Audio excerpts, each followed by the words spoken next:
अंग तीजा तणक बाहर बारी दी टीन ते इक कैंकर आ वज्जी। राज दे चेहरे ते नवें रूप दा परवार पै गया। रात शक्कां नूं पूਰਨ रोशनी ने निसल्ल कर दित्ता।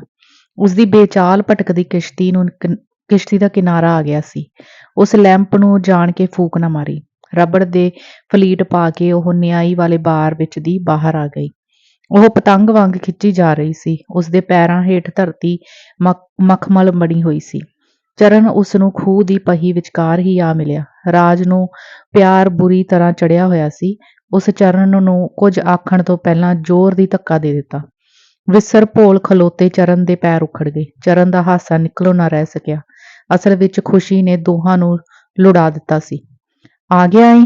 ਰਾਜ ਦੇ ਆਖਣ ਢੰਗ ਵਿੱਚ ਦੇਰੀ ਦਾ ਗਿਲਾ ਨਹੋਰਾ ਬਣਿਆ ਹੋਇਆ ਸੀ। ਜੀ ਨਹੀਂ, ਚਰਨ ਦੇ ਦੰਦ ਜ਼ਬਤ ਵਿੱਚ ਪਾਲ ਦੀ ਪਾਲ ਹੱਸ ਰਹੇ ਸਨ। ਇਹ ਜੀ ਕੀ? ਰਾਜ ਥੋੜੀ ਛਿੱਦੀ ਪੈ ਗਈ। ਇਹ ਈ ਕੀ? ਚਰਨ ਨੇ ਉਸਨੂੰ ਹੋਰ ਚੜਾ ਦਿੱਤਾ। ਉਹ ਦੋਵੇਂ ਹੱਸ ਪਏ। ਦੂਰੋਂ ਬੇਰੀ ਦੇ ਦਰਖਤ ਤੋਂ ਦੋ ਚੁਗਲਾਂ ਦੇ ਚਿਲਾਉਣ ਦੀ ਆਵਾਜ਼ ਆਈ। ਚਨਾਹ ਨੇ ਚੁਫੇਰੇ ਤੇਜ਼ ਨਜ਼ਰਾਂ ਨਾਲ ਵੇਖਿਆ। ਕੋਈ ਨਹੀਂ ਸੀ ਜਿਹੜਾ ਉਹਨਾਂ ਨੂੰ ਵੇਖਦਾ। ਕਦੇ ਕਿਸੇ ਕੁੱਤੇ ਦੇ ਭੌਂਕਣ ਦੀ ਆਵਾਜ਼ ਪਿੰਡ ਵੱਲੋਂ ਸੁਣ ਪੈਂਦੀ। ਇਸ ਪਾਸੇ ਕਿਸੇ ਦੇ ਆਉਣ ਦਾ ਕੋਈ ਡਰ ਨਹੀਂ। ਰਾਜ ਦਾ ਹੱਥ ਫੜ ਤੁਰਦਿਆਂ ਚਰਨ ਨੇ ਆਖਿਆ, ਅਸੀਂ ਉਹ ਕਿੱਕਰ ਦੀ ਛਾਵੇਂ ਹੋ ਜਾਈਏ। ਉਹ ਦੋਵੇਂ ਚਾਨਣੀ ਚੀਰਦੇ ਕਿੱਕਰ ਦੀ ਛਾਵੇਂ ਚਲੇ ਗਏ। ਦੋਵੇਂ ਖੂਹ ਦੇ ਖਾਲ ਦੀ ਵੱਟ ਤੇ ਘਾਹ ਵੇਖ ਕੇ ਬਹਿ ਗਏ। ਅੱਜ ਫਿਰ ਪਰਨ ਕਰ ਕਰਕੇ ਮਨਸੂਰ ਖੂਬ ਸੂਲੀ ਚੜੇ। ਚਰਨ ਸਮਝ ਗਿਆ ਕਿ ਰਾਜ ਉਸਨੂੰ ਕਵਿਤਾ ਦੇ ਸੰਬੰਧ ਵਿੱਚ ਛੇੜ ਰਹੀ ਹੈ। ਸਮਾਂ ਦੱਸੇਗਾ। ਰਾਜ ਦਾ ਮਖੌਲ ਚਰਨ ਦੀ ਗੰਭੀਰਤਾ ਵਿੱਚ ਡੁੱਬ ਕੇ ਰਹਿ ਗਿਆ। ਕਣਕ ਦੇ ਸਿੱਟਿਆਂ ਵਿੱਚੋਂ ਦੁੱਧ ਭਰੀ ਸੁਗੰਧ ਆ ਰਹੀ ਸੀ। ਰਾਜ ਨੇ ਆਪਣਾ ਧਿਆਨ ਬਦਲ ਲਿਆ। ਰਾਜ ਦੇ ਨਿੱਕੇ ਜਿਹੇ ਉੱਤਰ ਨੇ ਉਸਦੇ ਚੜੇ ਦਿਮਾਗ ਦੇ ਸਾਰੇ ਨਾਕੇ ਬੰਦ ਕਰ ਦਿੱਤੇ। 1 ਮਿੰਟ ਦੀ ਚੁੱਪ ਪਿੱਛੋਂ ਉਸ ਚਰਨ ਨੂੰ ਕੱਪੜੇ ਫੜਾਉਂਦਿਆਂ ਕਿਹਾ, ਆ ਲਓ। ਕੀ? ਚਰਨ ਨੇ ਕੱਪੜਿਆਂ ਤੇ ਹੱਥ ਫੇਰਿਆ। ਕੂਲੀ ਬੋਸਕੀ ਤੋਂ ਉਸਦੀਆਂ ਉਂਗਲਾਂ ਤਿਲਕ ਜਾਂਦੀਆਂ ਸਨ। ਇਹਨਾਂ ਕੱਪੜਿਆਂ ਨੂੰ ਕੀ ਕਰਾਂ? ਉਸ ਹੱਸਦੀਆਂ ਅੱਖਾਂ ਰਾਜ ਦੇ ਚਿਹਰੇ ਤੇ ਗੱਡ ਦਿੱਤੀਆਂ। ਰਾਜ ਨੂੰ ਜਾਪਿਆ ਚਰਨ ਜਾਣ ਬੁੱਝ ਕੇ ਉਸਨੂੰ ਚਿੜਾ ਰਿਹਾ ਹੈ। ਉਸਦਾ ਅੰਦਰ ਇੱਕ ਚੋਭ ਵਿੱਚ ਦੁਖ ਗਿਆ। ਸੱਤ ਉੱਠਿਆ। ਪਾੜ ਦਿਓ, ਗੁੱਸੇ ਨਾਲ, ਅਤੇ ਤਲਖੀ ਨੇ ਉਸਦਾ ਮੂੰਹ ਦੂਜੇ ਪਾਸੇ ਫੇਰ ਦਿੱਤਾ। ਉਸਦੇ ਬੁੱਲ੍ਹ ਫਰਕ ਗਏ ਤੇ ਅੱਖਾਂ ਅੱਥਰੂਆਂ ਨਾਲ ਭਰ ਗਈਆਂ। ਰਾਜ, ਚਰਨ ਦੀ ਆਵਾਜ਼ ਵਿੱਚ ਮਰਦ ਦੀ ਸਦਾ ਸੱਜਰੀ ਤਾਂਗ ਕਲਵਲ ਹੋ ਉੱਠੀ। ਰਾਜ ਦੂਜੇ ਬੰਨੇ ਨਾ ਮੂੰਹ ਰੱਖ ਸਕੀ। ਉਹ ਉਸ ਰੁਮਾਲ ਫੇਰ ਕੇ ਹੰਝੂ ਪੂੰਝ ਸੁੱਟੇ। ਤੂੰ ਰੋਂਦੀ ਏਂ? ਚਰਨ ਦਾ ਆਪਣਾ ਆਪ ਪਿਆਰ ਹੋਇਆ ਪਿਆ ਸੀ। ਜਦੋਂ ਕੋਈ ਰਵਾਉਣ ਵਾਲੀਆਂ ਗੱਲਾਂ ਕਰੇ ਫੇਰ? ਲੰਮੇ ਹੌਂਕੇ ਕਾਰਨ ਉਸ ਗੱਲ ਅਧੂਰੀ ਛੱਡ ਦਿੱਤੀ। ਚਰਨ ਸੋਚਣ ਲਈ ਮਜਬੂਰ ਹੋ ਗਿਆ। ਉਹ ਰਾਜ ਦੇ ਦਿੱਤੇ ਕੱਪੜੇ ਲੈਣ ਲਈ ਉੱਕਾ ਤਿਆਰ ਨਹੀਂ ਸੀ। ਉਸਦੇ ਸਵੈਮਾਨ ਨੂੰ ਇੱਕ ਤਰ੍ਹਾਂ ਸੱਟ ਵੱਜਦੀ ਸੀ। ਉਸ ਖਿਆਲ ਕੀਤਾ ਰਾਜ ਦਾ ਜਜ਼ਬਾਤੀ ਮਨ ਅਤੇ ਤਾਂਗ ਦੀਆਂ ਅੱਖਾਂ ਉਸਨੂੰ ਭੜਕੀਲੇ ਕੱਪੜਿਆਂ ਵਿੱਚ ਬਣਿਆ ਤਣਿਆ ਵੇਖਣਾ ਚਾਹੁੰਦੀਆਂ ਹਨ। ਪਰ ਇਹ ਬੋਸਕੀ ਇੱਕ ਕਿਸਾਨ ਵਰਕਰ ਨੂੰ ਨਹੀਂ ਸੋਭਦੀ। ਸ਼ਾਇਦ ਉਸ ਮੇਰੀ ਮਾਲੀ ਕਮਜ਼ੋਰੀ ਵੀ ਅਨੁਭਵ ਕੀਤੀ ਹੋਵੇ। ਪਰ ਜੇਕਰ ਹੁਣ ਮੈਂ ਕੱਪੜੇ ਮੋੜ ਦੇਵਾਂ, ਇਸਦਾ ਦਿਲ ਬੜਾ ਖਰਾਬ ਹੋਵੇਗਾ। ਭਾਵੇਂ ਰਾਜ ਇਸ ਤੋਹਫ਼ੇ ਨੂੰ ਮਾਮੂਲੀ ਗੱਲ ਸਮਝਦੀ ਏ, ਪਰ ਉਹ ਮਨ ਹੀ ਮਨ ਵਿੱਚ ਸਿਰ ਫੇਰ ਗਿਆ।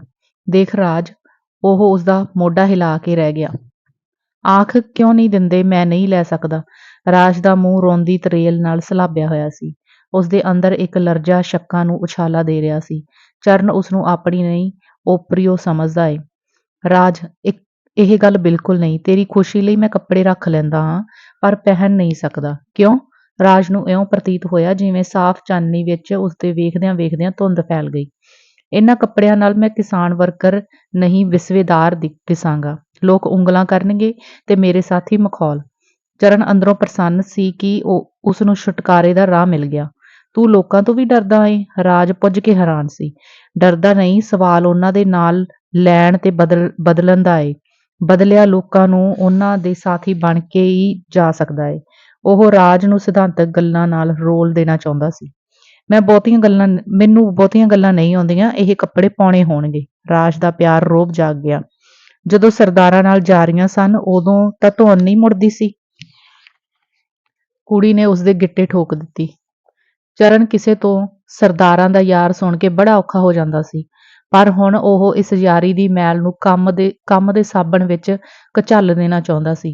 ਉਦੋਂ ਮੈਂ ਹਵਾਈ ਘੋੜੇ ਸਵਾਰ ਸੀ, ਤੇ ਅੱਜ ਉਹ ਕਹਿਣਾ ਚਾਹੁੰਦੀ ਸੀ, ਮਲੰਗਾ ਨਾਲ ਮਿਲ ਕੇ ਪੋਜੀਸ਼ਨ ਮਾਰ ਲਈਏ। ਦਿਲ ਦਿਮਾਗ ਵਿੱਚ ਠੋਸ ਹਕੀਕਤ ਦੀਆਂ ਰੇਖਾਂ ਖੇਤਾਂ ਦੇ ਸਿਆੜਾਂ ਵਾਂਗ ਉੱਭਰ ਆਈਆਂ ਨੇ। ਫਿਰ ਕੀ ਹੋਊ? ਰਾਜ ਨੇ ਅਵਿਸ਼ਵਾਸ ਵਿੱਚ ਹਾਸਾ ਰੋਕਿਆ ਹੋਇਆ ਸੀ। ਫਿਰ ਉਹ ਲੋਕ ਜਿਨ੍ਹਾਂ ਨੂੰ ਤੂੰ ਦਿਲ ਵਿੱਚ ਜੁੱਲੀ ਚੁੱਕ ਸਮਝਦੀ ਏਂ ਤੇ ਮੇਰਾ ਮਨ ਰੱਖਣ ਲਈ ਆਖਦੀ ਨਹੀਂ, ਇਸ ਧਰਤੀ ਦੇ ਮਾਲਕ ਹੋਣਗੇ। ਉਸ ਖੱਬੇ ਹੱਥ ਨਾਲ ਖੇਤਾਂ ਦੀਆਂ ਪੈਲੀਆਂ ਵੱਲ ਇਸ਼ਾਰਾ ਕੀਤਾ ਤੇ ਸੱਜੇ ਹੱਥ ਨਾਲ ਰਾਜ ਦਾ ਹੱਥ ਘੁੱਟ ਕੇ ਨਸ਼ਿਆਈਆਂ ਵਾਂਗ ਕਿਹਾ, ਤੇ ਇਸ ਜ਼ਿੰਦਗੀ ਦੇ ਸਰਦਾਰ ਹੋਣਗੇ।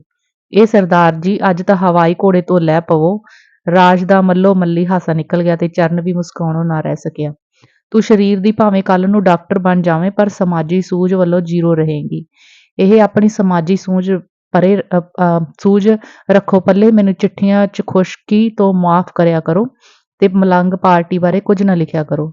ਮੈਂ ਬਸ ਤੁਹਾਨੂੰ ਪਿਆਰ ਕਰਦੀ ਆਂ, ਨਥਿੰਗ ਐਲਸ। ਉਹ ਉਸਦੇ ਮੂੰਹ ਵੱਲ ਦੇਖਣ ਲੱਗ ਪਈ। ਆਹ ਤੇਰੇ ਦੀਂਦੇ, ਆਹ ਤੇਰੇ ਬੋਲ। ਚਰਨ ਨੇ ਲੰਬਾ ਸਾਹ ਭਰਿਆ। ਜੇ ਮੈਨੂੰ ਪਤਾ ਹੁੰਦਾ। ਉਹ ਕਹਿੰਦੀ ਕਹਿੰਦੀ ਹੋਕਾ ਭਰ ਗਈ।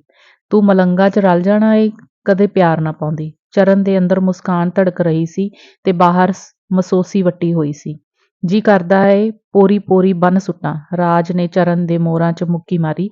ਫਿਰ ਤੂੰ ਰੋਵੇਂ ਤੇ ਫਿਰ ਤੂੰ ਵਰਾਵੇਂ ਨਾ। ਚਰਨ ਦੀਆਂ ਅੱਖਾਂ ਵਿੱਚ ਅਮੋੜ ਨਸ਼ਾ ਸੀ। ਜੇਕਰ ਉਸ ਵੇਲੇ ਰਾਜ ਪੂਰੇ ਧਿਆਨ ਨਾਲ ਵੇਖਦੀ, ਆਪੇ ਤੇ ਕਾਬੂ ਨਾ ਰੱਖ ਸਕਦੀ। ਮੈਂ ਤੇਰੇ ਵਾਂਗ ਪੱਥਰ ਨਹੀਂ। ਤੇਰੀ ਖੁਸ਼ੀ ਲਈ ਮੈਂ ਹਜ਼ਾਰਾਂ ਵਾਰ ਰੋ ਸਕਦਾ ਹਾਂ। ਫਿਰ ਉਸਦਾ ਮਨ ਜਾਣਨ ਲਈ ਪੁੱਛਿਆ, ਜੇ ਤੂੰ ਚਾਹੁੰਦੀ ਏਂ ਮੈਂ ਪਾਲ ਹੋਰਾਂ ਨਾਲ ਫਿਰ ਜਾਰੀ ਗੰਢ ਲੈਂਦਾ ਹਾਂ। ਚਰਨ ਨੂੰ ਜਗੀਰਦਾਰਾਂ ਦੀ ਬੈਠਕ ਵਿੱਚ ਸੱਦ ਕੇ ਥਾਣੇਦਾਰ ਦੇ ਸਾਕ ਦੇਣ ਦੀ ਪ੍ਰੇਰਨਾ ਚੇਤੇ ਆ ਗਈ। ਨਾ, ਉਹ ਇੱਕ ਵਾਰ ਹੀ ਕਹਿ ਗਈ। ਚਰਨ ਹੈਰਾਨੀ ਵਿੱਚ ਮੁਸਕਾ ਪਿਆ। ਰਾਜ ਨੂੰ ਪਰਸੋਂ ਆਥਣ ਵਾਲੀ ਘਟਨਾ ਯਾਦ ਆਈ। ਉਸ ਸੁਭਾਵਕ ਆਪਣਾ ਹੱਥ ਚਰਨ ਦੇ ਹੱਥ ਵਿੱਚੋਂ ਖਿੱਚ ਲਿਆ। ਉਸ ਖਿਆਲ ਕੀਤਾ, ਪਾਲ ਦੀ ਕਰਤੂਤ ਚਰਨ ਨੂੰ ਦੱਸ ਦੇਵਾਂ, ਪਰ ਉਸ ਗੱਲ ਨੂੰ ਹਜ਼ਮ ਕਰ ਜਾਣਾ ਹੀ ਠੀਕ ਸਮਝਿਆ। ਮਨ ਹੀ ਮਨ ਵਿੱਚ ਉਹ ਪਾਲ ਨੂੰ ਬੁਰਾ ਭਲਾ ਆਖਣ ਲੱਗ ਪਈ। ਰਾਜ ਮੇਰਾ ਮੰਗਣਾ ਹੁੰਦਾ ਸੀ, ਚਰਨ ਨੇ ਰਾਜ ਨੂੰ ਚਿੜਾਉਣ ਲਈ ਕਿਹਾ। ਭਾਵਾਂ ਵਿੱਚ ਉਲਝੀ ਰਾਜ ਨੇ ਕੁਝ ਨਹੀਂ ਸੁਣਿਆ ਸੀ। ਮੇਰਾ ਮੰਗਣਾ ਹੁੰਦਾ ਏ, ਕਰਵਾ ਲਵਾਂ? ਰੋਕਿਆ ਕਿਹਨੇ ਆ? ਤੇਰੇ ਬੂਥੇ ਨੇ। ਉਹਨਾਂ ਦੋਹਾਂ ਦਾ ਹਾਸਾ ਪਿਆਰ ਸਾਗਰ ਵਿੱਚ ਲਹਿਰਾਂ ਬਣ ਗਿਆ। ਚੰਨੇ ਮਾਰ ਦਿਆਂਗੀ ਜੇ ਮੈਂ ਕੋਈ ਗੱਲ ਵੀ ਸੁਣੀ ਤਾਂ ਫਿਰ ਮਲੰਗ ਮਨਜ਼ੂਰ ਹੈ ਨਾ? ਚਰਨ ਨੇ ਆਪਣਾ ਸੱਜਾ ਹੱਥ ਅਗਾਂਹ ਕੱਢਿਆ। ਹਾਏ ਵੇ ਰੱਬਾ, ਕਿਹੋ ਜਿਹੇ ਬੰਦੇ ਨਾਲ ਵਾਹ ਪੈ ਗਿਆ। ਰਾਜ ਨੇ ਚਰਨ ਦਾ ਹੱਥ ਮਰੋੜ ਸੁੱਟਿਆ। ਚੁਗਲ ਦੀ ਆਵਾਜ਼ ਇੱਕ ਵਾਰ ਫਿਰ ਆਈ। ਚਰਨ ਉੱਠ ਕੇ ਖਲੋ ਗਿਆ। ਅੱਗੇ ਪਿੱਛੇ ਖਿੜੀ ਚਾਨਣੀ ਦੇ ਮੋਟੇ ਤੇ ਠੋਸ ਆਕਾਰ ਬਿਨਾਂ ਕੁਝ ਨਹੀਂ ਦਿਸਦਾ ਸੀ। ਰਾਜ, ਸਾਨੂੰ ਚੱਲਣਾ ਚਾਹੀਦਾ ਹੈ। ਉਸ ਹੱਥ ਫੜ ਕੇ ਰਾਜ ਨੂੰ ਉਠਾਇਆ। ਚੰਗਾ ਰੱਬ ਜੀ, ਪਰਸੋਂ ਸੋਹਣੇ ਕੱਪੜੇ ਪਾ ਕੇ ਸਟੇਸ਼ਨ ਤੇ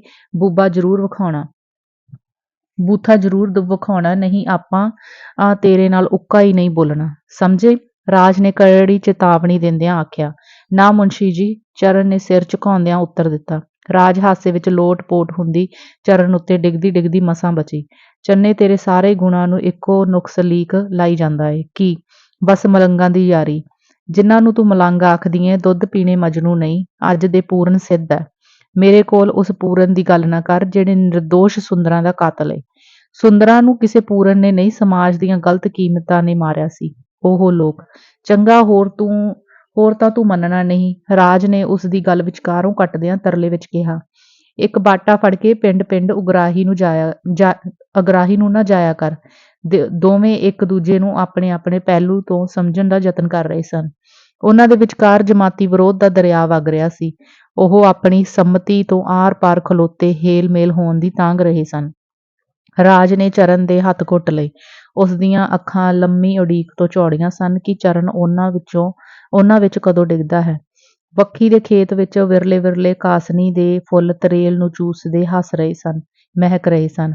ਅੱਛਾ, ਪਰਸੋਂ ਸਟੇਸ਼ਨ ਸੁਵੱਖਤੇ ਪੁੱਜਣਾ। ਜ਼ਰੂਰ। ਰਾਜ ਨੇ ਘਰ ਕੋਲੋਂ ਆ ਕੇ ਵੇਖਿਆ, ਜਿਵੇਂ ਉਹਨਾਂ ਦਾ ਘਰ ਚਾਨਣੀ ਵਿੱਚ ਉੱਡਣ ਦੀ ਤਿਆਰੀ ਕਰ ਰਿਹਾ ਹੈ। ਤੱਕ ਸਾਥ ਹੁਸਨ ਦਾ, ਖੰਭ ਪਿਆਰ ਦੇ ਲਰਜ਼ੇ, ਵੱਟ ਖਾ ਖਾ ਜਵਾਨੀ ਤੇ ਚੜੇ ਜ਼ੋਰ ਨਿਸਾਰਾ। ਭਾਗ ਚੌਥਾ। ਦਰਾੜਾ। ਅੰਗ ਪਹਿਲਾ। ਹੋ ਕੇ ਸਵੇਰਾ ਵੀ ਹਨੇਰਾ ਨਹੀਂ ਗਿਆ। ਰਾਂਗਲੀ ਭੋਲੀ ਜਵਾਨੀ ਦੇ ਗਲੋਂ ਗੈਰ ਬਾਹਾਂ ਦਾ ਅਜੇ ਘੇਰਾ ਨਹੀਂ ਗਿਆ। ਸੂਰਜ ਹਾਲੇ ਚੜ੍ਹਿਆ ਨਹੀਂ ਸੀ, ਪਰ ਲਾਲੀ ਨੇ ਹਰ ਚੀਜ਼ ਤੇ ਚੜ੍ਹਦੇ ਪਾਸੇ ਨੂੰ ਲਿਸ਼ਕਾ ਦਿੱਤਾ। ਵੀਲੇ ਪਿੰਡ ਦੇ ਲੋਕ ਕਦੋਂ ਦੇ ਆਪਣੇ ਖੇਤਾਂ ਵਿੱਚ ਨਿਕਲ ਗਏ ਸਨ। ਜਾਗੀਰਦਾਰਾਂ ਦੀ ਹਵੇਲੀ ਵਿੱਚ ਨੌਕਰਾਂ ਤੋਂ ਬਿਨਾਂ ਹਾਲੇ ਕੋਈ ਨਹੀਂ ਸੀ ਜਾਗਿਆ। ਨਿੱਕੀ ਇੱਟ ਦੀ ਹਵੇਲੀ ਦੀਆਂ ਚੌੜੀਆਂ ਕੰਧਾਂ ਪੈਰਾਂ ਹੇਠੋਂ ਫਿੱਸੀਆਂ ਪਈਆਂ ਸਨ। ਸਾਹਮਣੇ ਪਹਾੜ ਦੀ ਗੁੱਠ ਵਿੱਚ ਛੱਪੜ ਕੰਢੇ ਵੱਡਾ ਬੋਹੜ ਖਲੋਤਾ ਸੀ, ਜਿਸ ਦੇ ਪੀਲੇ ਪੱਤੇ ਇੱਕ-ਇੱਕ ਕਰਕੇ ਟੁੱਟ ਰਹੇ ਸਨ। ਛੱਪੜ ਦਾ ਪਾਣੀ ਉਹਨਾਂ ਨੂੰ ਬੇੜੀਆਂ ਬਣਾਉਂਦਾ ਦੂਜੇ ਕਿਨਾਰੇ ਛੱਡ ਆਉਂਦਾ। ਛੱਪੜ ਦੀਆਂ ਹਮੇਸ਼ਾ ਉੱਠਦੀਆਂ ਰਹਿੰਦੀਆਂ ਲਹਿਰਾਂ ਨੇ ਬੋਹੜ ਦੇ ਥੱਲੇ ਨੂੰ ਖਾਰ ਕੇ ਜੜ੍ਹਾਂ ਨੰਗੀਆਂ ਕਰ ਦਿੱਤੀਆਂ ਸਨ। ਕਦੇ ਇਸ ਬੋਹੜ ਤੇ ਜਵਾਨੀ ਸੀ। ਉਦੋਂ ਇਸਦੀ ਗੂੜ੍ਹੀ ਛਾਵੇਂ ਜਾਗੀਰਦਾਰ ਮੁਜਰੇ ਕਰਵਾਇਆ ਕਰਦਾ ਸੀ। ਆਲੇ ਦੁਆਲੇ ਦੇ ਸਰਦਾਰਾਂ ਤੇ ਬਿਸਵੇਦਾਰਾਂ ਨਾਲ ਕਈ ਦਿਨ ਸ਼ਰਾਬ ਦੀਆਂ ਮਹਿਫਲ ਜੰਮੀ ਰਹਿੰਦੀ। ਹਵੇਲੀ ਦੀ ਲਹਿੰਦੀ ਬਾਹੀ ਮੁਰੰਮਤ ਖੂਨੋਂ ਢਹਿ ਰਹੀ ਸੀ। ਫਿਰ ਵੀ 2-2.5 ਕੋਮਾਂ 'ਚ ਉਸਰੀ ਹਵੇਲੀ ਸਾਰੇ ਪਿੰਡ ਤੇ ਛਾਈ ਹੋਈ ਸੀ। ਚੜ੍ਹਦੇ ਅਤੇ ਪਹਾੜ ਵਾਲੇ ਪਾਸੇ ਲੋਹੇ ਨਾਲ ਮੜ੍ਹੇ 2 ਬਹੁਤ ਵੱਡੇ ਦਰਵਾਜ਼ੇ ਸਨ, ਜਿਸ ਦੇ ਤਿੱਖੇ ਕਿੱਲ ਕਿਸੇ ਢੱਟੇ ਮਈਏ ਨੂੰ ਨੇੜੇ ਨਹੀਂ ਢੁੱਕਣ ਦਿੰਦੇ ਸਨ। ਚੜ੍ਹਦੇ ਵੱਲ ਦਾ ਦਰਵਾਜ਼ਾ ਸਾਲ ਵਿੱਚ 2 ਵਾਰ ਮੁਜਾਰਿਆਂ ਦੇ ਹਾੜ੍ਹੀ ਸੌਣੀ ਦੇ ਦਾਣੇ ਤੇ ਤੂੜੀ ਤੰਦ ਸੁੱਟਣ ਲਈ ਖੁੱਲ੍ਹਦਾ ਹੁੰਦਾ ਸੀ। ਬਾਕੀ 6 ਮਹੀਨੇ ਅਰਲਾਂ ਅਤੇ ਲੋਹੇ ਦੀਆਂ ਸੀਖਾਂ ਨੂੰ ਜੰਗ ਲੱਗਦਾ ਰਹਿੰਦਾ। ਆਵਾਜਾਈ ਵਾਸਤੇ ਹਮੇਸ਼ਾ ਪਹਾੜੀ ਦਰਵਾਜ਼ਾ ਹੀ ਵਰਤਿਆ ਜਾਂਦਾ। ਦਰਵਾਜ਼ੇ ਦੇ ਨਾਲ ਹੀ ਲੰਮੀ ਚੌੜੀ ਬੈਠਕ ਸੀ, ਜਿਸ ਵਿੱਚ ਪੁਲਿਸ ਤੇ ਹੋਰ ਸਰਕਾਰੀ ਅਫਸਰ ਆ ਕੇ ਰਿਹਾ ਕਰਦੇ ਸਨ। ਬੈਠਕ ਦੇ ਅੱਗੇ ਧਰਤੀ ਤੋਂ 2 ਗਜ਼ ਉੱਚਾ ਇੱਕ ਫਰਸ਼ ਲੱਗਾ ਥੜਾ ਬਣਿਆ ਹੋਇਆ ਸੀ, ਜਿਸ ਨੂੰ ਬੋਹੜ ਦੀ ਥਾਂ ਭਰ ਦਿਆ ਕਰਦੀ ਸੀ। ਪੁਲਿਸ ਦੀਆਂ ਤਿੱਗੋ-ਜ਼ੋਰੀਆਂ ਕਾਰਨ ਪਿੰਡ ਦੇ ਲੋਕ ਇਸ ਥੜੇ ਤੇ ਬੈਠਕ ਨੂੰ ਨਫ਼ਰਤ ਕਰਿਆ ਕਰਦੇ ਸਨ। ਪਾਲ ਦੇ ਕਮਰੇ ਨੂੰ ਬਾਰੀ ਰਾਹ ਸੂਰਜ ਦੀਆਂ ਕਿਰਨਾਂ ਨੇ ਚਾਨਣ ਨਾਲ ਭਰ ਦਿੱਤਾ। ਮਖਮਲ ਦੀ ਰਜਾਈ ਹੇਠ ਹਾਲੇ ਉਹ ਕੁਰਾੜੇ ਮਾਰ ਰਿਹਾ ਸੀ। ਮੇਜ਼ ਤੇ ਪਈ ਵਿਸਕੀ ਦੀ ਅੱਧੀ ਹੋਈ ਬੋਤਲ ਆਪਣੇ ਸਾਥੀ ਪਿਆਲੇ ਵਿੱਚ ਮੁੜ ਪੈਣ ਲਈ ਫਿਰ ਮੁਸਕਾ ਪਈ। ਥਾਲ ਵਿੱਚ ਖਾਲੀ ਪਲੇਟਾਂ ਮੇਜ਼ ਹੇਠ ਰੇੜੀਆਂ ਪਈਆਂ ਸਨ। ਪਾਲ ਦੇ ਸਿਰਹਾਣੇ ਕਚਨੀਲੀਆਂ ਕੰਧਾਂ ਉੱਤੇ ਹਰਨ ਤੇ ਬਾਰਾਂਸਿੰਗੇ ਦੇ ਸਿਰ ਮੜ੍ਹੇ ਹੋਏ ਸਨ। ਅੰਗੀਠੀ ਉੱਤੇ ਜਵਾਨ ਔਰਤ ਦੀ ਅੱਧ-ਨੰਗੀ ਤਸਵੀਰ ਸ਼ਰਾਬੀ ਅੱਖਾਂ ਨਾਲ ਅੰਗੜਾਈਆਂ ਲੈ ਰਹੀ ਸੀ, ਜਾਂ ਸੂਰਜ ਦੀ ਪਹਿਲੀ ਕਿਰਨ ਨੇ ਹੁਣੇ ਉਸ ਨੂੰ ਕੱਚੀ ਨੀਂਦ ਤੋਂ ਜਗਾ ਦਿੱਤਾ ਸੀ। ਪਾਲ ਦੀ ਖੁੱਲ੍ਹੇ ਬੁੱਲ੍ਹਾਂ ਦੇ ਪੋਜ ਵਾਲੀ ਆਪਣੀ ਤਸਵੀਰ ਹਸਰਤ ਬਣ ਕੇ ਔਰਤਾਂ ਦੀਆਂ ਅੱਖਾਂ ਵਿੱਚ ਗਵਾਚ ਜਾਣਾ ਚਾਹੁੰਦੀ ਸੀ। ਇੱਕ ਹੋਰ ਤਸਵੀਰ ਅੰਗੀਠੀ ਦੇ ਕੋਨੇ ਵਿੱਚ ਪਈ ਸੀ, ਜਿਸ ਵਿੱਚ ਪਾਲ ਇੱਕ ਖੂਬਸੂਰਤ ਕੁੜੀ ਨਾਲ ਬੈਠਾ ਸੀ। ਸ਼ਾਇਦ ਇਹ ਉਸਦੀ ਪਤਨੀ ਸੀ। ਇੱਕ ਖੂੰਜੇ ਦੁਨਾਲੀ ਬੰਦੂਕ ਪਈ ਸੀ। ਇੱਕ ਨੌਕਰ ਨੇ ਪਾਲ ਦੇ ਮੰਜੇ ਵੱਲ ਚੋਰ ਅੱਖਾਂ ਨਾਲ ਵੇਖਿਆ। ਉਸਦੇ ਹੱਥ ਵਿੱਚ ਪਾਣੀ ਵਾਲੀ ਗੜਵੀ ਸੀ। ਉਸ ਗੜਵੀ ਨੂੰ ਸਹਿਜ ਨਾਲ ਮੇਜ਼ ਤੇ ਰੱਖਿਆ, ਮੁੜ ਮੇਜ਼ ਹੇਠੋਂ ਰਾਤ ਦਾ ਥਾਲ ਅਤੇ ਪਲੇਟਾਂ ਚੁੱਕ ਕੇ ਪੋਲੇ ਪੈਰੀਂ ਬਾਹਰ ਚਲਿਆ ਗਿਆ। ਥੋੜ੍ਹੇ ਚਿਰ ਪਿੱਛੋਂ ਗ੍ਰੰਥੀ ਬਾਬੇ ਨੇ ਕਮਰੇ ਦੇ ਦਰ ਅੱਗੇ ਖਲੋ ਕੇ ਧੂਪ ਦਾ ਸੁਗੰਧਤ ਧੂੰਆਂ ਅੰਦਰ ਧੱਕਦਿਆਂ ਪੁਕਾਰਿਆ, "ਸਤਿਨਾਮ ਵਾਹਿਗੁਰੂ, ਚਿੱਤ ਆਵੇ, ਜਾਗੋ ਕਾਕਾ ਜੀ।" ਪਾਲ ਵੱਲੋਂ ਕੋਈ ਜਵਾਬ ਨਾ ਆਇਆ। ਗ੍ਰੰਥੀ ਬਾਬਾ ਇੱਕ ਆਵਾਜ਼ ਹੋਰ ਦੇ ਕੇ ਚਲਿਆ ਗਿਆ, ਜਿਵੇਂ ਇਹ ਉਸਦੀ ਨਿੱਤ ਦੀ ਡਿਊਟੀ ਸੀ। ਪਾਲ ਇੱਕ ਪਾਸਾ ਪਰਤ ਕੇ ਫਿਰ ਸੌਂ ਗਿਆ।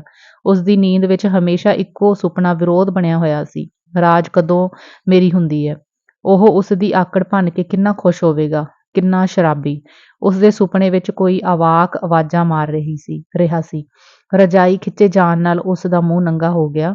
ਰਾਜ ਸੂਰਜ ਦੇ ਤੇਜ਼ ਪ੍ਰਕਾਸ਼ ਅੱਗੇ ਉਸ ਤੋਂ ਝਾਕਿਆ ਨਹੀਂ ਜਾਂਦਾ ਸੀ। ਉਸ 3 ਵਾਰ ਅੱਖਾਂ ਝਪਕੀਆਂ ਅਤੇ ਆਪਣੇ ਪਿਤਾ ਨੂੰ ਸਿਰਹਾਣੇ ਖਲੋਤਿਆਂ ਵੇਖਿਆ।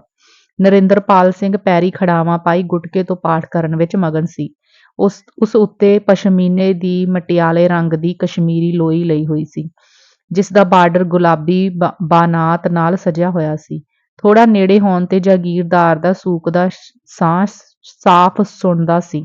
ਮੂਹਰਲਾ ਇੱਕ ਦੰਦ ਨਿਕਲਿਆ ਤੇ ਦੂਜਾ ਬੁੱਲ੍ਹਾਂ ਤੋਂ ਬਾਹਰ ਦਿਸਦਾ ਸੀ। ਉਸਦਾ ਚਿਹਰਾ ਮੋਟੀ ਪਕਰੋੜ ਜਿਲਦ ਦੇ ਹੁੰਦਿਆਂ ਵੀ ਧਰਮਸ਼ੀਲ ਜਾਪਦਾ ਸੀ। ਪਾਲ ਉੱਠ ਕੇ ਬਹਿ ਗਿਆ। ਉਸਦਾ ਸਾਹ ਹਾਲੇ ਵੀ ਸੂਕ ਰਿਹਾ ਸੀ। ਉਸ ਪਿਤਾ ਵੱਲ ਪ੍ਰਸ਼ਨਕ ਨਜ਼ਰਾਂ ਨਾਲ ਤੱਕਿਆ। ਜਾਗੀਰਦਾਰ ਦਾ ਵੱਟਿਆ ਚਿਹਰਾ ਉਸਦੀ ਸੁਸਤੀ ਨੂੰ ਕੋੜ ਰਿਹਾ ਸੀ। "ਚਾਹ ਚੂਪ ਪੀ ਕੇ ਮੇਰੇ ਕੋਲ ਆਵੀਂ।" ਇੰਨੀ ਆਖ ਕੇ ਉਹ ਪਾਠ ਕਰਦਾ ਬਾਹਰ ਨਿਕਲ ਗਿਆ। ਪਾਲ ਨੇ ਉਬਾਸੀ ਲੈਂਦਿਆਂ ਅੰਗੜਾਈ ਭੰਨੀ। ਹੌਲੀ-ਹੌਲੀ ਉਸ ਖਿੰਡੇ ਅੰਗਾਂ ਨੂੰ ਇਕੱਠਾ ਕਰਨਾ ਸ਼ੁਰੂ ਕੀਤਾ। ਉਸਦੇ ਜੋੜਾਂ ਦੇ ਤੜਾਕੇ ਪੈ ਰਹੇ ਸਨ। ਮੂੰਹ-ਹੱਥ ਧੋ ਕੇ ਉਸ ਵਿਸਕੀ ਦਾ ਪਿਆਲਾ ਭਰ ਲਿਆ। ਔਰਤ ਦੀ ਅੱਧ-ਨੰਗੀ ਤਸਵੀਰ ਵੱਲ ਉਛਾਲ ਕੇ ਮੁਸਕਾਉਂਦਿਆਂ ਗਟ-ਗਟ ਚੜ੍ਹਾ ਲਿਆ। ਖਾਲੀ ਪਿਆਲਾ ਅੰਗੀਠੀ ਉੱਤੇ ਤਸਵੀਰ ਦੇ ਸਾਹਮਣੇ ਰੱਖ ਦਿੱਤਾ, ਜਿਵੇਂ ਕੁੜੀ ਦੀਆਂ ਸ਼ਰਾਬੀ ਅੱਖਾਂ ਹੁਣੇ ਉਸ ਨੂੰ ਭਰ ਦੇਣਗੀਆਂ। ਉਸ ਰੰਗੀਨ ਕੰਘੀ ਨਾਲ ਕੇਸ ਵਾਹੇ ਤੇ ਫਿਕਸੋ ਦਾੜ੍ਹੀ ਨੂੰ ਲਾ ਕੇ ਕਾਲੀ ਢਾਠੀ ਬੰਨ੍ਹ ਲਈ। ਨੌਕਰ ਨੇ ਚਾਹ ਲਿਆਉਣ ਲਈ ਪੁੱਛਿਆ।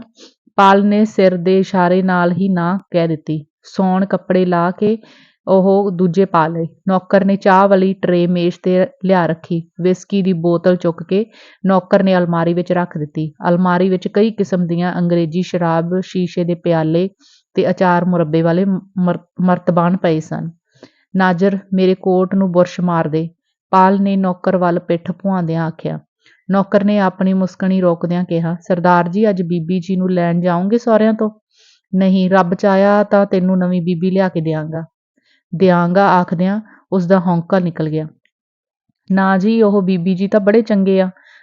ਨਾਜ਼ਰਾ, ਮੈਂ ਕਿਹਾ, ਤੂੰ ਨਹੀਂ ਜਾਣਦਾ, ਕੁਛ ਗੱਲਾਂ ਵਿਆਹੁਣ ਵਾਲੀਆਂ ਵੀ ਹੁੰਦੀਆਂ ਨੇ। ਉਹ ਢਾਠੀ ਥੋੜ੍ਹੀ ਢਿੱਲੀ ਕਰਕੇ ਚਾਹ ਪੀਣ ਲੱਗ ਪਿਆ। ਮੇਰੀ ਪੱਗ ਨੂੰ ਵੀ ਬੁਰਸ਼ ਮਾਰ ਦੇ, ਵੇਖੀ ਕਿਤੇ ਢਹਿ ਨਾ ਜਾਵੇ।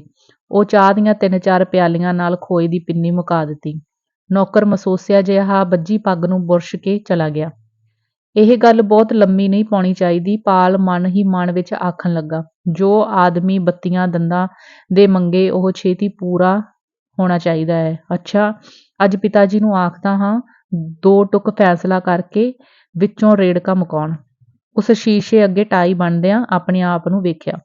ਉਸਦੀ ਸ਼ੀਸ਼ੇ ਵਾਲੀ ਤਸਵੀਰ ਆਸ਼ਾ ਭਰਪੂਰ ਮੁਸਕਰਾ ਰਹੀ ਸੀ।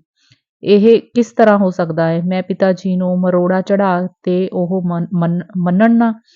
ਉਸਦੇ ਦੋਵਾਂ ਹੱਥਾਂ ਵਿੱਚ 2 ਛਾਪਾਂ ਫੱਬੀਆਂ ਹੋਈਆਂ ਸਨ। ਉਹਨਾਂ ਦੇ ਥੇਵੇਂ ਸੂਰਜ ਦੀਆਂ ਕਿਰਨਾਂ ਨੂੰ ਜੀ ਆਇਆਂ ਆਖੀ ਰਹੇ ਸਨ। ਘੜੀ ਬੰਨ੍ਹਦਿਆਂ ਕਰਦਿਆਂ ਉਸਨੂੰ 9:45 ਵੱਜ ਗਏ। ਜਦੋਂ ਉਹ ਜਗੀਰਦਾਰ ਦੇ ਕਮਰੇ ਆਇਆ, ਉਹ ਛੋਲਿਆਂ ਦਾ ਪਰੌਂਠਾ ਦਹੀਂ ਤੇ ਮੱਖਣ ਨਾਲ ਖਾ ਰਿਹਾ ਸੀ। ਪਾਲ ਇੱਕ ਕੁਰਸੀ ਤੇ ਬਹਿ ਗਿਆ ਤੇ ਆਪਣੀ ਗੱਲ ਬਾਰੇ ਸੋਚਣ ਲੱਗ ਪਿਆ।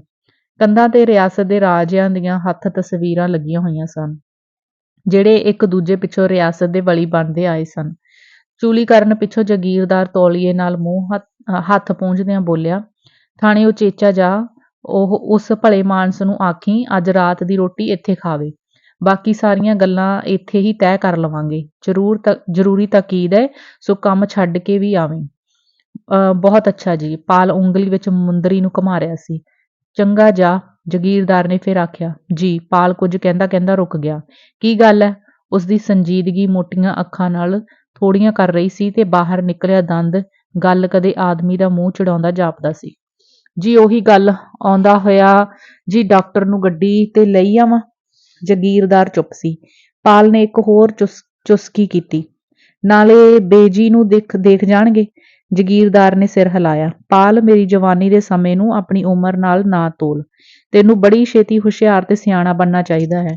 ਇੰਨਾ ਹੀ ਕਾਫੀ ਹੈ ਭਲੇ ਮਾਨਸ। ਹਾਲਾਤ ਸਾਡੇ ਹੱਕ ਵਿੱਚ ਨਹੀਂ। ਹੁਣ ਇਸ ਤਰ੍ਹਾਂ ਨਹੀਂ ਸੋਚਣਾ ਚਾਹੀਦਾ। ਪਰ ਪਿਤਾ ਜੀ, ਮੈਂ ਕਿਹਾ ਕਿਵੇਂ ਵੀ ਕਰੋ, ਪਹਿਲੇ ਵਿਆਹ ਵਿੱਚ ਕਿਹੜਾ ਤੁਸਾਂ ਮੇਰੀ ਰਾਏ ਪੁੱਛੀ ਸੀ? ਉਸਦਾ ਹਰ ਸ਼ਬਦ ਗਿਲੇ ਨਾਲ ਭਾਰੀ ਸੀ। ਮੈਨੂੰ ਮੇਰੀ ਮਰਜ਼ੀ ਦਾ ਕਰ ਲੈਣ ਦਿਓ। ਮੈਂ ਧਰਮਗੜ੍ਹ ਦੇ ਸੋਢੀਆਂ ਨੂੰ ਕੀ ਜਵਾਬ ਦਿਆਂਗਾ? ਤੂੰ ਆਥਣ ਸਵੇਰ ਜਾ ਕੇ ਕੁੜੀ ਨੂੰ ਲਿਆ। ਸੱਚੀ ਗੱਲ ਏ ਪਿਤਾ ਜੀ, ਮੈਂ ਨਹੀਂ ਲਿਆਉਣਾ ਉਸਨੂੰ, ਜਿੰਨਾ ਚਿਰ ਤੁਸੀਂ ਮੇਰੀ ਗੱਲ ਨਹੀਂ ਮੰਨਦੇ। ਮੈਂ ਬੇਜੀ ਨੂੰ ਮਨਾ ਲਿਆ ਏ। ਪਾਲ ਦਾ ਚਿਹਰਾ ਕਈ ਉਤਰਾਅ ਚੜ੍ਹਾਅ ਲੈ ਰਿਹਾ ਸੀ। ਪਹਿਲੀ ਗੱਲ, ਮੈਂ ਮੁਕਾਈ ਰਾਜੀ ਨਹੀਂ। ਦੂਜਾ, ਜੇ ਡਾਕਟਰ ਨੇ ਨਾ ਆਖ ਦਿੱਤੀ, ਫਿਰ ਰਹੂ ਕੀ? ਕੁੜੀ ਡਾਕਟਰੀ 'ਚ ਪੜ੍ਹਦੀ ਏ, ਖ਼ਬਰ ਏ ਉਹਦੇ ਕੀ ਖਿਆਲ ਹੋਣ। ਮੈਨੂੰ ਪਸੰਦ ਨਹੀਂ। ਤੂੰ ਥਾਣੇ ਜਾ ਬਸ। ਜਗੀਰਦਾਰ ਨੇ ਫੈਸਲੇ ਵਾਂਗ ਕਹਿ ਦਿੱਤਾ। ਤੁਸੀਂ ਜੋ ਕਰਨਾ ਚਾਹੋ ਉਹ ਹੋਵੇ ਵੀ ਨਾ, ਡਾਕਟਰ ਦੀ ਕੀ ਸੱਤਿਆ ਏ ਤੁਹਾਡੀ ਗੱਲ ਮੋੜ ਦੇਵੇ। ਜੋ ਤੁਹਾਨੂੰ ਪਸੰਦ ਨਹੀਂ, ਫਿਰ ਗੱਲ ਹੀ ਮੁੱਕੀ। ਥੋੜ੍ਹੇ ਗੁੱਸੇ ਨਾਲ ਪਾਲ ਬਾਹਰ ਨਿਕਲ ਗਿਆ। ਉਸ ਦਾ ਦਿਮਾਗ ਮੋਟਰ ਦੇ ਪਹੀਏ ਵਾਂਗ ਹੇਠਾਂ ਉਤਾਂਹ ਘੁੰਮ ਰਿਹਾ ਸੀ। ਰਾਜ ਉਸਦੇ ਦਿਲ ਦਿਮਾਗ ਤੇ ਪੂਰੀ ਤਰ੍ਹਾਂ ਛਾ ਰਹੀ ਸੀ। ਥਾਣੇਦਾਰ ਨਾਲ ਉਸ ਮੁੱਲ ਦੀ ਗੱਲ ਕੀਤੀ ਤੇ ਤਾਕੀਦ ਕਰਕੇ ਵਾਪਸ ਭੌਂ ਪਿਆ।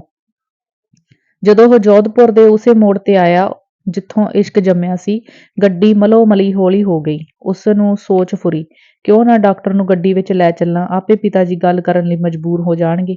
ਬਹਾਨਾ ਤਾਂ ਬੇਜੀ ਦੀ ਬਿਮਾਰੀ ਦਾ ਹੀ ਹੈ। ਉਸ ਦਲੇਰੀ ਤੋਂ ਕੰਮ ਲੈਂਦਿਆਂ ਗੱਡੀ ਜੋਧਪੁਰ ਨੂੰ ਮੋੜ ਦਿੱਤੀ ਤੇ ਥੋੜ੍ਹੇ ਸਮੇਂ ਪਿੱਛੋਂ ਉਹ ਡਾਕਟਰ ਦੀ ਡਿਸਪੈਂਸਰੀ ਅੱਗੇ ਹਾਰਨ ਵਜਾ ਰਿਹਾ ਸੀ। ਹਾਰਨ ਦੀ ਆਵਾਜ਼ ਸੁਣਦੇ ਡਾਕਟਰ ਬੈਠਕ ਵਿੱਚੋਂ ਬਾਹਰ ਆਇਆ। ਉਹ ਇੱਕ ਮਰੀਜ਼ ਦੀ ਪੱਟੀ ਕਰ ਰਿਹਾ ਸੀ। ਪਾਲ ਨੇ ਚੱਲਣ ਲਈ ਸਿਰ ਦਾ ਇਸ਼ਾਰਾ ਕੀਤਾ। ਬਸ 1 ਮਿੰਟ। ਡਾਕਟਰ ਨੇ ਚੁਟਕੀ ਮਾਰੀ। ਤੁਸੀਂ ਕੋਈ ਜਲ ਪਾਣੀ ਦੀ ਸੇਵਾ ਦੱਸੋ ਪਹਿਲਾਂ। ਸਭ ਠੀਕ ਹੈ। ਫਿਰ ਪਾਲ ਨੇ ਦਿਲ ਵਿੱਚ ਆਖਿਆ, ਸੇਵਾ ਤੈਨੂੰ ਘਰ ਚੱਲ ਕੇ ਹੀ ਦੱਸਾਂਗੇ। ਇੱਕ ਹੋਰ ਆਦਮੀ ਡਾਕਟਰ ਨੂੰ ਲਿਜਾਣ ਲਈ ਵਾਂਢਿਓਂ ਆਇਆ ਹੋਇਆ ਸੀ। ਡਾਕਟਰ ਨੇ ਉਸ ਨੂੰ ਗੋਲੀਆਂ ਦੇ ਕੇ ਤਸੱਲੀ ਦਿੱਤੀ ਕਿ ਮੈਂ ਸ਼ਾਮ ਨੂੰ ਜ਼ਰੂਰ ਆਵਾਂਗਾ। ਉਸ ਆਪਣਾ ਦਵਾਈਆਂ ਵਾਲਾ ਅਟੈਚੀ ਕੇਸ ਸਾਂਭਿਆ ਤੇ ਗੱਡੀ ਵਿੱਚ ਆ ਬੈਠਾ। ਦਵਾਈਆਂ ਵਾਲੇ ਅਟੈਚੀ ਕੇਸ ਨੂੰ ਦੇਖਦਿਆਂ ਪਾਲ ਨੇ ਫਿਰ ਮਨ ਵਿੱਚ ਆਇਆ, ਡਾਕਟਰ ਸਾਹਿਬ ਤੁਹਾਨੂੰ ਕਿਵੇਂ ਸਮਝਾਵਾਂ ਮੈਂ ਕਿਹਾ ਬਿਮਾਰ ਮੇਰੀ ਬੀਜੀ ਨੇ। ਬੀਜੀ ਨਹੀਂ ਮੈਂ ਆ ਤੇ ਇਹ ਬਿਮਾਰੀ ਮੂੰਹ ਮਿੱਠਾ ਕਰਾਇਆ ਹੀ ਦੂਰ ਹੋਣੀ ਹੈ। ਗੱਡੀ 2 ਘੰਟੇ ਵਿੱਚ ਸਾਰੇ ਭੌਂ ਕੇ ਆਪਣੇ ਗੈਰੇਜ ਵਿੱਚ ਆ ਖਲੋਤੀ। ਅੰਗ ਦੂਜਾ। ਪਾਲ ਆਪਣੇ ਪਿਤਾ ਦੇ ਸੁਭਾਅ ਤੋਂ ਚੰਗੀ ਤਰ੍ਹਾਂ ਜਾਣੂ ਸੀ। ਉਸ ਬਹੁਤਾ ਕੁਝ ਆਪਣੇ ਪਿਤਾ ਨੂੰ ਜ਼ਿੰਦਗੀ ਵਿੱਚ ਗੁੱਸੇ ਹੋ ਕੇ ਜਾਂ ਰੁੱਸ ਕੇ ਹੀ ਮਨਾਇਆ ਸੀ। ਉਸ ਨੂੰ ਭਰੋਸਾ ਸੀ ਇਹ ਮੰਗ ਵੀ ਮੰਨ ਲਈ ਜਾਵੇਗੀ। ਸਭ ਕੁਝ ਆਪਣੀ ਮਰਜ਼ੀ ਅਨੁਸਾਰ ਨਹੀਂ ਹੁੰਦਾ, ਕੁਝ ਬੱਚਿਆਂ ਦਾ ਵੀ ਖਿਆਲ ਰੱਖਣਾ ਪੈਂਦਾ ਹੈ। ਉਸ ਦੀ ਬੇਜੀ ਦੀ ਸਿਹਤ ਟੈਸਟ ਕਰਨ ਪਿੱਛੋਂ ਜਾਗੀਰਦਾਰ ਤੇ ਡਾਕਟਰ ਨੇ ਚਾਹ ਪੀਂਦਿਆਂ ਢੇਰ ਸਮਾਂ ਗੱਲਾਂ ਕੀਤੀਆਂ। ਪਾਲ ਦੀ ਕਾਂ ਅੱਖ ਉਹਨਾਂ ਵਿੱਚ ਸੀ, ਭਾਵੇਂ ਉਹ ਇੱਧਰ ਉੱਧਰ ਭੌਂਦਾ ਫਿਰਦਾ ਸੀ। ਡਾਕਟਰ ਦੇ ਚਲੇ ਜਾਣ ਪਿੱਛੋਂ ਉਸ ਪਿਤਾ ਜੀ ਤੋਂ ਪੁੱਛਣਾ ਚਾਹਿਆ, ਪਰ ਝੱਟ ਹੀ ਮਨ ਬਦਲ ਕੇ ਬੇਜੀ ਦੇ ਪਲੰਘ ਦੀਆਂ ਬਾਹੀਆਂ ਆ ਪੜੀਆਂ। ਉਸ ਦੀਆਂ ਚਮਕਦੀਆਂ ਅੱਖਾਂ ਨਾਲ ਮੂੰਹ ਵੀ ਖੁੱਲ੍ਹ ਰਿਹਾ ਸੀ। ਕਿਤੇ ਰੱਬਾ ਮੇਰੀ ਤਕਦੀਰ, ਪਰ ਬੇਜੀ ਦੇ ਰੌਣਕੀਲੇ ਚਿਹਰੇ ਨੇ ਸਿਰ ਹਿਲਾ ਕੇ ਦੱਸਿਆ, ਡਾਕਟਰ ਹਾਮੀ ਭਰ ਗਿਆ ਏ। ਪਾਲ ਨੇ ਆਪਣੀ ਬੇਜੀ ਦੇ ਹੱਥ ਇੰਨੀ ਜ਼ੋਰ ਦੀ ਘੁੱਟੇ ਕਿ ਉਸ ਦੀਆਂ ਚੀਕਾਂ ਨਿਕਲ ਗਈਆਂ। ਪੁੱਤਰ ਨੂੰ ਖੁਸ਼ ਵੇਖ ਕੇ ਮਾਂ ਦੇ ਪੀਲੇ ਭੂਕ ਮੂੰਹ ਤੇ ਖੇੜਾ ਆ ਗਿਆ। ਉਸ ਨੂੰ ਖੰਘ ਛਿੜ ਪਈ। ਪਾਲ ਬੇਜੀ ਨੂੰ ਉਸੇ ਹਾਲਤ ਵਿੱਚ ਛੱਡ ਕੇ ਨੱਚਦਾ ਬਾਹਰ ਆ ਗਿਆ। ਪੌੜੀਆਂ ਉਤਰ ਕੇ ਉਸ ਹਵੇਲੀ ਦੇ ਵਿਹੜੇ ਵਿੱਚ ਇੱਕ ਤਰ੍ਹਾਂ ਧਮਾਲ ਪਾਈ। ਉਸ ਦੀਆਂ ਲੱਤਾਂ ਕੁੱਤੇ ਨਾਲ ਟਕਰਾ ਗਈਆਂ। ਕੁੱਤੇ ਨੂੰ ਕੰਨਾਂ ਤੋਂ ਫੜ ਕੇ ਭੁਆਟਣੀ ਦੇ ਦਿੱਤੀ। ਇੱਕ ਓਪਰੀ ਕਬੂਤਰੀ ਹਵੇਲੀ ਤੋਂ ਦੀ ਲੰਘਦੀ ਪਾਲ ਨੇ ਵੇਖ ਲਈ, ਪਰ ਉਸ ਭੱਜ ਕੇ ਨਜ਼ਰ ਦੇ ਆਉਣ ਤੋਂ ਪਹਿਲਾਂ ਹੀ ਸ਼ਾਹਦਬਾਜ਼ ਖੁੱਡੇ ਵਿੱਚੋਂ ਕੱਢ ਕੇ ਛਤਰੀ ਤੇ ਬਹਾ ਦਿੱਤਾ। ਜਦੋਂ ਕਬੂਤਰੀ ਨੇ ਦੁਬਾਰਾ ਗੇੜਾ ਖਾਧਾ, ਦਬਾਜ਼ ਉਸ ਨਾਲ ਉੱਡ ਗਿਆ। ਕਬੂਤਰੀ ਨੂੰ ਉਸ ਆਪਣੀ ਵੱਖੀ ਲਾ ਲਿਆ। ਅਸਮਾਨੇ ਉੱਡਦੀ ਕਬੂਤਰੀ ਸ਼ਾਹਦਬਾਜ਼ ਨਾਲ ਖੁੱਡੇ ਬੰਦ ਹੋ ਗਈ। ਖੁਸ਼ੀ ਵਿੱਚ ਬਿਫਰੇ ਪਾਲ ਨੇ ਬਾਹਾਂ ਫੈਲਾ ਦਿੱਤੀਆਂ। ਜਦੋਂ ਰੱਬ ਦੇਂਦਾ ਏ, ਮੈਂ ਕਿਹਾ ਵਾਜਾਂ ਮਾਰ ਕੇ ਦੇਂਦਾ ਏ, ਛੱਤਾਂ ਪਾੜ ਕੇ। ਉਹ ਨਾਜ਼ਰ ਨੂੰ ਡੋਲਿਓਂ ਫੜ ਕੇ ਧੂੰਦਾ ਆਪਣੇ ਕਮਰੇ ਨੂੰ ਖਿੱਚ ਤੁਰਿਆ। ਤੂੰ ਗਧਾ, ਖੋਤਾ, ਪਾਜੀ, ਉੱਲੂ ਵੀ। ਪਾਲ ਬੜਾ ਲਾਚੜਿਆ ਹੋਇਆ ਸੀ ਤੇ ਉਸ ਦੇ ਸੁਭਾਅ ਤੋਂ ਜਾਣੂ ਨੌਕਰ ਬੜਾ ਪ੍ਰਸੰਨ ਸੀ ਕਿ ਕੁਝ ਚੰਗਾ ਹੀ ਹੋਣ ਵਾਲਾ ਏ। ਪਾਲ ਨੇ ਜਾਂਦਿਆਂ ਹੀ ਵਿਸਕੀ ਦੀ ਬੋਤਲ ਚੁੱਕ ਲਈ। ਫੜ ਪੀ ਓਏ ਹਰਾਮੀਆ, ਤੂੰ ਕੀ ਯਾਦ ਕਰੇਂਗਾ। ਇੰਨੀ ਸੁਣਦਿਆਂ ਹੀ ਨਾਜ਼ਰ ਦੇ ਸੌਲੇ ਮੂੰਹ ਤੇ ਮਾਤਾ ਦੇ ਦਾਗ ਤਾਰਿਆਂ ਵਾਂਗ ਚਮਕ ਪਏ। ਤੈਨੂੰ ਮੈਂ ਕਿਹਾ ਸੀ ਨਵੀਂ ਸਰਦਾਰਨੀ ਨੇ ਆ ਜਾਣਾ ਏ। ਹੈਂ? ਨਾਜ਼ਰ ਦੀ ਖੁਸ਼ੀ ਇੱਕਦਮ ਲਹਿ ਗਈ। ਚਿਹਰੇ ਦੇ ਤਾਰੇ ਬੁੱਝ ਕੇ ਕਾਲੇ ਦਾਗ ਬਣ ਗਏ। ਫਿਰ ਉਹ ਡਰਦਾ ਪਾਲ ਦੀ ਖੁਸ਼ੀ ਵਿੱਚ ਸਾਂਝੀ ਹੋ ਗਿਆ। ਵਿਸਕੀ ਦੇ 2 ਘੁੱਟ ਉਸ ਦੇ ਸੰਘ ਵਿੱਚੋਂ ਮਸੀਂ ਲੰਘੇ। ਪਾਲ ਨੇ ਹੋਰ ਪੀਣ ਲਈ ਇਸ਼ਾਰਾ ਕੀਤਾ। ਬਸ ਜੀ, ਫਿਰ ਰੋਟੀ ਨਹੀਂ ਖਵਾਈ ਜਾਣੀ। ਨਾ ਜੀ, ਵੱਡੇ ਸਰਦਾਰ ਦੀਆਂ ਚਪੇੜਾਂ। ਓਏ ਰੱਬਾ, ਇੰਨੀ ਆਖਦਾ ਉਹ ਉੱਠ ਤੁਰਿਆ। ਹਾ, ਪਾਲ ਪੂਰਾ ਮੂੰਹ ਖੋਲ੍ਹ ਕੇ ਹੱਸ ਪਿਆ। ਇੱਕ ਹੋਰ ਪੈਗ ਚੜ੍ਹਾ ਲੈਣ ਪਿੱਛੋਂ ਲਾਲੀ ਉਸਦੇ ਭਾਰੇ ਤੇ ਗੋਲ ਚਿਹਰੇ ਤੇ ਫਿਰ ਆ ਗਈ। ਛਿੱਟੀ ਘੁਮਾਉਂਦਾ ਉਹ ਵਿਹੜੇ ਵਿੱਚ ਉਤਰ ਆਇਆ। ਟਹਿ ਕਰਦੇ ਇੱਕ ਗੁਲਾਬ ਨੂੰ ਤੋੜ ਕੇ ਕੋਟ ਦੇ ਖੱਬੇ ਟੁੰਗ ਲਿਆ। ਉਸਦਾ ਆਪਣਾ ਆਪ ਨਿਚਲਾ ਨਹੀਂ ਸੀ ਰਹਿ ਸਕਦਾ। ਉਹ ਪਿੰਡ ਨੂੰ ਤੁਰ ਪਿਆ। ਬਿਹਾਰੀ ਦੀ ਹੱਟੀ ਦੇ ਬਾਹਰ ਥੜੇ ਤੇ ਚਰਨ ਅਖਬਾਰ ਪੜ੍ਹ ਰਿਹਾ ਸੀ। ਪਾਲ ਦੇ ਦਿਲ ਚਰਨ ਨੂੰ ਵੇਖ ਕੇ ਪੁਰਾਣਾ ਪਿਆਰ ਜਾਗ ਪਿਆ। ਨਸ਼ੇ ਅਤੇ ਜਿੱਤ ਦੀ ਖੁਸ਼ੀ ਦੀ ਸਾਂਝੀ ਲੋਰ ਉਸਨੂੰ ਚਰਨ ਦੇ ਸਾਹਮਣੇ ਲੈ ਆਈ। ਓਏ ਕਮਿਊਨਿਸਟ, ਮੈਂ ਕਿਹਾ ਨਿਰਾਪੁਰਾ ਅਖਬਾਰ ਪੜ੍ਹਿਆ ਹੀ ਇਨਕਲਾਬ ਨਹੀਂ ਆਉਣਾ। ਪਾਲ ਨੇ ਚਰਨ ਦੀ ਧੌਣ ਤੇ ਹੱਥ ਰੱਖ ਕੇ ਉਸਨੂੰ ਹਲੂਣਿਆ। ਚਰਨ ਝੱਟ ਸਮਝ ਗਿਆ ਪਾਲ ਪੀਤੀ ਫਿਰਦਾ ਏ। ਉਹ ਹੱਸਦਾ ਉੱਠ ਖਲੋਤਾ, ਪਰ ਬੋਲਿਆ ਕੁਝ ਨਾ। ਇਨਕਲਾਬ ਵਾਲੇ ਦਿਨ ਘੋਗਾ ਚਿੱਤ ਕਰੇਂਗਾ ਨਾ। ਅੱਜ ਲੋੜ ਤੋਂ ਬਹੁਤਾ ਬੇਵਕੂਫ ਹੋਇਆ ਏ। ਚਰਨ ਉਸ ਦੀਆਂ ਗੱਲ ਅਵੱਲੀਆਂ ਤੇ ਮੁਸਕਰਾ ਰਿਹਾ ਸੀ। ਹਾਂ, ਅੱਜ ਬੇਵਕੂਫ ਬਣਨ ਵਾਲਾ ਹੀ ਦਿਨ ਏ। ਉਸ ਲਾਚੜੇ ਨੇ ਕਿਸਾਨ ਸਭਾ ਦੇ ਇੱਕ ਨਾਅਰੇ ਦੀ ਨਕਲ ਕੀਤੀ, ਜਗੀਰਦਾਰੀ ਨੂੰ ਰਗੜ ਕੇ ਰੱਖ ਦਿਆਂਗੇ। ਹਾਂ, ਜਗੀਰਦਾਰੀ ਨੂੰ ਤਾਂ ਜ਼ਰੂਰ ਰਗੜਾਂਗੇ, ਨਾਲ ਹੀ ਸਾਨੂੰ, ਹੈ ਨਾ? ਬਿਲਕੁਲ ਗਲਤ। ਅਸਲ ਵਿੱਚ ਤੁਸੀਂ ਸਾਰੇ ਸਰਦਾਰ ਬੁੱਧੂ ਹੋ। ਤੁਸੀਂ ਖਾਣਾ ਪੀਣਾ ਹੀ ਜਾਣਦੇ ਹੋ। ਜ਼ਮਾਨੇ ਦੀ ਹਵਾ ਤੁਹਾਨੂੰ ਛੋਹ ਕੇ ਵੀ ਨਹੀਂ ਗਈ। ਸਾਡੇ ਪ੍ਰੋਗਰਾਮ ਵਿੱਚ ਇਹ ਗੁਜ਼ਾਰੇ ਤੋਂ ਵੱਧ ਜ਼ਮੀਨ ਮੁਜ਼ਾਹਰਿਆਂ, ਰਾਹਕਾਂ ਤੇ ਕਿਸਾਨਾਂ ਵਿੱਚ ਵੰਡ ਦਿੱਤੀ ਜਾਵੇ। ਫਿਰ ਤੁਹਾਨੂੰ ਵਿਸਕੀ ਪੀ ਕੇ ਉਂਘਲਾਉਣ ਦੀ ਥਾਂ ਕੰਮ ਕਰਕੇ ਖਾਣਾ ਪਵੇਗਾ। ਹੁਣ ਤੁਸੀਂ ਸਾਨੂੰ ਬੰਦੇ ਨਹੀਂ ਸਮਝਦੇ, ਫਿਰ ਭਰਾ ਜਾਣ ਕੇ ਜੱਫੀਆਂ ਪਾਇਆ ਕਰੋਗੇ। ਚਰਨ ਨੇ ਪਾਲ ਦਾ ਹੱਥ ਘੁੱਟਦਿਆਂ ਸਮਝਾਇਆ। ਜੱਫੀਆਂ ਤਾਂ ਤੈਨੂੰ ਭਰਾ ਬਣ ਕੇ ਬਥੇਰੀਆਂ ਪਾਈਆਂ, ਪਰ ਤੂੰ ਸਾਡਾ ਨਹੀਂ ਬਣਿਆ। ਪਾਲ ਨੇ ਉਸਨੂੰ ਜੱਫੀ ਪਾ ਲਈ। ਮੈਨੂੰ ਤਾਂ ਹਾਸਾ ਆਉਂਦਾ ਏ ਬਈ ਜ਼ਮੀਨ ਖੋਹ ਲਵਾਂਗੇ। ਤੈਨੂੰ ਪਤਾ ਏ ਹਵੇਲੀ ਵਿੱਚ ਕਿੰਨੇ ਹਥਿਆਰ ਆ? ਹਾਂ, ਪੁਲਿਸ ਤੇ ਫੌਜ ਦੇ ਹਥਿਆਰ ਵੀ ਤੁਹਾਡੇ ਹੀ ਆ, ਪਰ ਉਹਨਾਂ ਨੂੰ ਚਲਾਊ ਕਿਹੜਾ? ਅੱਗੇ ਕਾਂਗਰਸ ਦੀਆਂ ਬੜਕਾਂ ਵੇਖ ਲਈਆਂ, ਉਹਨਾਂ ਨੂੰ ਅਸੀਂ ਮੰਨੇ ਕੇ ਸਿੱਖ ਬਣਾ ਲਿਆ। ਜਦੋਂ ਤੁਸੀਂ ਆਏ, ਤੁਹਾਡੇ ਵੀ ਰੱਸਾ ਪਾ ਲਾਂਗੇ। ਸਾਡੇ ਤੇ ਕਾਂਗਰਸ ਵਿੱਚ ਜ਼ਮੀਨ ਅਸਮਾਨ ਦਾ ਫਰਕ ਹੈ। ਕਾਂਗਰਸ ਸਰਮਾਏਦਾਰਾਂ ਦੀ ਪਾਲਣਾ ਲਈ ਜੰਮੀ ਸੀ ਤੇ ਉਹ ਹਰ ਵਸੀਲੇ ਨਾਲ ਸਰਮਾਏਦਾਰੀ ਨੂੰ ਅਫਰੇਵਾਂ ਦੇ ਰਹੀ ਹੈ। ਸਾਡੀ ਕਾਮੇ ਕਿਸਾਨ ਦੀ ਜਮਾਤ ਮਿਹਨਤ ਦੀ ਰਾਖੀ ਤੇ ਵਾਧੇ ਲਈ ਜਹਿਦ ਕਰ ਰਹੀ ਹੈ। ਉਹ ਲੋਕ ਬਹੁਤ ਵੱਡੇ ਭੁਲੇਖੇ 'ਚ ਹਨ ਜਿਹੜੇ ਸਾਨੂੰ ਤੇ ਕਾਂਗਰਸ ਅਕਾਲੀਆਂ ਨੂੰ ਇੱਕੋ ਵੱਟੇ ਨਾਲ ਤੋਲਦੇ। ਬਕਵਾਸ ਬੰਦ ਕਰ, ਪਾਲ ਨੇ ਵਿੱਚੋਂ ਹੀ ਆਖਿਆ। ਮੈਂ ਕਿਹਾ, ਮੇਰੇ ਨਾਲ ਚੱਲਣਾ ਏ ਕਿ ਨਹੀਂ? ਓਏ, ਤੇਰੇ ਬਣਨ ਵਾਲੇ ਸਹੁਰੇ ਵੀ ਆਉਣਾ ਏ। ਮੰਨ ਜਾ ਓਏ ਝੱਡੂਆ, ਕਿਉਂ ਤੇਰੀ ਮੱਤ ਮਾਰੀ ਐ? ਹਲਵਾਈਦਾਰੀ 'ਚ ਅੱਜ ਈ ਭਰਤੀ, ਵਿਆਹ ਭਾਵੇਂ ਫਲੋਰ ਪਾਸ ਕਰਕੇ ਕਰਾ ਲਈ। ਇੱਧਰ ਕਹਿ ਹੈ ਸੁਣ ਕੇ ਲਵਾ ਲਾਂਗੇ। 2 ਡਾਕੂ ਫੜਾਉਣੇ ਈ ਸਾਡਾ ਜੁੰਮਾ। ਸਾਲ 'ਚ ਥਾਣੇਦਾਰੀ ਵੱਟ ਤੇ ਪਈ ਐ, ਕਿਉਂ ਕੀ ਸਲਾਹ ਏ? ਚਰਨ ਨੇ ਉਸਦੇ ਕੋਟ 'ਚੋਂ ਗੁਲਾਬ ਦਾ ਫੁੱਲ ਖਿੱਚ ਲਿਆ ਤੇ ਬੁੱਲ੍ਹਾਂ ਨੂੰ ਲਾਉਂਦਾ ਮੁਸਕਰਾਇਆ। ਪਾਲ, ਸਮਾਂ ਬਹੁਤ ਦੂਰ ਨਿਕਲ ਗਿਆ। ਮੌਕਾ ਕਿਹੜਾ ਹਰ ਆਦਮੀ ਸਾਂਭ ਸਕਦਾ ਏ? ਤੂੰ ਮੁੜਨ ਵਾਲੀ ਜੜੀ ਨਹੀਂ। ਚੱਲ ਮਾਰ ਗੋਲੀ ਇਹਨਾਂ ਗੱਲਾਂ ਨੂੰ। ਤੂੰ ਮੇਰੇ ਨਾਲ ਚੱਲ। ਮੈਂ ਅੱਜ ਬੜਾ ਖੁਸ਼ ਹਾਂ ਚਰਨ, ਰੱਜ ਕੇ ਪੀਵਾਂਗੇ। ਰੱਜ ਕੇ ਪੀ ਲੈ। ਪਾਲ ਦੀ ਖੁਸ਼ੀ ਚਰਨ ਦੀ ਗੰਭੀਰਤਾ ਤੱਕ ਨੂੰ ਹਲੂਣ ਰਹੀ ਸੀ। ਚਰਨ ਨੇ ਨਾਂਹ ਵਿੱਚ ਸਿਰ ਫੇਰ ਦਿੱਤਾ। ਉੱਥੇ ਨਹੀਂ ਤਾਂ ਤੇਰੇ ਘਰ ਲੈ ਆਉਂਦਾ ਹਾਂ। ਪਾਲ ਦਾ ਪਿਉਣ ਨੂੰ ਮਨ ਆਇਆ ਹੋਇਆ ਸੀ। ਪਾਲ, ਮੈਂ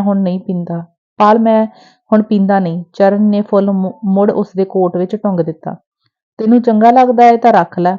ਚੰਗਾ ਸੀ ਜੇ ਤੂੰ ਤੋੜਦਾ ਹੀ ਨਾ। ਫੁੱਲ ਕਾਹਦੇ ਵਾਸਤੇ ਹੁੰਦਾ ਏ ਹੋਰ? ਪਾਲ ਨੇ ਸ਼ੋਂਦਿਆਂ ਵਾਂਗ ਅੱਖ ਮਾਰੀ। ਤੂੰ ਵੀ ਫੁੱਲ ਸੀ। ਸਾਡੇ ਨਾਲ ਹੁੰਦਾ ਭਾਵੇਂ ਸਾਰੇ ਯੋਧਿਆਂ ਦੀਆਂ ਕੁੜੀਆਂ ਪੱਟ ਲੈਂਦਾ। ਬਸ ਹੁਣ ਤਾਂ ਮਰਦਾ ਹੀ ਜਾਨਾ ਏ ਕਾਣਿਆਂ ਮੀਣਿਆਂ ਚਰਲ ਕੇ। ਕੱਚਾ ਲੋਹਾ ਭੱਠੀ 'ਚ ਢਲ ਕੇ ਇਸਪਾਤ ਹੋ ਜਾਂਦਾ ਏ। ਤੇਰੇ ਇਸਪਾਤ ਨੇ ਸਾਡਾ ਕੂੰਡਾ ਹੀ ਕਰਨਾ ਏ। ਮੈਨੂੰ ਅਫ਼ਸੋਸ ਹੈ ਪਾਲ, ਤੁਹਾਨੂੰ ਬਹੁਤ ਭੁਲੇਖੇ ਪਏ ਹੋਏ ਹਨ। ਸ਼ਾਇਦ ਇਹ ਸਾਰੀ ਉਮਰ ਹੀ ਨਾ ਨਿਕਲਣ। ਤੂੰ ਦੋਸਤ ਵੀ ਏਂ ਦੁਸ਼ਮਣ ਵੀ। ਜਿੱਥੋਂ ਤੱਕ ਇਨਸਾਨੀ ਜ਼ਿੰਦਗੀ ਦਾ ਤੁਅੱਲਕ ਹੈ, ਮੈਂ ਤੈਨੂੰ ਬੇਹੱਦ ਪਿਆਰ ਕਰਦਾ ਹਾਂ ਤੇ ਜਾਗੀਰਦਾਰੀ ਨੂੰ ਮਿਟਾਉਣ ਲਈ ਹਰ ਤਰ੍ਹਾਂ ਦੀ ਨਫ਼ਰਤ। ਸਾਡਾ ਸਮਾਜ ਕੇਵਲ ਉੱਚੀਆਂ ਨੀਵੀਆਂ ਕੀਮਤਾਂ ਕਾਰਨ ਹੀ ਦੁਸ਼ਮਣ ਹੋਇਆ ਪਿਆ ਹੈ, ਪਰ ਸਾਂਝੀ ਪੱਧਰ ਮਜ਼ਬੂਤ ਮਨੁੱਖੀ ਮਿੱਤਰਤਾ ਦਾ ਸੁਨੇਹਾ ਹੈ। ਚਰਨ ਦੇ ਜਜ਼ਬਾਤ ਦਿਮਾਗ ਦੀਆਂ ਧਾਰਾਂ ਵਿੱਚੋਂ ਬੋਲ ਉੱਠੇ ਸਨ। ਚਰਨ, ਮੈਂ ਤੈਨੂੰ ਹਮੇਸ਼ਾ ਦਿਲ ਦਾ ਦੁੱਧ ਹੀ ਸਮਝਦਾ ਰਿਹਾ ਹਾਂ, ਪਰ ਉਸ ਲੰਮਾ ਸਾਹ ਖਿੱਚ ਕੇ ਛੱਡ ਦਿੱਤਾ।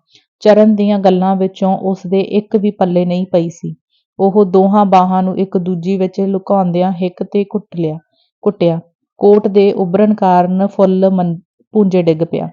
ਵਾਸਤਵ ਵਿੱਚ ਉਸ ਪੈਗ ਦੀ ਤਰੋੜ ਮਹਿਸੂਸ ਕੀਤੀ। ਅੱਛਾ ਦੋਸਤ, ਪਾਲ ਨੇ ਚਰਨ ਨਾਲ ਘੁੱਟ ਕੇ ਹੱਥ ਮਿਲਾਇਆ। ਜਦੋਂ ਪਾਲ ਚਰਨ ਤੋਂ ਵਿਦਾ ਹੋਣ ਲੱਗਾ, ਗੁਲਾਬ ਦਾ ਫੁੱਲ ਉਸਦੇ ਬੂਟ ਹੇਠਾਂ ਮਿਧਿਆ ਗਿਆ। ਚਰਨ ਨੂੰ ਇਉਂ ਜਾਪਿਆ ਜਿਵੇਂ ਉਸਦਾ ਆਪਣਾ ਦਿਲ ਬੂਟ ਦੇ ਤਲੇ ਹੇਠ ਫਿਸ ਗਿਆ ਏ। ਪਾਲ ਦੇ ਚਲੇ ਜਾਣ ਪਿੱਛੋਂ ਉਸ ਜ਼ਖਮੀ ਫੁੱਲ ਨੂੰ ਚੁੱਕ ਕੇ ਝਾੜਿਆ, ਪਰ ਉਹ ਪੱਤੀ ਹੋ ਕੇ ਉਸਦੇ ਹੱਥਾਂ ਵਿੱਚ ਘਿਰ ਗਿਆ। ਚਰਨ ਫੁੱਲ ਨੂੰ ਜ਼ਿੰਦਗੀ ਦੀ ਪੂਰਨ ਤਾਂਘ ਨਾਲ ਤੱਕਦਾ ਹੀ ਰਿਹਾ। ਅੰਗ ਤੀਜਾ। ਪਿੰਡ ਦੇ ਸਾਰੇ ਲੋਕਾਂ ਨੂੰ ਪੁਲਿਸ ਦੇ ਸਿਪਾਹੀ ਚੌਕੀਦਾਰ ਦੀ ਸਹਾਇਤਾ ਨਾਲ ਜਾਗੀਰਦਾਰ ਦੀ ਬੈਠਕ ਅੱਗੇ ਇਕੱਠਿਆਂ ਕਰ ਰਹੇ ਸਨ। ਘਰਾਂ, ਖੇਤਾਂ, ਪਰਿਆਂ ਅਤੇ ਧਰਮਸ਼ਾਲਾ ਆਦਿ ਥਾਵਾਂ ਤੋਂ ਜਿੱਥੇ ਵੀ ਕੋਈ ਬੈਠਾ ਸੀ, ਖਿੱਚੀ ਧੂਹੀ ਲਿਆ ਰਹੇ ਸਨ। ਕੋਈ ਨਹੀਂ ਸੀ ਜਾਣਦਾ ਉਹਨਾਂ ਦਾ ਕੀ ਦੋਸ਼ ਹੈ। ਸਿਪਾਹੀ ਮਾੜਾ ਜਾਚ ਕੇ ਝਿੜਕ ਦਿੰਦੇ ਤੇ ਤਕੜੇ ਦੇ ਅੜਨ ਤੇ ਨਰਮੀ ਵਰਤ ਲੈਂਦੇ। ਇੱਕ ਤਰ੍ਹਾਂ ਸਾਰੇ ਪਿੰਡ ਵਿੱਚ ਕੁਰਲਾਟ ਜਿਹਾ ਮਚ ਗਿਆ। ਲੋਕ, ਖਾਸ ਕਰ ਮੁਜ਼ਾਹਰੇ ਕਿਸਾਨ ਸਮਝਦੇ ਸਨ ਸ਼ਾਇਦ ਜਾਗੀਰਦਾਰ ਵਟਾਈ ਬਾਰੇ ਕੋਈ ਸਮਝੌਤਾ ਕਰਨਾ ਚਾਹੁੰਦਾ ਹੈ।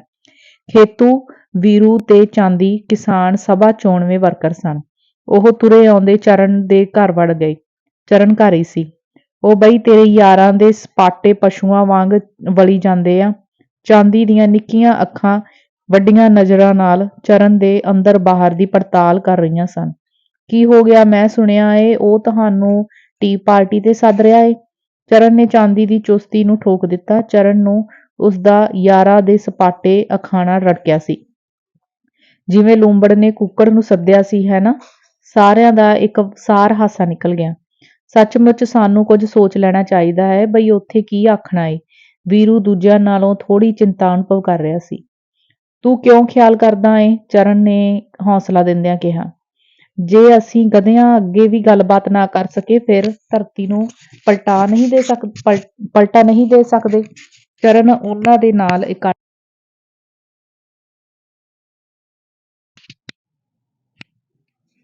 ਸਾਥੀ, ਗਧਿਆਂ ਦਾ ਟੀਟਣਾ ਵੀ ਬੁਰਾ ਹੁੰਦਾ ਏ। ਹਰ ਮਸਲੇ ਤੇ ਪਹਿਲੀ ਵਿਚਾਰ ਜ਼ਰੂਰ ਹੈ। ਚਾਂਦੀ ਆਪਣੇ ਸਹੀ ਹੋਣ ਤੇ ਐਤਕੀ ਬੈਸਣ ਨੂੰ ਵੀ ਤਿਆਰ ਸੀ।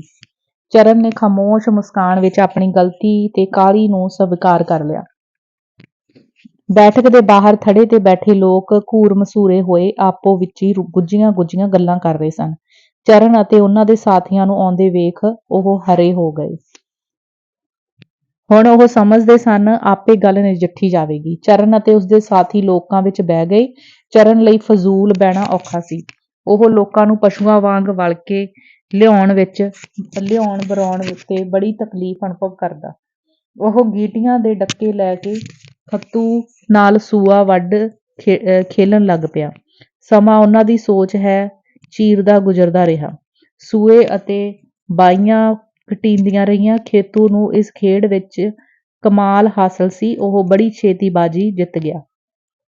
ਤੂੰ ਮੰਨ ਜਾ, ਗੰਜੇ ਯਾਲੀ ਦਾ ਨਹੀਂ ਕਿਸੇ ਮੁਕਾਬਲਾ ਕੀਤਾ।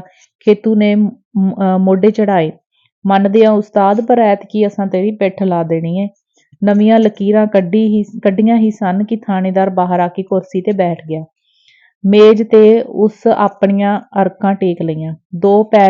ਦੋ ਪੋਰੀ ਦੀ ਬੈਂਤ ਦਾ ਡੰਡਾ ਉਸ ਦੋਹਾਂ ਹੱਥਾਂ ਵਿੱਚ ਘੁੱਟ ਕੇ ਫੜਿਆ ਹੋਇਆ ਸੀ।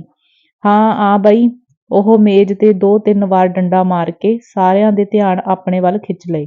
ਦੇਖੋ ਭਰਾਵੋ, ਮੇਰਾ ਇਹ ਅਸੂਲ ਹੈ, ਜਿਹੜੀ ਵੀ ਮੈਂ ਗੱਲ ਕਰਨੀ ਹੁੰਦੀ ਹੈ ਸਾਰੇ ਲੋਕਾਂ ਨੂੰ ਸੱਦ ਕੇ ਨਿਖਾਰ ਕੇ ਕਰਦਾ ਹਾਂ। ਤੇ ਮੈਂ ਚਾਹੁੰਦਾ ਹਾਂ ਸਾਰੇ ਅਫਸਰਾਂ ਨੂੰ ਲੋਕਾਂ ਦੀ ਮਿਲਵਰਤਨ ਲੈ ਕੇ ਹਕੂਮਤ ਦਾ ਕੰਮ ਚਲਾਉਣਾ ਚਾਹੀਦਾ ਹੈ। ਸਾਡਾ ਦੇਸ਼ ਆਜ਼ਾਦ ਹੋ ਗਿਆ ਏ। ਹੁਣ ਸਾਨੂੰ ਆਪ ਦਾ ਇਖਲਾਕੀ ਮਿਆਰ ਉੱਚਾ ਕਰਨਾ ਚਾਹੀਦਾ ਹੈ। ਤੁਸੀਂ ਆਖੋਗੇ ਪਹਿਲਾਂ ਆਪ ਤਾਂ ਸਾਫ਼ ਹੋ ਲਵੋ, ਸਾਡੀ ਸੁਣ ਲਵੋ। ਉਹ ਮੂੰਹ ਅੱਗੇ ਹੱਥ ਰੱਖ ਕੇ 1-2 ਵਾਰ ਖੰਘਿਆ। ਅੰਗਰੇਜ਼ ਦੇ ਸਮੇਂ ਵਿੱਚ ਅਸੀਂ ਤਰੱਕੀਆਂ ਲੈਣ ਲਈ ਬਦਮਾਸ਼ ਤੇ ਡਾਕੂ ਪਾਲਦੇ ਸਾਂ। ਇਸ ਵਿੱਚ ਰੱਤੀ ਝੂਠ ਨਹੀਂ ਕਿ ਉਹਨਾਂ ਨੂੰ ਇਸ਼ਤਿਹਾਰੀ ਮੁਜਰਮ ਬਣਾ ਕੇ ਆਪੇ ਹੀ ਫੜਦੇ ਜਾਂ ਮਾਰ ਵੀ ਦਿਆ ਕਰਦੇ ਸੀ। ਚੋਰੀਆਂ ਡਾਕਿਆਂ ਵਿੱਚੋਂ ਸਾਡਾ ਹਿੱਸਾ ਪੱਤੀ ਘਰ ਬੈਠਿਆਂ ਬਿਠਾਇਆਂ ਪਹੁੰਚ ਜਾਂਦਾ ਸੀ। ਪਰ ਹੁਣ ਅਸੀਂ ਰਿਸ਼ਵਤ ਅਤੇ ਹੋਰ ਉਪਾਧੀਆਂ ਨੂੰ ਤਿਆਗ ਕੇ ਆਜ਼ਾਦ ਭਾਰਤ ਵਿੱਚ ਤੁਹਾਡੇ ਸੇਵਕ ਬਣ ਗਏ ਹਾਂ। ਥਾਣੇਦਾਰ ਨੇ ਆਪਣਾ ਪ੍ਰਭਾਵ ਜਾਚਣ ਲਈ ਇੱਕ ਪਲ ਬੋਲਣਾ ਬੰਦ ਕਰ ਦਿੱਤਾ। ਲੋਕ ਥਾਣੇਦਾਰ ਦੀ ਤਕਰੀਰ ਸੁਣ ਕੇ ਹੈਰਾਨ ਬਹੁਤਾ ਤੇ ਖੁਸ਼ ਥੋੜ੍ਹਾ ਹੀ ਹੋ ਰਹੇ ਸਨ। ਉਹਨਾਂ ਲਈ ਇਹ ਅਚੰਭੇ ਤੋਂ ਘੱਟ ਨਹੀਂ ਸੀ। ਹੋਰ ਦੇਖੇ ਤੁਹਾਡੇ ਨਾਲ ਪੁਲਿਸ ਭਰਾਵਾਂ ਵਰਗਾ ਸਲੂਕ ਨਹੀਂ ਸੀ ਕਰਿਆ ਕਰਦੀ। ਸਗੋਂ ਕਾਨੂੰਨ ਘੱਟ ਤੇ ਆਹ ਡੰਡਾ ਬਹੁਤਾ ਚੱਲਦਾ ਹੁੰਦਾ ਸੀ। ਸੋ ਮੈਂ ਤੁਹਾਨੂੰ ਅਰਜ਼ ਕਰਦਾ ਹਾਂ ਕਿ ਇਖਲਾਕੀ ਜੁਰਮਾਂ ਨੂੰ ਘਟਾਉਣ ਲਈ ਤੁਹਾਨੂੰ ਅਰਜ਼ ਹੈ ਪੁਲਿਸ ਨੂੰ ਵੱਧ ਤੋਂ ਵੱਧ ਮਿਲਵਰਤਨ ਦੇਣੀ ਚਾਹੀਦੀ ਹੈ। ਬਦਮਾਸ਼ਾਂ ਤੇ ਡਾਕੂਆਂ ਨੂੰ ਫੜਾਓ, ਗਵਾਹੀਆਂ ਦੇ ਕੇ ਸਜ਼ਾ ਕਰਵਾਓ। ਫਿਰ ਦੇਖੋ ਕਿਵੇਂ ਕੋਈ ਲੁੱਚਾ ਕਿਸੇ ਸ਼ਰੀਫ ਆਦਮੀ ਦੀ ਪੱਗ ਲਾਉਂਦਾ ਏ। ਜਿਹੜਾ ਤੁਹਾਡੀ ਪੰਚਾਇਤ ਅੱਗੇ ਅੜਦਾ ਏ, ਸਾਨੂੰ ਦੱਸੋ, ਅਸੀਂ ਵੱਟ ਕੱਢ ਕੇ ਵਿਖਾਈਏ। ਲੋਕ ਥਾਣੇਦਾਰ ਦੀ ਤਕਰੀਰ ਨਾਲ ਖਿੱਚੇ ਗਏ। ਕਈ ਇੱਕ ਨੇ ਉਸਦੇ ਲੋਕ ਭਲੇ ਦੇ ਸ਼ਬਦਾਂ ਨੂੰ ਜੀ ਆਇਆਂ ਵੀ ਕਿਹਾ। ਅਸੀਂ ਕਿਹੜਾ ਜੀ ਪੱਤ ਲਹਾਉਂਦੇ ਆ। ਸਾਡੇ ਧੰਨ ਭਾਗ ਹੈ ਜੇ ਇਹੋ ਜਿਹੇ ਅਫਸਰ ਆਏ ਜਿਹੜੇ ਬਦਮਾਸ਼ਾਂ ਨੂੰ ਸੂਤ ਕਰਨ। ਅਸੀਂ ਬਦਮਾਸ਼ਾਂ ਨੂੰ ਸੁਸਰੀ ਵਾਂਗ ਸੁਆ ਦਿਆਂਗੇ। ਥਾਣੇਦਾਰ ਨੇ ਕਰੜ ਬਰੜੀ ਮੁੱਛ ਨੂੰ ਮਰੋੜਾ ਚਾੜਿਆ। ਬੇਗੁਨਾਹ ਆਦਮੀ ਨਾ ਲਿਖਾਓ। ਇੱਕ ਗੱਲ, ਵੇਲੇ ਸਿਰ ਸੱਚੀ ਖਬਰ ਦਿਓ। ਦੂਜੀ ਗੱਲ, ਸਰਦਾਰੋ, ਤੁਹਾਡੀ ਮਿਲਵਰਤਨ ਚਾਹੀਦੀ ਏ, ਸਭ ਤੋਂ ਜ਼ਰੂਰੀ। ਚਰਨ ਨੇ ਪਹਿਲੋਂ ਹੀ ਉੱਠ ਕੇ ਗੱਲ ਫੜ ਲਈ ਤਾਂ ਜੋ ਕੋਈ ਗੈਰ ਜ਼ਿੰਮੇਵਾਰੀ ਨਾਲ ਕੁਝ ਕਹਿ ਨਾ ਦੇਵੇ। ਜੇਕਰ ਸਰਕਾਰ ਨੇਕ ਨੀਤੀ ਨਾਲ ਬਦਮਾਸ਼ਾਂ ਤੇ ਡਾਕੂਆਂ ਨੂੰ ਫੜਨਾ ਚਾਹੁੰਦੀ ਏ ਤਦ ਅਸੀਂ ਪੂਰੀ ਮਿਲਵਰਤਨ ਦਿਆਂਗੇ। ਸ਼ਾਬਾਸ਼ ਨੌਜਵਾਨ ਦੇ, ਇਸ ਤਰ੍ਹਾਂ ਦਾ ਦਿਲ ਜੇਰਾ ਚਾਹੀਦਾ ਹੈ। ਫੇਰ ਦੱਸੋ ਬਈ ਭਰਾਵੋ, ਰਾਤੀ ਰਾਸ਼ੀਫਲ ਦੇ ਫਾਇਰ ਕਿਸ ਕੀਤੇ ਆ? ਲਹਿੰਦੀਵਾਲ ਦੇ ਪਾਸੇ ਫਾਇਰ ਹੋਏ ਆ। ਥਾਣੇਦਾਰ ਅੰਦਰੇ ਅੰਦਰ ਖੁਸ਼ ਹੋ ਰਿਹਾ ਸੀ। ਸਾਰਿਆਂ ਨੂੰ ਇੱਕ ਤਰ੍ਹਾਂ ਸੱਪ ਸੁੰਘ ਗਿਆ। ਚਰਨ ਨੇ ਵੀ ਚਾਂਦੀ ਹੋਰਾਂ ਵੱਲ ਦੇਖਿਆ। ਕਿਉਂ ਬਈ, ਫਾਇਰ ਪਿੰਡ 'ਚ ਹੀ ਹੋਏ ਨੇ? ਫਾਇਰ ਜ਼ਰੂਰ ਕਿਸੇ ਮਫਰੂਰ ਨੇ ਕੀਤੇ ਆ ਤੇ ਉਸ ਨੂੰ ਪਿੰਡ 'ਚੋਂ ਹੀ ਕਿਸੇ ਪਨਾਹ ਦਿੱਤੀ ਹੈ। ਚਰਨ ਨੂੰ ਝਿਜਕਿਆ ਵੇਖ ਖੇਤੂ ਉੱਠ ਕੇ ਖਲੋ ਗਿਆ ਤੇ ਨੀ ਧੜਕ ਕਹਿ ਦਿੱਤਾ, ਸਰਕਾਰ ਨੂੰ ਖੁਦ ਪਤਾ ਏ, ਫੇਰ ਕਿਸ ਕੀਤੇ ਆ? ਮੈਨੂੰ ਪਤਾ, ਮੈਂ ਉਸ ਨੂੰ ਗ੍ਰਿਫਤਾਰ ਨਾ ਕਰਦਾ? ਥਾਣੇਦਾਰ ਨੇ ਹੈਰਾਨੀ ਜ਼ਾਹਰ ਕਰ ਦਿੱਤੀ। ਝੂਠ, ਸਫੇਦ ਝੂਠ। ਚਰਨ ਨੇ ਸੰਜੀਦਗੀ ਧਾਰਨ ਕਰ ਲਈ। ਫਾਇਰ ਜੰਗੇ ਡਾਕੂ ਨੇ ਕੀਤੇ ਆ। ਜਿਸ ਦੀ ਉਹ ਪਨਾਹ ਵਿੱਚ ਹੈ, ਉਸ ਦਾ ਵੀ ਤੁਹਾਨੂੰ ਪਤਾ ਹੈ। ਇਸ ਤੋਂ ਵੀ ਵੱਧ ਥਾਣੇਦਾਰ ਸਾਹਿਬ, ਤੁਸਾਂ ਰਾਤੀ ਉਸ ਨਾਲ ਸ਼ਰਾਬ ਪੀਤੀ ਹੈ। ਚਰਨ ਦੀਆਂ ਖਰੀਆਂ ਨੇ ਥਾਣੇਦਾਰ ਦੀ ਦਿਮਾਗੀ ਪੱਧਰ ਤੋੜ ਦਿੱਤੀ। ਫਿਰ ਵੀ ਉਸ ਆਪਣਾ ਪ੍ਰਭਾਵ ਕਾਇਮ ਰੱਖਦਿਆਂ ਕਿਹਾ, ਕਿੰਨੀ ਭੋਲੀ ਗੱਲ, ਇੱਕ ਜ਼ਿੰਮੇਵਾਰ ਅਫਸਰ ਇਸ਼ਤਿਹਾਰੀ ਮੁਜਰਮ ਨਾਲ ਸ਼ਰਾਬ? ਮੈਂ ਉਸ ਨੂੰ ਫੜਨ ਵਿੱਚ ਦਿਨ ਰਾਤ ਇੱਕ ਕਰ ਰਿਹਾ ਹਾਂ। ਉਸ ਨੂੰ ਫੜ ਕੇ ਇਨਾਮ ਤੋਂ ਬਿਨਾਂ ਇੰਸਪੈਕਟਰ ਵੀ ਇੱਜ਼ਤ ਨਾ ਬਣਾਂਗਾ। ਉਹ ਜਗੀਰਦਾਰਾਂ ਕੋਲ ਹੈ। ਇਹ ਤੁਹਾਡੀ ਮਰਜ਼ੀ, ਇੰਸਪੈਕਟਰ ਜਦੋਂ ਚਾਹੋ ਬਣ ਜਾਓ। ਖੇਤੂ ਨੇ ਉਹੀ ਗੱਲ ਆਖੀ ਜਿਹੜੀ ਸਾਰੇ ਲੋਕਾਂ ਦੇ ਦਿਲ ਵਿੱਚ ਸੀ, ਪਰ ਮੂੰਹੋਂ ਕੋਈ ਨਹੀਂ ਸੀ ਫੁੱਟ ਸਕਦਾ। ਇਹ ਗਲਤ ਹੈ, ਤੁਸੀਂ ਮੁਜਾਰੇ ਦੁਸ਼ਮਣੀ ਕਰਕੇ ਜਗੀਰਦਾਰਾਂ ਦਾ ਨਾਂ ਲੈਂਦੇ ਹੋ। ਥਾਣੇਦਾਰ ਥੋੜਾ ਤਲਖ ਹੋ ਗਿਆ। ਜੇਕਰ ਸਰਕਾਰ ਇਸ ਤਰ੍ਹਾਂ ਸਮਝਦੀ ਹੈ, ਫਿਰ ਅਸੀਂ ਕੀ ਕਰ ਸਕਦੇ ਹਾਂ? ਤੁਸੀਂ ਸਭ ਕੁਝ ਕਰ ਸਕਦੇ ਹੋ। ਅਸਲ ਵਿੱਚ ਤੁਸੀਂ ਕਰਨਾ ਨਹੀਂ ਚਾਹੁੰਦੇ। 12 ਵਰ੍ਹੇ ਕੁੱਤੇ ਦੀ ਪੂੰਛ ਕਿਸੇ ਵੰਝਲੀ 'ਚ ਪਾ ਛੱਡੀ, ਪਰ ਉਹ ਵਿੰਗੀ ਦੀ ਵਿੰਗੀ। ਤੁਸੀਂ ਛਿੱਤਰਾਂ ਨਾਲ ਸੂਤ ਆਉਣ ਵਾਲੇ। ਸਰਦਾਰ ਸਾਹਿਬ, ਚਰਨ ਨੇ ਇਸ ਤਰ੍ਹਾਂ ਰੋਹਬ ਨਾਲ ਆਖਿਆ ਕਿ ਥਾਣੇਦਾਰ ਫਿਕਰਾ ਪੂਰਾ ਨਾ ਕਰ ਸਕਿਆ। ਆਪਣੇ ਲਫ਼ਜ਼ ਵਾਪਸ ਲਓ। ਤੂੰ ਕੌਣ ਹੈ ਓਏ, ਮੈਨੂੰ ਹੁਕਮ ਦੇਣ ਵਾਲਾ? ਥਾਣੇਦਾਰ ਨੂੰ ਥੋੜੀਆਂ ਚੜ੍ਹ ਗਈਆਂ। ਮੈਂ ਲੋਕਾਂ ਦੀ ਆਵਾਜ਼, ਲੋਕਾਂ ਦੀ ਲਲਕਾਰ। ਬਕਵਾਸ ਬੰਦ ਕਰ। ਮੈਂ ਤੈਨੂੰ ਨਹੀਂ, ਲੋਕਾਂ ਨੂੰ ਦੱਸਣਾ ਏ।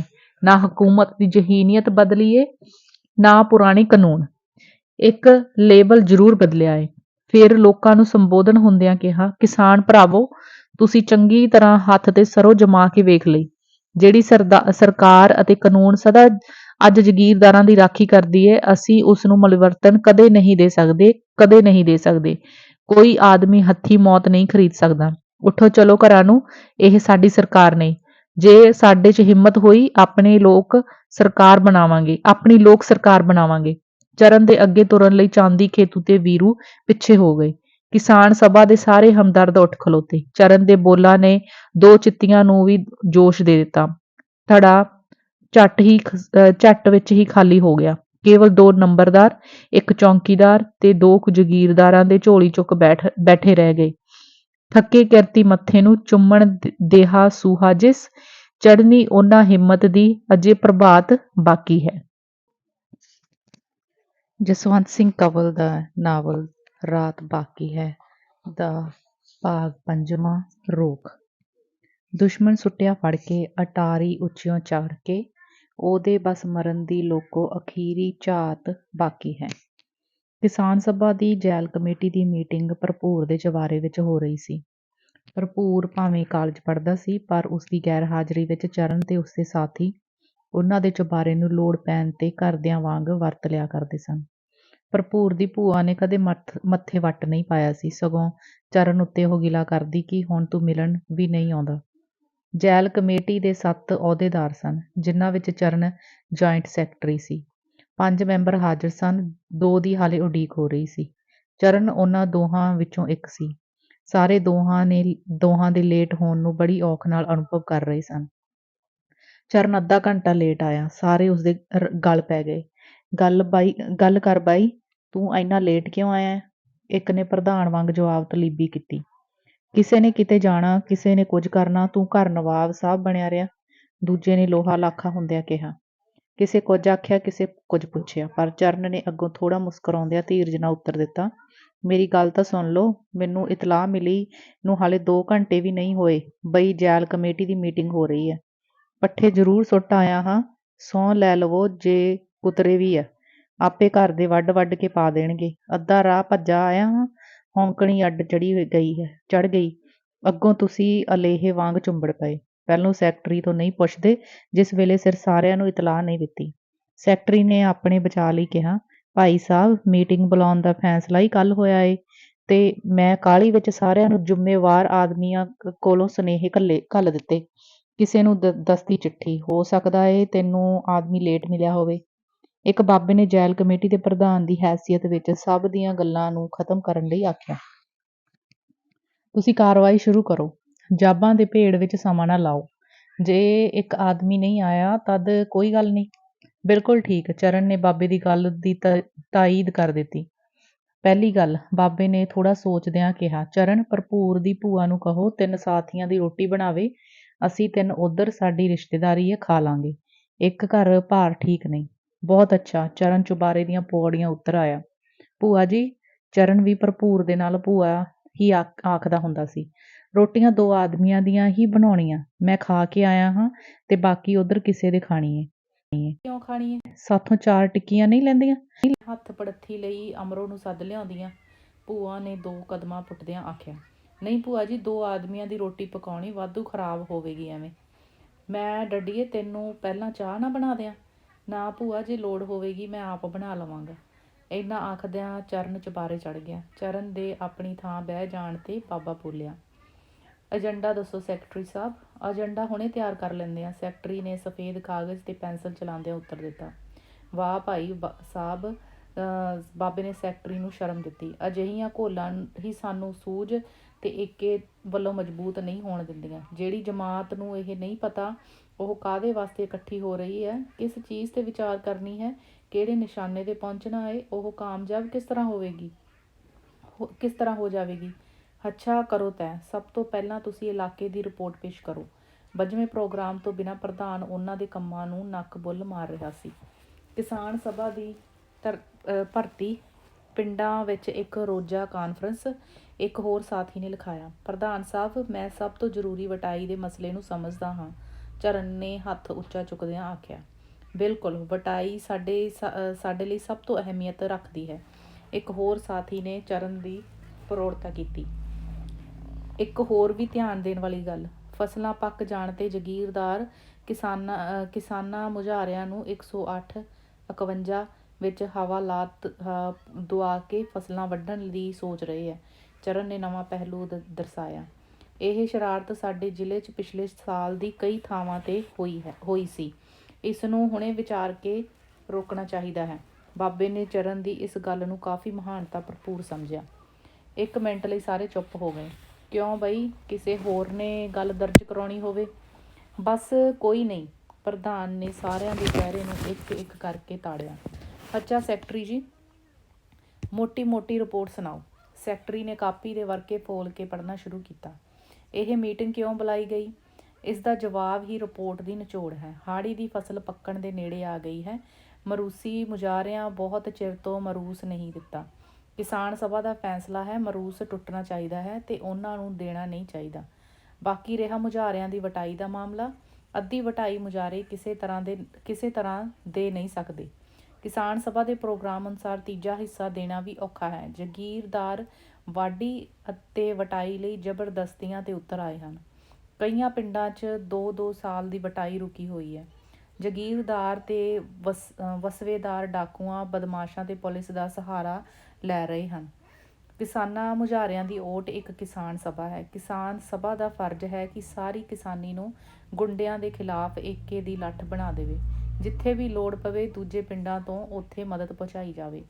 ਸਾਡੀ ਜੈਲ ਦੇ 5 ਪਿੰਡਾਂ ਵਿੱਚ ਜੱਦੋ ਜਹਿਦ ਤੇਜ਼ ਹੈ। ਰਾਜਾ ਦਿਆਲ ਸਿੰਘ ਦੇ 2 ਪਿੰਡ, ਮਾਈ ਸਤਨਾਮ ਕੌਰ ਦਾ ਪਿੰਡ, ਨਰਿੰਦਰ ਦਾ ਵੀਲਾ ਤੇ ਤਲਵੰਡੀ ਗੁੰਡਿਆਂ ਦੇ ਮਜ਼ਬੂਤ ਅੱਡੇ ਵੀ ਹਨ। ਕਿਸਾਨ ਵਰਕਰਾਂ ਨੂੰ ਜਾਣ ਬੁੱਝ ਕੇ ਫੌਜਦਾਰੀਆਂ 'ਚ ਖਿੱਚਣ ਦਾ ਯਤਨ ਕੀਤਾ ਜਾਂਦਾ ਹੈ। ਬੇਦਖਲੀਆਂ ਦੇ ਡਰਾਵੇ ਤੇ ਨੋਟਿਸ ਵੀ ਦਿੱਤੇ ਹਨ। ਸਾਰੇ ਵਿਸਵੇਦਾਰ ਪਟਵਾਰੀਆਂ ਨਾਲ ਮਿਲ ਕੇ ਗਰਦਾਵਰੀਆਂ ਆਪਣਾ ਨਾਂ ਚੜ੍ਹਾ ਰਹੇ ਹਨ। ਕਈਆਂ ਪਿੰਡਾਂ ਦੀਆਂ ਸ਼ਿਕਾਇਤਾਂ ਹਨ ਕਿ ਕਿਸਾਨ ਸਭਾ ਕੁਝ ਨਹੀਂ ਕਰਦੀ। ਕਿਸਾਨ ਸਭਾ ਹਰਕਤ ਵਿੱਚ ਜ਼ਰੂਰ ਹੈ, ਪਰ ਉਸ ਦਾ ਕੰਮ ਇਕਾਈਆਂ ਵਿੱਚ ਖਿਲਰਿਆ ਪਿਆ ਹੈ, ਬੱਝਵਾਂ ਤੇ ਜਮਾਇਤੀ ਨਹੀਂ। ਇਸ ਲਈ ਅਖੀਰ ਵਿੱਚ ਮੇਰੀ ਅਪੀਲ ਹੈ ਕਿ ਕਿਸਾਨੀ ਦਾ ਸਾਹਸ ਨਹੀਂ ਟੁੱਟਣ ਦੇਣਾ ਚਾਹੀਦਾ ਅਤੇ ਬਦਮਾਸ਼ਾਂ ਦੇ ਰੋਹਬ ਨੂੰ ਮਜ਼ਬੂਤੀ ਨਾਲ ਅਮਲੀ ਰੂਪ ਦੇਣਾ ਚਾਹੀਦਾ ਹੈ। ਸੈਕਟਰੀ ਨੇ ਕਾਪੀ ਬੰਦ ਕਰਕੇ ਸਾਰਿਆਂ ਦੇ ਚਿਹਰਿਆਂ ਦਾ ਜਾਇਜ਼ਾ ਲਿਆ। ਰਿਪੋਰਟ ਤੇ ਪੜਚੋਲ ਪ੍ਰਧਾਨ ਨੇ ਸਾਰਿਆਂ ਤੋਂ ਪੁੱਛਿਆ। ਇੱਕ ਪਲ ਕੋਈ ਵੀ ਨਾ ਬੋਲਿਆ। ਫਿਰ ਚਰਨ ਨੇ ਹੱਥ ਖੜਾ ਕੀਤਾ। ਮੇਰਾ ਖਿਆਲ ਹੈ ਰਿਪੋਰਟ ਵਿੱਚ ਹੋਈਆਂ ਘਟਨਾਵਾਂ ਦਾ ਜ਼ਿਕਰ ਨਹੀਂ। ਸੈਕਟਰੀ ਸਾਹਿਬ ਨੇ ਸੁਥਰੇ ਸ਼ਬਦ ਵਰਤ ਕੇ ਡੰਗ ਮਾਰ ਦਿੱਤਾ ਏ। ਮੈਂ ਵੀ ਸਾਥੀ ਨਾਲ ਸਹਿਮਤ ਹਾਂ, ਇੱਕ ਮੈਂਬਰ ਨੇ ਚਰਨ ਦੀ ਤਾਇਦ ਕੀਤੀ। ਸੈਕਟਰੀ ਸਾਹਿਬ, ਬਾਬੇ ਨੇ ਸੈਕਟਰੀ ਵੱਲ ਤੱਕਿਆ, ਤੁਹਾਡੀ ਰਿਪੋਰਟ ਮੁਕੰਮਲ ਨਹੀਂ, ਇਸ ਵਿੱਚ ਬਹੁਤ ਖਾਮੀਆਂ ਹਨ। ਤੁਸੀਂ ਬੈਠਕ ਮੀਟਿੰਗਾਂ ਦਾ ਕਿਤੇ ਜ਼ਿਕਰ ਨਹੀਂ ਕੀਤਾ। ਸੰਖੇਪ ਕਰਨ ਲਈ ਮੈਂ ਉਹਨਾਂ ਦਾ ਜ਼ਿਕਰ ਨਹੀਂ ਕੀਤਾ। ਉਹ ਥੋੜ੍ਹਾ ਸ਼ਰਮਿੰਦਾ ਵੀ ਸੀ। ਭਾਈ ਸਾਹਿਬ, ਜ਼ਰੂਰੀ ਗੱਲਾਂ ਜ਼ਰੂਰੀ ਆਉਣੀਆਂ ਚਾਹੀਦੀਆਂ ਸੀ। ਪ੍ਰਧਾਨ ਤਲਖੀ ਵਿੱਚ ਗਲ ਪੈਣ ਵਾਲਾ ਹੋ ਗਿਆ। ਸੈਕਟਰੀ ਨੇ ਇੱਕ ਤਰ੍ਹਾਂ ਦੋਸ਼ ਮੰਨਦਿਆਂ ਨੀਵੀਂ ਪਾ ਲਈ। ਦੇਖੋ ਬਈ ਸਾਥੀਓ, ਬਾਬਾ ਸਾਰਿਆਂ ਨੂੰ ਸੰਬੋਧਨ ਹੋ ਕੇ ਬੋਲਿਆ, ਸਾਡੀ ਗੱਲਬਾਤ ਵਿਸਵੇਦਾਰ ਤੱਕ ਨਹੀਂ ਜਾਣੀ ਚਾਹੀਦੀ। ਸਾਡੇ ਤੇ ਜਾਗੀਰਦਾਰਾਂ ਵਿੱਚ ਫਰਕ ਹੀ ਇਹ ਹੈ ਕਿ ਕੰਮ ਨਾਲ ਸਾਡੀ ਵਿਚਾਰ ਵੀ ਸਾਂਝੀ ਏ। ਇਕੱਠੇ ਹੋ ਕੇ ਅਨਪੜ੍ਹ ਵੀ ਕਈ ਵਾਰ ਬੜੀਆਂ ਮਹਾਨਤਾ ਵਾਲੀਆਂ ਗੱਲਾਂ ਸੋਚ ਲੈਂਦੇ ਹਨ। ਸਾਡੇ 'ਚ ਚੁਸਤੀ ਉੱਕੀ ਹੀ ਨਹੀਂ ਹੋਣੀ ਚਾਹੀਦੀ। ਇਹ ਜੱਦੋ-ਜਹਿਦ ਕਿਸਾਨਾਂ ਦੀ ਆਖਰੀ ਸੱਟ ਹੈ ਜਾਗੀਰਦਾਰੀ 'ਤੇ। ਜਾਗੀਰਦਾਰਾਂ ਦੇ ਪੈਰ ਉਖੜਨੇ ਜ਼ਰੂਰੀ ਹੈ। ਕਿਸਾਨਾਂ ਨੂੰ ਆਪਣੀ ਜਥੇਬੰਦੀ ਤਾਕਤ ਵਿੱਚ ਭਰੋਸਾ ਤੇ ਵਿਸ਼ਵਾਸ ਜਾਗ ਪਏਗਾ। ਪਹਿਲੋਂ ਵਟਾਈ 'ਤੇ ਵਿਚਾਰ ਕਰੋ। ਇੱਕ ਸਾਥੀ ਨੇ ਪ੍ਰਧਾਨ ਤੋਂ ਆਗਿਆ ਲੈ ਕੇ ਆਖਿਆ, ਸਾਡਾ ਪਿੰਡ ਵੀਲਾ ਹੈ, ਉੱਥੇ ਤਕਰੀਬਨ ਸਾਰੇ ਮਜਾਰੇ ਜਥੇਬੰਦ ਹੈ। ਜਾਗੀਰਦਾਰ ਦੇ ਮੁਖਤਿਆਰਾਂ ਦੀ ਇੱਕ ਨਹੀਂ ਵੱਟੀ ਦੀ।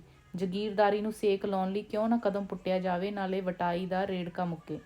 ਇਹ ਕਦੇ ਨਹੀਂ ਭੁੱਲਣਾ ਚਾਹੀਦਾ, ਕਿਸਾਨ ਸਭਾ ਸਿਆਸੀ ਜਮਾਤ ਨਹੀਂ, ਸਮਾਜੀ ਜਮਾਤ ਹੈ।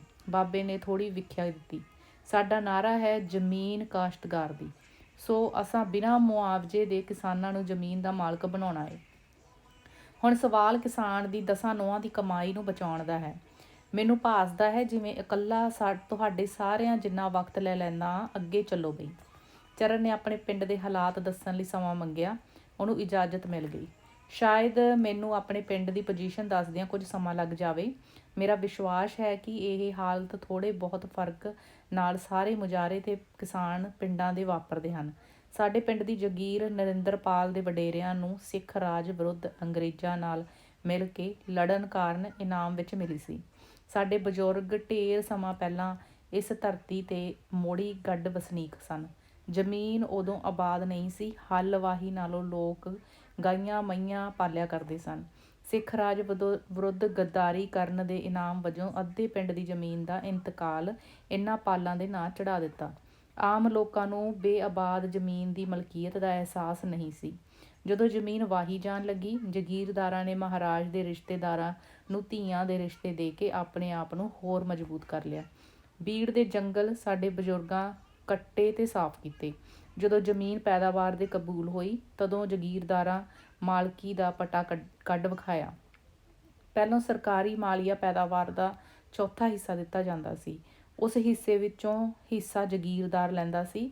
ਫਿਰ ਇਹ ਵਸੂਲੀ ਸਿੱਧੀ ਜਾਗੀਰਦਾਰ ਕਰਕੇ ਦੇਣ ਲੱਗ ਪਏ। ਇਸ ਤਰ੍ਹਾਂ ਜਾਗੀਰਦਾਰ ਚੌਥੇ ਹਿੱਸੇ ਤੋਂ ਵਾਧੇ ਅੱਧੀ ਵਟਾਈ ਤੱਕ ਆ ਗਏ। ਵਗਾਰ ਆਦਿ ਦੀਆਂ ਛੱਟੀਆਂ ਅੱਡ ਝੁਕਣੀਆਂ ਪੈਂਦੀਆਂ ਸਨ। ਹੁਣ ਹਾਲਾਤ ਉੱਕਾ ਹੀ ਬਦਲ ਗਏ। ਜਿਉਂ-ਜਿਉਂ ਕਿਸਾਨ ਜਥੇਬੰਦ ਹੋ ਰਿਹਾ ਏ, ਦੁਸ਼ਮਣਾਂ ਨੂੰ ਵੀ ਫਿਕਰ ਪਿਆ ਹੋਇਆ ਹੈ। ਉਹਨਾਂ ਆਪਣੇ ਆਪ ਨੂੰ ਕਮਜ਼ੋਰ ਵੇਖ ਗੁੰਡਿਆਂ ਤੇ ਡਾਕੂਆਂ ਨੂੰ ਗੰਢਣਾ ਤੇ ਪਾਲਣਾ ਸ਼ੁਰੂ ਕਰ ਦਿੱਤਾ। ਜਿਹੜੇ ਜਾਗੀਰਦਾਰ ਐਸ਼ ਵਿੱਚ ਗਲਤਾਨ ਸਨ, ਮੌਤ ਵੇਖ ਕੇ ਮਜ਼੍ਹਬੀ ਤੇ ਸਰਕਾਰੀ ਪਾਰਟੀਆਂ ਵਿੱਚ ਜਾਨ ਲੁਕਾ ਰਹੇ ਆ। ਫਿਕਰਾ ਪ੍ਰਸਤ ਲੀਡਰਾਂ ਨੂੰ ਕਿਸਾਨ ਦੁਸ਼ਮਣ ਤੌਰ 'ਤੇ ਨੰਗਿਆ ਕਰਨਾ ਚਾਹੁੰਦਾ ਹੈ। ਦੂਜਾ ਪਹਿਲੂ ਹੈ, ਅੱਜ ਕਿਸਾਨ ਨੂੰ ਇੱਕ ਮਜ਼ਬੂਤ ਮਹਾਜ 'ਤੇ ਖੜ੍ਹਾ ਕੀਤਾ ਜਾਵੇ, ਜਿੱਥੇ ਜਾਗੀਰਦਾਰੀ ਦਾ ਸਿਰ ਤੋੜਿਆ ਜਾ ਸਕੇ। ਖੜੀਆਂ ਫਸਲਾਂ ਨੂੰ ਕਾਲੇ ਹਾਥੀਆਂ ਤੋਂ ਬਚਾਉਣ ਲਈ ਦੁਸ਼ਮਣਾਂ ਤੋਂ ਪਹਿਲਾਂ ਕਦਮ ਪੁੱਟੇ ਜਾਣ। ਮਿਸਾਲ ਦੇ ਤੌਰ 'ਤੇ ਸਾਡਾ ਪਿੰਡ ਹੀ ਲਵੋ। ਥਾਣੇਦਾਰ ਨਾਲ ਸਲਾਹ ਕਰਕੇ ਜਾਗੀਰਦਾਰਾਂ ਮੈਜਿਸਟ੍ਰੇਟ ਦੇ ਇੱਕ ਦਰਖਾਸਤ ਦਿੱਤੀ ਹੈ ਕਿ ਸਾਨੂੰ ਫਲਾਂ ਆਦਮੀ ਤੋਂ ਖਤਰਾ ਹੈ, ਉਹਨਾਂ ਦੀਆਂ ਜ਼ਮਾਨਤਾਂ ਹੋ ਜਾਣ। ਦਰਖਾਸਤਾਂ ਉਹਨਾਂ ਆਪਣੇ ਮੁਖਤਾਰ ਤੋਂ ਦਵਾਈ ਹੈ, ਜਿਸ ਵਿੱਚ ਅਸੀਂ ਚੋਣਵੇਂ ਸਭ ਆ ਜਾਂਦੇ ਹਾਂ। ਇਹ ਭਿਣਕ ਥਾਣੇ ਦੇ ਮੁਨਸ਼ੀ ਨੇ ਮੈਨੂੰ ਸੋਹਾਂ ਪਵਾ ਕੇ ਦਿੱਤੀ ਸੀ ਕਿ ਕਿਸੇ ਨੂੰ ਨਾ ਦੱਸਾਂ। ਚਰਨ ਨੇ ਰੁਕ ਕੇ ਸਾਰਿਆਂ ਵੱਲ ਤੱਕਿਆ। ਉਹ ਹੈਰਾਨੀ ਤੇ ਗੰਭੀਰਤਾ ਨਾਲ ਸੁਣ ਰਹੇ ਸਨ। ਉਸੇ ਮੁਨਸ਼ੀ ਨੇ ਰਾਹ ਪਾਇਆ ਕਿ ਤੁਸੀਂ ਵੀ 2-3 ਦਰਖਾਸਤਾਂ ਮੈਜਿਸਟ੍ਰੇਟ ਨੂੰ ਦੇ ਆਵੋ ਤੇ ਦੇਰੀ ਨਾ ਕਰੋ। ਅਸਾਂ ਵੀ ਜਾਗੀਰਦਾਰ ਤੇ ਉਸਦੇ ਜੁੰਡੀਦਾਰਾਂ ਦੇ ਵਿਰੁੱਧ ਦਰਖਾਸਤਾਂ ਦੇ ਦਿੱਤੀਆਂ। ਜਾਗੀਰਦਾਰਾਂ ਦੀ ਚਾਲ ਸੀ ਕਿ ਸ਼ਨੀਚਰਵਾਰ ਨੂੰ ਬੁਲਾਵਾਂਗੇ, ਐਤਵਾਰ ਹਵਾਲਾਤ ਤੇ ਸੋਮਵਾਰ ਨੂੰ ਜਾ ਕੇ ਕਿਤੇ ਹਾਜ਼ਰ ਜ਼ਮਾਨਤਾਂ ਹੋਣਗੀਆਂ। ਇਸ ਤਰ੍ਹਾਂ 3 ਦਿਨਾਂ ਵਿੱਚ ਅੱਧੀ ਫਸਲ ਇੱਧਰੋਂ ਉੱਧਰ ਲਾਵੇ ਲਾਗੀਆਂ ਨਾਲ ਕਟਾ ਲਈ ਜਾਵੇਗੀ। ਸਾਡੀਆਂ ਦਰਖਾਸਤਾਂ ਨਾਲ ਉਹਨਾਂ ਦੀਆਂ ਸਕੀਮਾਂ ਧਰੀਆਂ ਧਰਾਈਆਂ ਰਹਿ ਗਈਆਂ। ਹੁਣ ਜੇ ਜ਼ਮਾਨਤਾਂ ਹੋਈਆਂ ਵੀ ਦੋਹਾਂ ਧਿਰਾਂ ਦੀਆਂ ਹੋਣਗੀਆਂ। ਹੁਣ ਕਿਸੇ ਤਰ੍ਹਾਂ ਜਗੀਰਦਾਰਾਂ ਨੂੰ ਛਿੱਤਰ ਨਾਲ ਘੁੱਗੀ ਨਹੀਂ ਕੁੱਟਣ ਦਿੰਦੇ। ਸਾਨੂੰ ਭਰੋਸਾ ਹੈ ਜਗੀਰਦਾਰ ਦੇ ਗੁੰਡੇ ਸਾਡੇ ਨਾਲ ਮੱਥਾ ਨਹੀਂ ਲਾਣਗੇ, ਕੇਵਲ ਇਸ ਲਈ ਕਿ ਅਸੀਂ ਉਸਦੀ ਇੱਟ ਦੇ ਮੁਕਾਬਲੇ ਵਿੱਚ ਏਕੇ ਦੀ ਮਜ਼ਬੂਤ ਕੰਧ ਹਾਂ। ਇੰਨੀ ਆਖ ਕੇ ਚਰਨ ਖਾਮੋਸ਼ ਹੋ ਗਿਆ। ਬਾਬੇ ਨੇ ਪ੍ਰਸ਼ੰਸਾ ਵਿੱਚ ਸਿਰ ਹਿਲਾਉਂਦਿਆਂ ਕਿਹਾ, ਮੈਂ ਸਮਝਦਾ ਹਾਂ ਤੁਸਾਂ ਇਲਾਕੇ ਨੂੰ ਵੀ ਲੀਡ ਦਿੱਤੀ ਏ ਇਹੋ ਕੁਝ। ਹੇਠੋਂ ਜਨਾਨੀ ਆਵਾਜ਼ ਸੁਣ ਕੇ ਪ੍ਰਧਾਨ ਨੇ ਗੱਲ ਵਿਚਕਾਰ ਹੀ ਛੱਡ ਦਿੱਤੀ। ਚਰਨ ਭਰਪੂਰ ਦੀ ਭੂਆ ਨੇ ਚਰਨ ਨੂੰ ਬੁਲਾਇਆ। ਚਰਨ ਨੇ ਬਾਰੀ ਅੱਗੇ ਹੁੰਦਿਆਂ ਸੁਣਿਆ, ਰੋਟੀ ਤਿਆਰ ਹੈ, ਜਦੋਂ ਚਾਹੋ ਖਾ ਲਓ। ਅੱਛਾ। ਚਰਨ ਨੇ ਭੂਆ ਨੂੰ ਹੱਥ ਦਾ ਇਸ਼ਾਰਾ ਕੀਤਾ। ਮੁੜ ਪ੍ਰਧਾਨ ਨੂੰ ਕਿਹਾ, ਜੀ ਰੋਟੀ ਬਾਰੇ ਆਖਦੇ ਆ। ਰੋਟੀ ਮੇਰਾ ਖਿਆਲ ਹੈ ਸਾਰੇ ਹੀ ਖਾ ਲਓ। ਸਾਨੂੰ ਹਾਲੇ ਥੋੜ੍ਹਾ ਟਾਈਮ ਲੱਗੇਗਾ ਕਿਉਂਕਿ ਬਹੁਤ ਗੱਲਾਂ ਵਿਚਾਰ ਕਰਨ ਵਾਲੀਆਂ ਪਈਆਂ, ਪਰ ਚਿਰ ਨਾ ਲੱਗੇ। ਪ੍ਰਧਾਨ ਨੇ ਸਾਰਿਆਂ ਨੂੰ ਛੁੱਟੀ ਦੇ ਦਿੱਤੀ। ਪ੍ਰਧਾਨ ਤੇ ਉਸਦੇ ਨਾਲ 2 ਸਾਥੀ ਆਪਣੀ ਰਿਸ਼ਤੇਦਾਰੀ ਵਾਲੇ ਘਰ ਚਲੇ ਗਏ। ਤੁਹਾਨੂੰ ਮੈਂ ਇੱਥੇ ਹੀ ਰੋਟੀ ਪਵਾ ਲਿਆਉਂਦਾ ਹਾਂ। ਚਰਨ ਨੇ ਸੈਕਟਰੀ ਹੋਰਾਂ ਤੋਂ ਪੁੱਛਿਆ, ਐਂਦੂ ਕੀ ਚਾਹੀਦਾ ਹੈ? ਚਰਨ ਥੱਲੇ ਉਤਰ ਗਿਆ। ਅਮਰੋ ਰਸੋਈ ਵਿੱਚ ਰੋਟੀਆਂ ਥੱਪ ਰਹੀ ਸੀ ਤੇ ਭੂਆ ਚੋਪੜ ਰਹੀ ਸੀ। ਮਾਸੀ ਤੂੰ ਅੰਦਰੋਂ ਥਾਲੀਆਂ ਲਿਆ, ਅਮਰੋ ਨੇ ਭਰਪੂਰ ਦੀ ਭੂਆ ਨੂੰ ਕਿਹਾ। ਚਰਨ ਜਦੋਂ ਕਦੇ ਅਮਰੋ ਨੂੰ ਦੇਖਦਾ ਹੁੰਦਾ ਸੀ, ਉਸ ਨੂੰ ਮਹਾਨ ਬਾਬੇ ਦੀ ਯਾਦ ਆ ਜਾਂਦੀ। ਉਹ ਮੰਜੀ ਡਾਹ ਕੇ ਵਿਹੜੇ ਵਿੱਚ ਬਹਿ ਗਿਆ। ਕੀ ਅਮਰੋ ਨੂੰ ਇੰਨਾ ਅਹਿਸਾਸ ਹੈ ਜਿੰਨਾ ਬਾਬਾ ਕਰਮ ਸਿੰਘ ਉੱਚਾ ਤੇ ਸੁੱਚਾ ਸੋਚ ਸਕਦਾ ਸੀ? ਕੁਰਬਾਨੀਆਂ ਦੇ ਗਏ ਬਜ਼ੁਰਗਾਂ ਦੇ ਬੱਚੇ ਕਿੰਨਾ ਸਵੈਮਾਨ ਨਾਲ ਭਰੇ ਰਹਿੰਦੇ ਹੋਣਗੇ। ਕਾਕਾ, ਭੂਆ ਨੇ ਉਸ ਨੂੰ ਪੁਕਾਰਿਆ, ਆ ਪਾਣੀ ਲੈ, ਉਹਨਾਂ ਦੇ ਹੱਥ ਧੁਆ। ਚਰਨ ਉਸ ਤਰ੍ਹਾਂ ਹੀ ਸੋਚਦਾ ਪਾਣੀ ਦੀ ਗੜਵੀ ਲੈ ਕੇ ਚੁਬਾਰੇ ਚੜ੍ਹ ਗਿਆ। ਅੰਗ ਦੂਜਾ। ਇਹ ਪਹਿਲਾ ਮੌਕਾ ਸੀ ਜਦੋਂ ਮੁਜ਼ਾਹਰਿਆਂ ਦੇ ਬਰਾਬਰ ਜਗੀਰਦਾਰ ਨਰਿੰਦਰਪਾਲ ਸਿੰਘ ਅਤੇ ਉਸਦੇ ਅਮਲੇ ਫੈਲੇ ਦੀਆਂ ਜ਼ਮਾਨਤਾਂ ਹੋਈਆਂ ਸਨ। ਉਹ ਤੇ ਚੰਗਾ ਹੋਇਆ ਥਾਣੇਦਾਰ ਨੇ ਯਾਰੀ ਕਰਕੇ ਹੱਥਕੜੀ ਨਾ ਲਾਈ, ਨਹੀਂ ਤਾਂ ਕਿਤੋਂ ਦਾ ਵੀ ਨਹੀਂ ਰਹਿੰਦਾ। ਮੁਜ਼ਾਹਰਿਆਂ ਦੀ ਇੱਜ਼ਤ ਉਸ ਕਦੇ ਸਮਝੀ ਨਹੀਂ ਸੀ, ਪਰ ਆਪਣੀ ਇੰਨੀ ਹੱਤਕ ਨਾਲ ਹੀ ਉਹ ਕਿਤੇ ਮੂੰਹ ਦੇਣ ਜੋਗਾ ਨਹੀਂ ਰਿਹਾ ਸੀ। ਉਹ ਕਈ ਦਿਨ ਹਵੇਲੀ ਵਿੱਚੋਂ ਬਾਹਰ ਨਾ ਨਿਕਲਿਆ। ਹਵੇਲੀ ਦੀ ਛੱਤ ਤੋਂ ਪਾਰ ਪੀਲੀਆਂ ਹੁੰਦੀਆਂ ਜਾ ਰਹੀਆਂ ਪੈਲੀਆਂ ਉਸ ਨੂੰ ਪੀਲਾ ਕਰ ਰਹੀਆਂ ਸਨ। ਪਿਛਲੀ ਹਾੜ੍ਹੀ ਦੀ ਵਟਾਈ ਉਸ ਨੂੰ ਕੇਵਲ ਅੱਧ ਪਚੱਧ ਹੀ ਮਿਲੀ ਸੀ ਤੇ ਸਾਉਣੀ ਭਰ ਲੱਗਣ 'ਤੇ ਵੀ ਕਿਸਾਨਾਂ ਮੁਜ਼ਾਹਰਿਆਂ ਉਸ ਨੂੰ ਕੁਝ ਨਹੀਂ ਦਿੱਤਾ ਸੀ। ਉਸਦਾ ਦਿਮਾਗ ਸੋਚਣ ਤੋਂ ਆਰੀ ਹੋ ਚੁੱਕਾ ਸੀ। ਉਸਦੀਆਂ ਅੱਖਾਂ ਅੱਗੇ ਧੂੰਏਂ ਦੇ ਵਰੋਲੇ ਉੱਡਦੇ ਰਹਿੰਦੇ। ਕੋਈ ਵਾਹ ਨਾ ਜਾਂਦੀ ਵੇਖ ਕੇ ਉਸ ਆਪਣੇ ਭਣੋਈਏ ਬਹਾਦਰ ਸਿੰਘ ਨੂੰ ਬਾਗੜੀਆਂ ਤੋਂ ਸੱਦ ਘੱਲਿਆ। ਬਹਾਦਰ ਸਿੰਘ ਨੇ ਪਹਿਲੀ ਉਮਰ ਵਿੱਚ ਹੀ ਕਾਂਗਰਸ ਵਿੱਚ ਰਹਿ ਕੇ ਹੁਣ ਤੱਕ ਲੀਡਰੀ ਦੀ ਚੰਗੀ ਭੱਲ ਮਾਰ ਲਈ ਸੀ। ਉਸਦੀ ਪੀੜ੍ਹੀ ਰਾਜ ਘਰਾਣੇ ਨਾਲ ਜਾ ਮਿਲਦੀ ਸੀ, ਪਰ ਪਿਛਲੇ ਮਹਾਰਾਜੇ ਨਾਲ ਥੋੜ੍ਹੀ ਅਣਬਣ ਹੋਣ ਕਰਕੇ ਮਿਲਵਰਤਨ ਘਟ ਗਈ ਸੀ। ਕਈ ਪਿੰਡਾਂ ਦੇ ਮਾਲਕ ਸਨ। ਕਾਂਗਰਸ ਵਿੱਚ ਜਾਣ ਸਮੇਂ ਬਹਾਦਰ ਸਿੰਘ ਦੇ ਪਿਤਾ ਨੇ ਉਸ ਨੂੰ ਡਾਂਟਿਆ, ਸਾਨੂੰ ਅੰਗਰੇਜ਼ ਨਾਲ ਟੱਕਰ ਲਾਉਣ ਦੀ ਕੀ ਲੋੜ? ਉਸਦੀ ਮਿਹਰਬਾਨੀ ਸਦਕਾ ਤਾਂ ਅਸੀਂ ਰਾਜ ਘਰਾਣੇ ਨਾਲ ਵੀ ਮੱਥਾ ਲਾ ਸਕਦੇ ਹਾਂ। ਕਾਕਾ, ਹੋਸ਼ ਦੀ ਦੁਆ ਕਰ, ਜਾਣ ਬੁੱਝ ਕੇ ਉਖਲੀ 'ਚ ਸਿਰ ਦੇਣਾ ਏ। ਪਿਤਾ ਜੀ, ਤੁਸੀਂ ਪੁਰਾਣੇ ਖਿਆਲਾਂ ਨਾਲ ਸੋਚਦੇ ਹੋ। ਆਹ ਵੇਖੋ, ਅੰਗਰੇਜ਼ ਔਰਤ ਇੰਨੀ ਬੇਸੰਟ ਕੀ ਆਖਦੀ ਏ। ਉਸ ਅਲਮਾਰੀ ਵਿੱਚੋਂ ਪੁਰਾਣਾ ਰਸਾਲਾ ਕੱਢਿਆ। ਉਹ ਲਿਖਦੀ ਹੈ, ਪਰਦੇਸੀ ਹੁਕਮਰਾਨ ਕਿਸੇ ਦੇਸ਼ ਦੀ ਮਰਜ਼ੀ ਦੇ ਵਿਰੁੱਧ ਬਹੁਤ ਸਮਾਂ ਹਕੂਮਤ ਨਹੀਂ ਕਰ ਸਕਦੇ। ਜਦੋਂ ਵੀ ਅੰਗਰੇਜ਼ ਨੇ ਹਕੂਮਤ ਛੱਡੀ, ਫਿਰ ਜ਼ਰੂਰ ਕਾਂਗਰਸ ਦੇ ਹੱਥ ਡੋਰ ਆ ਜਾਵੇਗੀ। ਨਾਲ ਗੁਲਾਮੀ ਤਾਂ ਵੱਡੀ ਲਾਹਨਤ ਹੈ। ਬਹਾਦਰ ਸਿੰਘ ਦੀਆਂ ਦਲੀਲਾਂ ਸੁਣਨ ਉਪਰੰਤ ਵੀ ਉਸਦਾ ਪਿਤਾ ਉਸ 'ਤੇ ਗੁੱਸਾ ਹੀ ਰਿਹਾ। ਜਦੋਂ ਉਹ ਇੱਕ ਵਾਰ ਜੇਲ੍ਹ ਚਲਿਆ ਗਿਆ, ਉਸ ਆਪਣਾ ਨੱਕ ਵੱਢਿਆ ਗਿਆ ਸਮਝਿਆ ਤੇ ਕਈ ਸਾਲ ਬਹਾਦਰ ਸਿੰਘ ਨਾਲ ਨਾ ਬੋਲਿਆ। ਪਰ ਜਦੋਂ ਹਿੰਦੁਸਤਾਨ ਆਜ਼ਾਦ ਹੋਣ ਪਿੱਛੋਂ ਬਹਾਦਰ ਸਿੰਘ ਦੀਆਂ ਸਾਰੀਆਂ ਗੱਲਾਂ ਸੱਚੀਆਂ ਨਿਕਲੀਆਂ, ਤਦ ਬੁੱਢਾ ਜਗੀਰਦਾਰ ਆਪਣੇ ਪੁੱਤਰ ਦੀਆਂ ਅਕਲਾਂ ਦੇ ਵਾਰੇ ਜਾਣ ਲੱਗਾ, ਕਿਉਂਕਿ ਉਹ ਹੁਣ ਆਪਣੇ ਜ਼ਿਲ੍ਹੇ ਦੇ ਕਾਂਗਰਸ ਦਾ ਪ੍ਰਧਾਨ ਤੇ ਅਸੈਂਬਲੀ ਦਾ ਮੈਂਬਰ ਸੀ। ਪੈਪਸੂ ਦੀ ਸਿਆਸਤ ਵਿੱਚ ਉਸ ਨੂੰ ਖਾਸ ਥਾਂ ਹਾਸਲ ਸੀ। ਨਰਿੰਦਰਪਾਲ ਨੂੰ ਮੁਸੀਬਤ ਵਿੱਚ ਫਸਿਆ ਵੇਖ ਕੇ ਉਸ ਆਖਿਆ, ਨਰਿੰਦਰ ਸਿੰਘ ਜੀ, ਸਭ ਜਗੀਰਦਾਰਾਂ ਦਾ ਹਾਲ ਇੱਕੋ ਜਿਹਾ ਹੈ। ਤੁਹਾਨੂੰ ਸਾਰਿਆਂ ਨੂੰ ਇੱਕ ਦੂਜੇ ਦੇ ਜਾਤੀ ਵਿਰੋਧ ਮਿਟਾ ਕੇ ਇੱਕ ਲੀਗ ਬਣਾਉਣੀ ਚਾਹੀਦੀ ਹੈ, ਜਿਸ ਵਿੱਚ ਤੁਸੀਂ ਲੋਕਾਂ ਨੂੰ ਵੀ ਖਿੱਚ ਸਕੋ, ਕਿਉਂਕਿ ਯੁੱਗ ਲੋਕਾਂ ਦਾ ਆ ਗਿਆ ਹੈ। ਤੁਹਾਨੂੰ ਸਿਆਸੀ ਪਾਰਟੀਆਂ ਦੇ ਆਗੂਆਂ ਨੂੰ ਮੇਲ ਮੁਲਾਕਾਤਾਂ, ਦਾਵਤਾਂ ਦੇ ਵੇਲੇ ਕਵੇਲੇ ਚੰਦੇ ਦੇ ਬਹਾਨੇ ਉਹਨਾਂ ਦੀ ਮਾਲੀ ਸਹਾਇਤਾ ਕਰਕੇ ਕਾਣੇ ਕਰੀ ਰੱਖਣਾ ਚਾਹੀਦਾ ਹੈ। ਅਸਲ ਸਰਦਾਰ ਜੀ ਇੱਥੇ ਇੱਕੋ ਮੁੰਡਾ ਏ ਕਿਸਾਨਾਂ 'ਚ ਜਿਹਨੇ ਮੱਠੀ ਅੱਗ 'ਚ ਫੂਕਾ ਮਾਰ ਕੇ ਭਾਂਬੜ ਬਾਲੇ। ਮੈਂ ਵੀ ਗਲਤੀ ਕੀਤੀ। ਉਹ ਕਿਤੇ ਮਾੜੀ ਮੋਟੀ ਨੌਕਰੀ ਲਈ ਮੇਰੇ ਤਰਲੇ ਕਰਦਾ ਰਿਹਾ। ਮੈਂ ਗੱਲ ਗੌਲੀ ਨਾ। ਫਿਰ ਉਹ ਕਮਿਊਨਿਸਟਾਂ ਦੇ ਢਹੇ ਚੜ੍ਹ ਗਿਆ। ਜਗੀਰਦਾਰ ਮੱਥੇ 'ਤੇ ਹੱਥ ਫੇਰ ਰਿਹਾ ਸੀ। ਨੌਕਰ ਚਾਹ ਲੈ ਕੇ ਆ ਗਿਆ। ਨਰਿੰਦਰਪਾਲ ਨੇ ਚਾਹ ਬਣਾਈ ਤੇ ਕੁਝ ਖਾਣ ਪੀਣ ਲਈ ਪਲੇਟ ਅੱਗੇ ਰੱਖ ਕਰਦਿਆਂ ਕਿਹਾ, ਚਾਹ ਤਾਂ ਪੀਓ ਨਾ।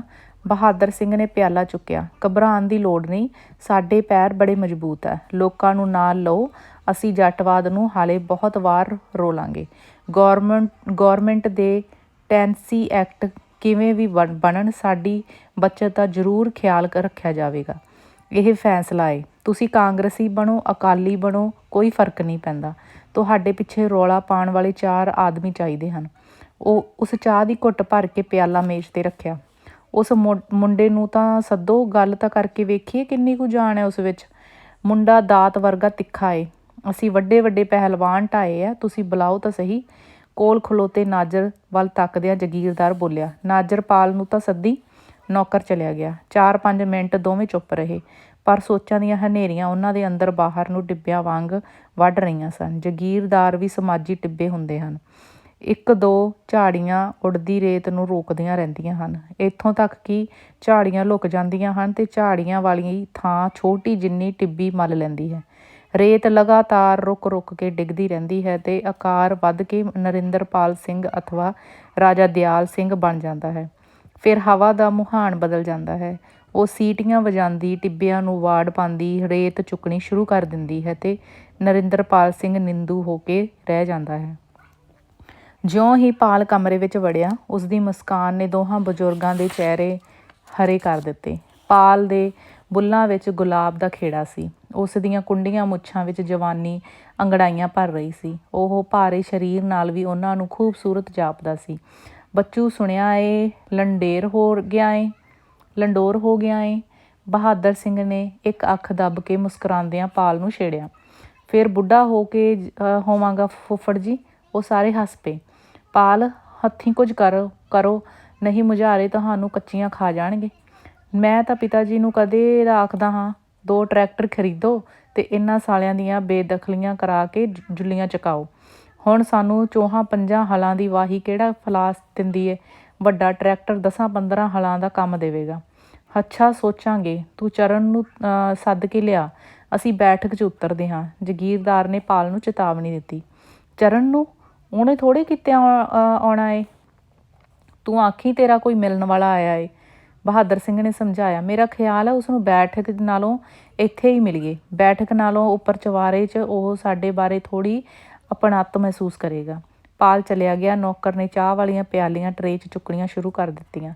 ਬਹਾਦਰ ਸਿੰਘ ਨੇ ਉੱਠਦੇ ਜਗੀਰਦਾਰ ਨੂੰ ਸਿਰ ਹਿਲਾਉਂਦਿਆਂ ਕਿਹਾ, ਜਦੋਂ ਮੁੰਡਾ ਆਵੇ, ਚਾਹ ਇੱਕ ਵਾਰ ਫਿਰ ਆਵੇ। ਬਿਨਾਂ ਲੋੜ ਤੋਂ ਵੀ ਇੱਕ ਪਿਆਲਾ ਜ਼ਰੂਰੀ ਪੀਣੀ ਚਾਹੀਦੀ ਹੈ। ਹੁਕਮ ਦੇ ਜ਼ਮਾਨੇ ਗਏ। ਲਾਲਚ ਸਾਰਿਆਂ ਨੂੰ ਦੇਣਾ ਨਹੀਂ ਆਉਂਦਾ ਤੇ ਬਹੁਤੇ ਲਾਲਚ ਵਿੱਚ ਫਸਦੇ ਵੀ ਨਹੀਂ। ਜਿਹੜਾ ਲਾਲਚ ਨਾ ਲਵੇ, ਉਹ ਇੱਜ਼ਤ ਨਾਲ ਸੁਖਾਲਿਆਂ ਮਾਰਿਆ ਜਾਂਦਾ ਏ। ਮੁੰਡੇ ਦੀਆਂ ਥੋੜ੍ਹੀਆਂ ਆਦਤਾਂ, ਸੁਭਾਅ ਕਿਵੇਂ ਆ? ਜਗੀਰਦਾਰ ਨੇ ਚੁਬਾਰੇ ਵਿੱਚ ਟਹਿਲਦਿਆਂ ਪਾਲ ਨਾਲ ਜਾਰੀ ਇਕੱਠੇ ਪੜ੍ਹਨਾ, ਚਰਨ ਦਾ ਸ਼ਾਇਰ ਹੋਣਾ ਤੇ ਸਟੇਜ 'ਤੇ ਗਾ ਸਕਣਾ ਆਦਿ ਸਭ ਕੁਝ ਸਮਝਾ ਦਿੱਤਾ। ਬਹਾਦਰ ਸਿੰਘ ਉਸਦੀ ਆਰਥਿਕ ਹਾਲਤ ਸਮਝ ਕੇ ਆਪਣੇ ਅੰਦਰ ਤਿਆਰੀ ਕਰਨ ਲੱਗ ਪਿਆ। ਉਹ ਉਡਾਰ ਮੁੰਡੇ ਨੂੰ ਕਿਵੇਂ ਫਾਹੇ। ਫਿਰ ਉਸ ਥੋੜ੍ਹਾ ਮੁਸਕਰਾ ਕੇ ਮਨ ਵਿੱਚ ਕਿਹਾ, ਇੱਕ ਸ਼ੂਕੇ ਮੁੰਡੇ ਦੀ ਖਾਤਰ ਸਿਆਸਤ ਵਿੱਚ ਪਕਰੋੜ ਲੀਡਰ ਐਨਾ ਸੋਚੇ? ਛੱਡ ਪਰਾਂ। ਫਿਰ ਉਹ ਅਸੈਂਬਲੀ ਪਾਰਟੀ ਦੇ ਗੱਠਜੋੜ ਬਾਰੇ ਵਿਚਾਰ ਕਰਨ ਲੱਗਾ। ਉਸਦੀ ਖਾਹਿਸ਼ ਸੀ ਕਿਵੇਂ ਪੈਪਸੂ ਵਿੱਚ ਕਾਂਗਰਸ ਦਾ ਹੱਥ ਉੱਤੇ ਹੋ ਜਾਵੇ। ਉਹ ਵਜ਼ੀਰ ਹਰ ਹਾਲਤ ਵਿੱਚ ਲਿਆ ਜਾਵੇਗਾ। ਫਿਰ ਰਾਜ ਪ੍ਰਮੁੱਖ ਨੂੰ ਵੀ ਸਾਡੀ ਅਹਿਮੀਅਤ ਦਾ ਪਤਾ ਲੱਗ ਜਾਵੇਗਾ। ਪਿਓ ਦੇ ਪੁੱਤ ਨੇ ਸਾਨੂੰ ਹੁਣ ਤੱਕ ਸਮਝਿਆ ਹੀ ਕੁਝ ਨਹੀਂ ਸੀ। ਭਾਵੇਂ ਪੈਪਸੂ ਤੋੜ ਕੇ ਪੰਜਾਬ ਵਿੱਚ ਸ਼ਾਮਿਲ ਕਰਨ ਲਈ ਅਸੀਂ ਅਸਲੋਂ ਹੱਕ ਵਿੱਚ ਨਹੀਂ, ਪਰ ਇਸ ਨਾਅਰੇ ਨਾਲ ਰਾਜ ਪ੍ਰਮੁੱਖ ਦੇ ਅੰਦਰ ਤਾਂ ਕਰੋੜਾਂ ਪੈਣਗੀਆਂ ਨਾ। ਆਪੇ ਸਾਡੀ ਸ਼ਰਨ ਡਿੱਗੇਗਾ। ਬਹਾਦਰ ਸਿੰਘ ਨੇ ਆਰਾਮ ਕੁਰਸੀ 'ਤੇ ਆਪਣਾ ਆਪ ਢਿੱਲਿਆਂ ਕਰ ਦਿੱਤਾ। ਉਹ ਸੁੱਖ ਆਰਾਮ ਚਾਹੁੰਦਾ ਸੀ, ਕਿਉਂਕਿ ਦੇਸ਼ ਅਤੇ ਕੌਮ ਦੀ ਸੇਵਾ ਕਰਦਿਆਂ ਉਹ ਇੱਕ ਤਰ੍ਹਾਂ ਥੱਕ ਗਿਆ ਸੀ ਤੇ ਅੱਜ ਵੀ ਬੁੱਢੇ ਮੋਢਿਆਂ 'ਤੇ ਬੜੀਆਂ ਜ਼ਿੰਮੇਵਾਰੀਆਂ ਦਾ ਭਾਰ ਅਨੁਭਵ ਕਰਦਾ ਸੀ। ਇਸੇ ਵੇਲੇ ਉਸ ਇਸੇ ਹਾਲਤ ਵਿੱਚ ਮੀਟੀਆਂ ਅੱਖਾਂ ਨਾਲ ਪਾਲ ਦੇ ਹੱਸਣ ਦੀ ਆਵਾਜ਼ ਸੁਣੀ। ਪਾਲ ਦੀ ਵੀ ਕੀ ਉਮਰ ਤੇ ਜ਼ਿੰਦਗੀ ਹੈ।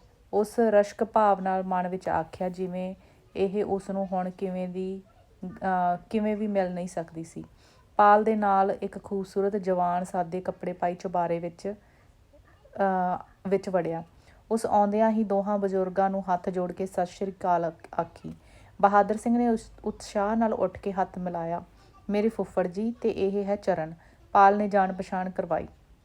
ਮੈਂ ਅੱਗੇ ਹੀ ਇਹਨਾਂ ਦੇ 2 ਵਾਰ ਦਰਸ਼ਨ ਕੀਤੇ ਆ, ਚਰਨ ਨੇ ਥੋੜ੍ਹਾ ਮੁਸਕਾਨ ਦੇ ਯਤਨ ਨਾਲ ਕਿਹਾ। ਇਹਨਾਂ ਨੂੰ ਪੈਪਸੂ 'ਚ ਕੌਣ ਨਹੀਂ ਜਾਣਦਾ। ਬੈਠੋ ਕਾਕਾ ਜੀ। ਬਹਾਦਰ ਸਿੰਘ ਨੇ ਦੋਹਾਂ ਨੂੰ ਕੁਰਸੀਆਂ ਵੱਲ ਹੱਥ ਦਾ ਇਸ਼ਾਰਾ ਕੀਤਾ। ਜਗੀਰਦਾਰ ਜਾਣ ਕੇ ਚਲਿਆ ਗਿਆ। ਉਹ ਸਮਝਦਾ ਸੀ ਮੇਰੀ ਹਾਜ਼ਰੀ ਵਿੱਚ ਸ਼ਾਇਦ ਕੰਮ ਰਾਸ ਨਾ ਆਵੇ। ਉਸ ਦੇ ਦਿਲ ਪਾਲਾ ਸੀ। ਮੈਂ ਚਰਨ ਨਾਲ ਇੱਕ ਵਾਰ ਵੀ ਚੰਗਾ ਸਲੂਕ ਨਹੀਂ ਕੀਤਾ। ਅੱਜ ਉਹ ਬੁਰੀ ਤਰ੍ਹਾਂ ਪਛਤਾ ਰਿਹਾ ਸੀ। ਜੇ ਮੈਂ ਇਸੇ ਨੂੰ ਕਿਤੇ ਮਾੜੀ ਮੋਟੀ ਨੌਕਰੀ ਵਿੱਚ ਅੜਾ ਦਿੰਦਾ, ਇਸ ਤਰ੍ਹਾਂ ਖੱਜਲ ਤਾਂ ਨਾ ਹੁੰਦਾ। ਉਹ ਆਪਣੇ ਜ਼ਖਮ ਨੂੰ ਘੁੱਟੀ ਗੁਰਦੁਆਰੇ ਵਾਲੇ ਚੁਬਾਰੇ ਚਲਿਆ ਗਿਆ। ਬਹਾਦਰ ਸਿੰਘ ਗੱਲ ਛੇੜਨ ਤੋਂ ਪਹਿਲਾਂ ਮੁਸਕਾਇਆ। ਪਾਲ, ਮੈਨੂੰ ਨਹੀਂ ਸੀ ਪਤਾ ਤੁਹਾਡੇ ਪਿੰਡ ਵੀ ਇੱਕ ਹੀਰਾ ਹੈ ਜਿਸ ਦੇ ਦਿਲ ਗਰੀਬ ਲੋਕਾਂ ਲਈ ਦਰਦ ਹੈ। ਚਰਨ ਨੇ ਆਪਣੀ ਤਾਰੀਫ ਸੁਣ ਕੇ ਨੀਵੀਂ ਪਾ ਲਈ। ਇਹ ਬੜਾ ਬੇਵਫਾ ਆਦਮੀ ਹੈ ਜੀ। ਇਹਦੀ ਕੀ ਗੱਲ ਕਰਦੇ ਹੋ? ਮੈਂ ਕਿਹਾ, ਨਾਲੇ ਆਪਣੀਆਂ ਜ਼ਮਾਨਤਾਂ ਕਰਵਾਈਆਂ ਨਾਲੇ ਸਾਡੀਆਂ। ਕਿਉਂ ਇਹ ਝੂਠੇ, ਤੈਨੂੰ ਥੋੜ੍ਹੀ ਜਿੰਨੀ ਵੀ ਸੰਗ ਨਾ ਆਈ? ਚਰਨ ਪਾਲ ਨੂੰ ਟੇਢਿਆਂ ਵੇਖ ਕੇ ਮੁਸਕਾਇਆ। ਪਾਲ ਨੂੰ ਚਰਨ ਤੇ ਜ਼ਮਾਨਤਾਂ ਵੇਲੇ ਬੜਾ ਗੁੱਸਾ ਆਇਆ ਸੀ, ਪਰ ਉਹ ਚਰਨ ਵਾਲੇ ਹਾਲੇ ਵੀ ਦਿਲ ਦਾ ਦੁੱਧ ਸੀ ਜਿਹੜਾ ਥੋੜ੍ਹਾ ਬਹੁਤ ਗਿਆ ਹੁੰਦਾ ਜਵਾਨੀ ਕੱਢ ਲੈਂਦਾ। ਚਰਨ ਨੇ ਉਸ ਵੱਲ ਬਦਖੋਹੀ ਦਾ ਦਿਲ ਵਿੱਚ ਅਹਿਸਾਸ ਵੀ ਨਹੀਂ ਲਿਆਂਦਾ ਸੀ। ਉਸ ਦੀਆਂ ਕੁਦਰਤੀ ਸਿਫਤਾਂ ਦਾ ਪਾਲ ਦੇ ਦਿਲ ਸਤਿਕਾਰ ਤੇ ਪਿਆਰ ਸੀ। ਉਹ ਆਸ ਲਾਈ ਬੈਠਾ ਸੀ, ਅਸੀਂ ਕਦੇ ਵੀ ਅੱਗੇ ਵਾਂਗ ਯਾਰ ਬਣ ਸਕਦੇ ਹਾਂ। ਚਰਨ ਗਰੀਬ ਜ਼ਰੂਰ ਸੀ, ਪਰ ਪਾਲ ਨੇ ਉਸ ਦੀ ਗਰੀਬੀ ਨੂੰ ਨਫ਼ਰਤ ਨਹੀਂ ਕੀਤੀ ਸੀ। ਅਸਲ ਵਿੱਚ ਪਾਲ ਜਗੀਰਦਾਰ ਘੱਟ ਤੇ ਨੌਜਵਾਨ ਮੁੰਡਾ ਬਹੁਤ ਸੀ। ਨਾਜ਼ਰ ਚਾਹ ਦੀ ਟਰੇ ਲੈ ਕੇ ਆ ਗਿਆ। ਪਾਲ ਨੇ ਪਿਆਲੇ ਸਿੱਧੇ ਕਰਕੇ ਚਾਹ ਬਣਾਉਣੀ ਸ਼ੁਰੂ ਕਰ ਦਿੱਤੀ। ਮੈਂ ਤੇ ਹੁਣੇ ਪੀ ਕੇ ਆਇਆ ਹਾਂ। ਚਰਨ ਨੇ ਪਾਲ ਨੂੰ ਰੋਕਣਾ ਚਾਹਿਆ। ਬਕ ਨਾ ਓਏ। ਚਰਨ ਕਾਕਾ, ਮੈਂ ਸੁਣਿਆ ਏ ਤੇਰੀ ਪੰਜਾਬੀ ਦੀ ਸਟੱਡੀ ਬੜੀ ਏ ਤੇ ਕਵਿਤਾਵਾਂ ਕਮਾਲ ਲਿਖਦਾ ਏ। ਬਹਾਦਰ ਸਿੰਘ ਨੇ ਉਹਨਾਂ ਦਾ ਧਿਆਨ ਆਪਣੇ ਮਕਸਦ ਵੱਲ ਖਿੱਚਿਆ। ਜੀ, ਟੁੱਟੀਆਂ ਫੁੱਟੀਆਂ ਲਿਖ ਹੀ ਲੈਂਦਾ ਹਾਂ, ਚਰਨ ਨੇ ਸਹਿਜ ਸ਼ਰਮ ਨਾਲ ਉੱਤਰ ਦਿੱਤਾ। ਓਏ, ਕੁੜੀਆਂ ਵਾਂਗੂ ਬੋਲਦਾ ਏ। ਪਾਲ ਨੇ ਚਰਨ ਦੇ ਚੁੰਡੀ ਭਰੀ। ਚਰਨ ਨੇ ਮਾਮੂਲੀ ਕਸੀਸ ਵਿੱਚ ਉਸ ਦਾ ਹੱਥ ਝੰਜੋੜ ਦਿੱਤਾ।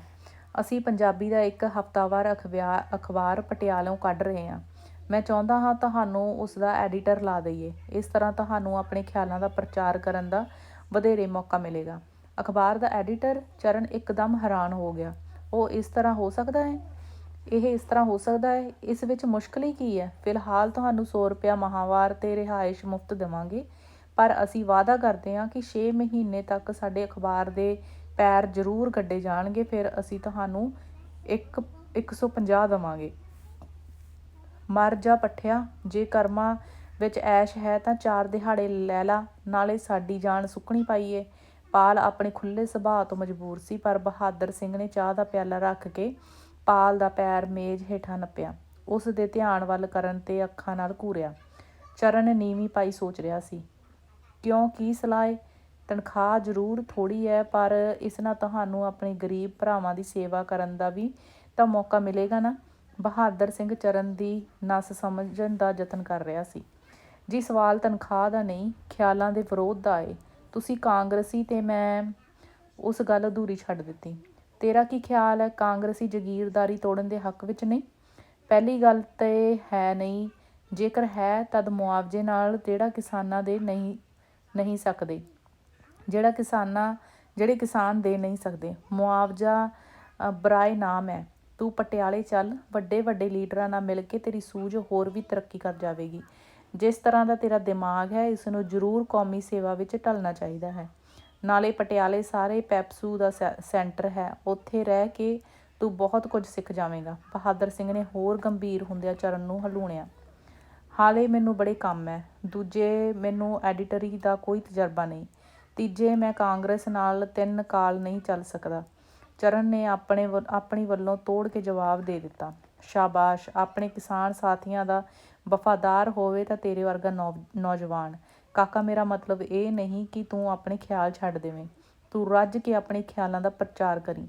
ਜਿਹੜਾ ਤੂੰ ਆਖਿਆ ਏ ਮੈਂ ਨਾ ਤਜਰਬੇਕਾਰ ਹਾਂ, ਲੇਖ ਬਾਹਰੋਂ ਕਾਫੀ ਆ ਜਾਇਆ ਕਰਨਗੇ। ਤੂੰ ਆਪਣੀ ਇੱਕ ਅੱਧੀ ਕਵਿਤਾ ਦੇ ਛੱਡੀ, ਲੇਖਾਂ ਨੂੰ ਤਰਤੀਬ ਦੇ ਦਿੱਤੀ। ਕੁਝ ਸਮਾਂ ਐਡੀਟੋਰੀਅਲ ਵਿੱਚ ਮੈਂ ਤੇਰੀ ਮਦਦ ਕਰ ਦਿਆਂਗਾ, ਫਿਰ ਆਪੇ ਗੱਡੀ ਰਿੜ੍ਹਦੀ ਪਵੇਗੀ। ਚਰਨ ਜਿਸ ਪਾਸੇ ਵੀ ਨਿਕਲਣ ਦੀ ਕੋਸ਼ਿਸ਼ ਕਰਦਾ, ਸਰਦਾਰ ਅਗਲੀ ਵਾਂਢੀ ਹੋ ਮਿਲਦਾ। ਚਾਹ ਪੀਤੀ ਜਾ ਚੁੱਕੀ ਸੀ। ਨਾਜਰ ਨੇ ਮੇਜ਼ ਤੋਂ ਪਿਆਲੀਆਂ ਪਲੇਟਾਂ ਇਕੱਠੀਆਂ ਕਰ ਲਈਆਂ। ਕਾਂਗਰਸ ਡਿਸਪਲਿਨ ਦਾ ਡੰਡਾ ਤੁਹਾਨੂੰ ਅਜਿਹਾ ਕਰਨ ਦੀ ਇਜਾਜ਼ਤ ਦੇ ਦੇਵੇਗਾ। ਚਰਨ ਨੇ ਆਪਣੀ ਵੱਲੋਂ ਇੱਕ ਵਾਰ ਕੀਤਾ। ਤੁਹਾਨੂੰ ਕਾਕਾ ਜੀ ਕਿਵੇਂ ਸਮਝਾਇਆ ਜਾਵੇ? ਅਸੀਂ ਇਸ ਮਰ ਰਹੀ ਜਮਾਤ 'ਚੋਂ ਕਿਵੇਂ ਨਾ ਕਿਵੇਂ ਵੱਖਰੇ ਹੋਣਾ ਚਾਹੁੰਦੇ ਹਾਂ। ਇੰਨੀ ਗੱਲ ਆਖਣ 'ਤੇ ਚਰਨ ਦੇ ਪੈਰ ਉਖੜ ਗਏ। ਉਹ ਸੋਚਣ ਲਈ ਮਜਬੂਰ ਹੋ ਗਿਆ, ਇਹ ਕਿਸਾਨ ਸਭਾ ਦੀ ਕਿੱਡੀ ਵੱਡੀ ਜਿੱਤ ਹੋਵੇਗੀ ਜੇ ਬਹਾਦਰ ਸਿੰਘ ਤੇ ਉਸਦੇ ਸਾਥੀ ਸਾਡੇ ਨਾਲ ਆ ਜਾਣ। ਉਸਦੇ ਅੰਦਰੋਂ ਖੁਸ਼ੀ ਦੀਆਂ ਸੂਖਮ ਰੇਖਾਵਾਂ ਚਿਹਰੇ 'ਤੇ ਉੱਭਰ ਆਈਆਂ, ਜਿਨ੍ਹਾਂ ਨੂੰ ਇੱਕ ਹੰਢੇ ਕਾਂਗਰਸੀ ਦੀਆਂ ਤੇਜ਼ ਨਜ਼ਰਾਂ ਨੇ ਝੱਟ ਤਾੜ ਲਿਆ। ਫਿਰ ਵੀ ਉਸਨੇ ਹਾਮੀ ਭਰਨੀ ਚੰਗੀ ਨਾ ਸਮਝੀ ਤੇ ਇਸ ਮੁਆਮਲੇ ਨੂੰ ਸਭਾ ਦੀ ਮੀਟਿੰਗ ਵਿੱਚ ਰੱਖਣਾ ਚੰਗਾ ਸਮਝਿਆ। ਜੇਕਰ ਇਹ ਹੋ ਗਿਆ ਤਦ ਪਟਿਆਲੇ ਭੂਰੇ ਦਾ ਸਾਥ ਵੀ ਮਿਲ ਜਾਵੇਗਾ। ਉਸ ਨੂੰ ਸੋਚਣ ਦਾ ਮੌਕਾ ਨਾ ਦਿੰਦੇ ਹੋਏ ਬਹਾਦਰ ਸਿੰਘ ਮੁੜ ਬੋਲਿਆ, ਤੁਸੀਂ ਕੱਲ੍ਹ ਤੱਕ ਤਿਆਰ ਹੋ ਜਾਓ, ਮੈਂ ਤੁਹਾਨੂੰ ਗੱਡੀ ਦੇ ਵਿੱਚ ਲੈ ਚੱਲਣਾ ਏ। ਜੀ, ਮੈਂ ਸਲਾਹ ਕੀਤੇ ਬਿਨਾਂ ਕੁਝ ਨਹੀਂ ਦੱਸ ਸਕਦਾ। ਚਰਨ ਕੱਲ੍ਹ ਨੂੰ ਜਾਣ ਲਈ ਬਿਲਕੁਲ ਤਿਆਰ ਨਹੀਂ ਸੀ। ਸਲਾਹ ਕਰੋ ਜ਼ਰੂਰ, ਮੈਂ ਕੱਲ੍ਹ ਤੱਕ ਇੱਥੇ ਹੀ ਹਾਂ। ਜੇਕਰ ਸਲਾਹ ਹੋ ਵੀ ਗਈ, ਕੱਲ੍ਹ ਨੂੰ ਮੈਂ ਤੁਹਾਡੇ ਨਾਲ ਫਿਰ ਵੀ ਨਹੀਂ ਜਾ ਸਕਾਂਗਾ। ਖਬਰੇ ਅਸੀਂ ਬੁੱਢੇ ਤੁਹਾਡੇ ਨੌਜਵਾਨਾਂ ਦੇ ਹੱਥ ਫੜ ਕੇ ਹੀ ਤਰ ਜਾਈਏ। ਹੁਣ ਕੋਈ ਵਜ੍ਹਾ ਨਹੀਂ ਨੌਜਵਾਨ ਲਹੂ ਨਜਮ ਨੂੰ ਪਲਟਾ ਨਹੀਂ ਦੇ ਸਕੇ।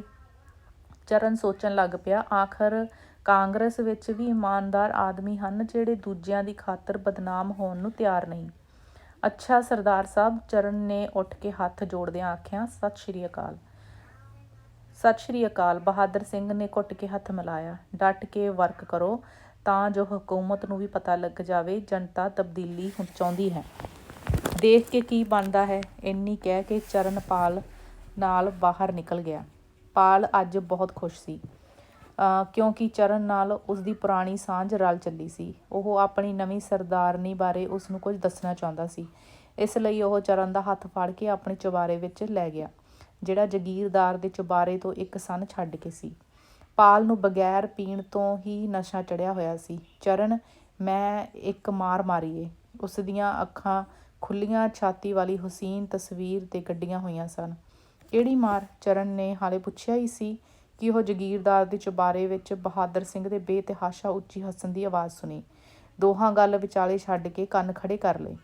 ਅਸੀਂ ਵੱਡਿਆਂ ਦੇ ਵੱਲ ਕੱਢ ਦਈਏ। ਚਰਨ ਨੇ ਇੰਨੀ ਸੁਣ ਕੇ ਇੱਕਦਮ ਮਹਿਸੂਸ ਕੀਤਾ ਜਿਵੇਂ ਉਸ ਦੀ ਆਪਣੀ ਪੜਚੋਲ ਕੀਤੀ ਜਾ ਰਹੀ ਹੈ। ਉਸਦਾ ਦਿਲ ਧੜਕ ਰਿਹਾ ਸੀ। ਤੁਸੀਂ ਤਾਂ ਆਖਦੇ ਸੀ ਮੁੰਡਾ ਦਾਤ ਵਰਗਾ ਤਿੱਖਾ ਏ। ਉਸ ਤਾਂ 2 ਵਾਰ ਵੀ ਨਾ ਸਹੇ। ਚਰਨ ਦੇ ਸਿਰ ਵਿੱਚ ਗੰਡਾਸਾ ਆ ਵੱਜਿਆ। ਉਹ ਇੱਕਦਮ ਮੰਜੇ ਤੋਂ ਉੱਠ ਖਲੋਤਾ। ਉਸ ਪਾਲ ਨੂੰ ਘੂਰਿਆ। ਉਸਦੇ ਚਿਹਰੇ ਨੂੰ ਲਹੂ ਚੜ੍ਹ ਆਇਆ ਤੇ ਨਫ਼ਰਤ ਦੇ ਵੱਟਾਂ ਨਾਲ ਮੱਥਾ ਭਰ ਗਿਆ। ਉਸ ਹੌਂਕਦਿਆਂ ਵਾਂਗ ਪਾਲ ਨੂੰ ਕਿਹਾ, ਪਾਲ, ਮੈਨੂੰ ਨਹੀਂ ਸੀ ਪਤਾ ਤੂੰ ਵੀ ਉਹਨਾਂ ਵਾਂਗ ਇੰਨਾ ਭੈੜਾ ਹੋਵੇਂਗਾ। ਚਰਨ ਰੋਹ ਭਰਿਆ ਚੁਬਾਰਿਓਂ ਨਿਕਲ ਗਿਆ। ਪਾਲ ਕੁਝ ਵੀ ਨਾ ਸਮਝ ਸਕਿਆ। ਉਹ ਹੈਰਾਨ ਸੀ, ਇਹ ਕੀ ਹੋ ਗਿਆ। ਜਦੋਂ ਬਾਹਰ ਨਿਕਲ ਕੇ ਉਸ ਪਿਤਾ ਜੀ ਤੇ ਆਪਣੇ ਕਾਂਗਰਸੀ ਫੁੱਫੜ ਦੀਆਂ ਗੱਲਾਂ ਸੁਣੀਆਂ, ਉਸ ਸਭ ਕੁਝ ਜਾਣ ਲਿਆ। ਕੀ ਉਹ ਤੁਹਾਡੇ ਨਾਲ ਚਲਿਆ ਜਾਵੇਗਾ? ਜਗੀਰਦਾਰ ਆਖ ਰਿਹਾ ਸੀ।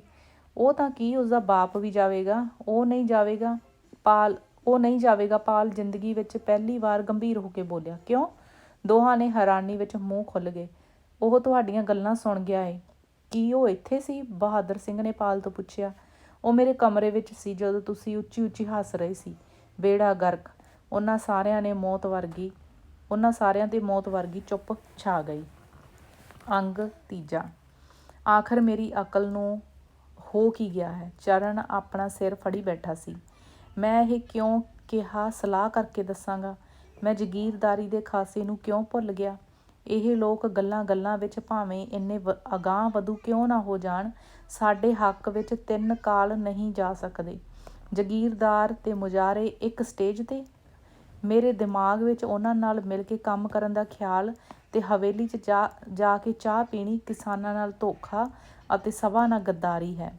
ਇਹ ਪਾਲ ਦੀ ਪੁਰਾਣੀ ਯਾਰੀ ਸਦਕਾ ਹੋਇਆ। ਮਾਹੌਲ ਦਾ ਅਸਰ ਕਿਸ 'ਤੇ ਨਹੀਂ ਹੁੰਦਾ। ਉਸ ਇੱਕ ਪਲ ਆਪਣੇ ਆਪ ਨੂੰ ਨਿਰਦੋਸ਼ ਸਮਝਣਾ ਚਾਹਿਆ, ਪਰ ਨਹੀਂ, ਮੈਨੂੰ ਸਭਾ ਦੀ ਮੀਟਿੰਗ ਵਿੱਚ ਇੰਨ ਬਿੰਨ ਸਾਰੀ ਗੱਲ ਰੱਖ ਦੇਣੀ ਚਾਹੀਦੀ ਹੈ।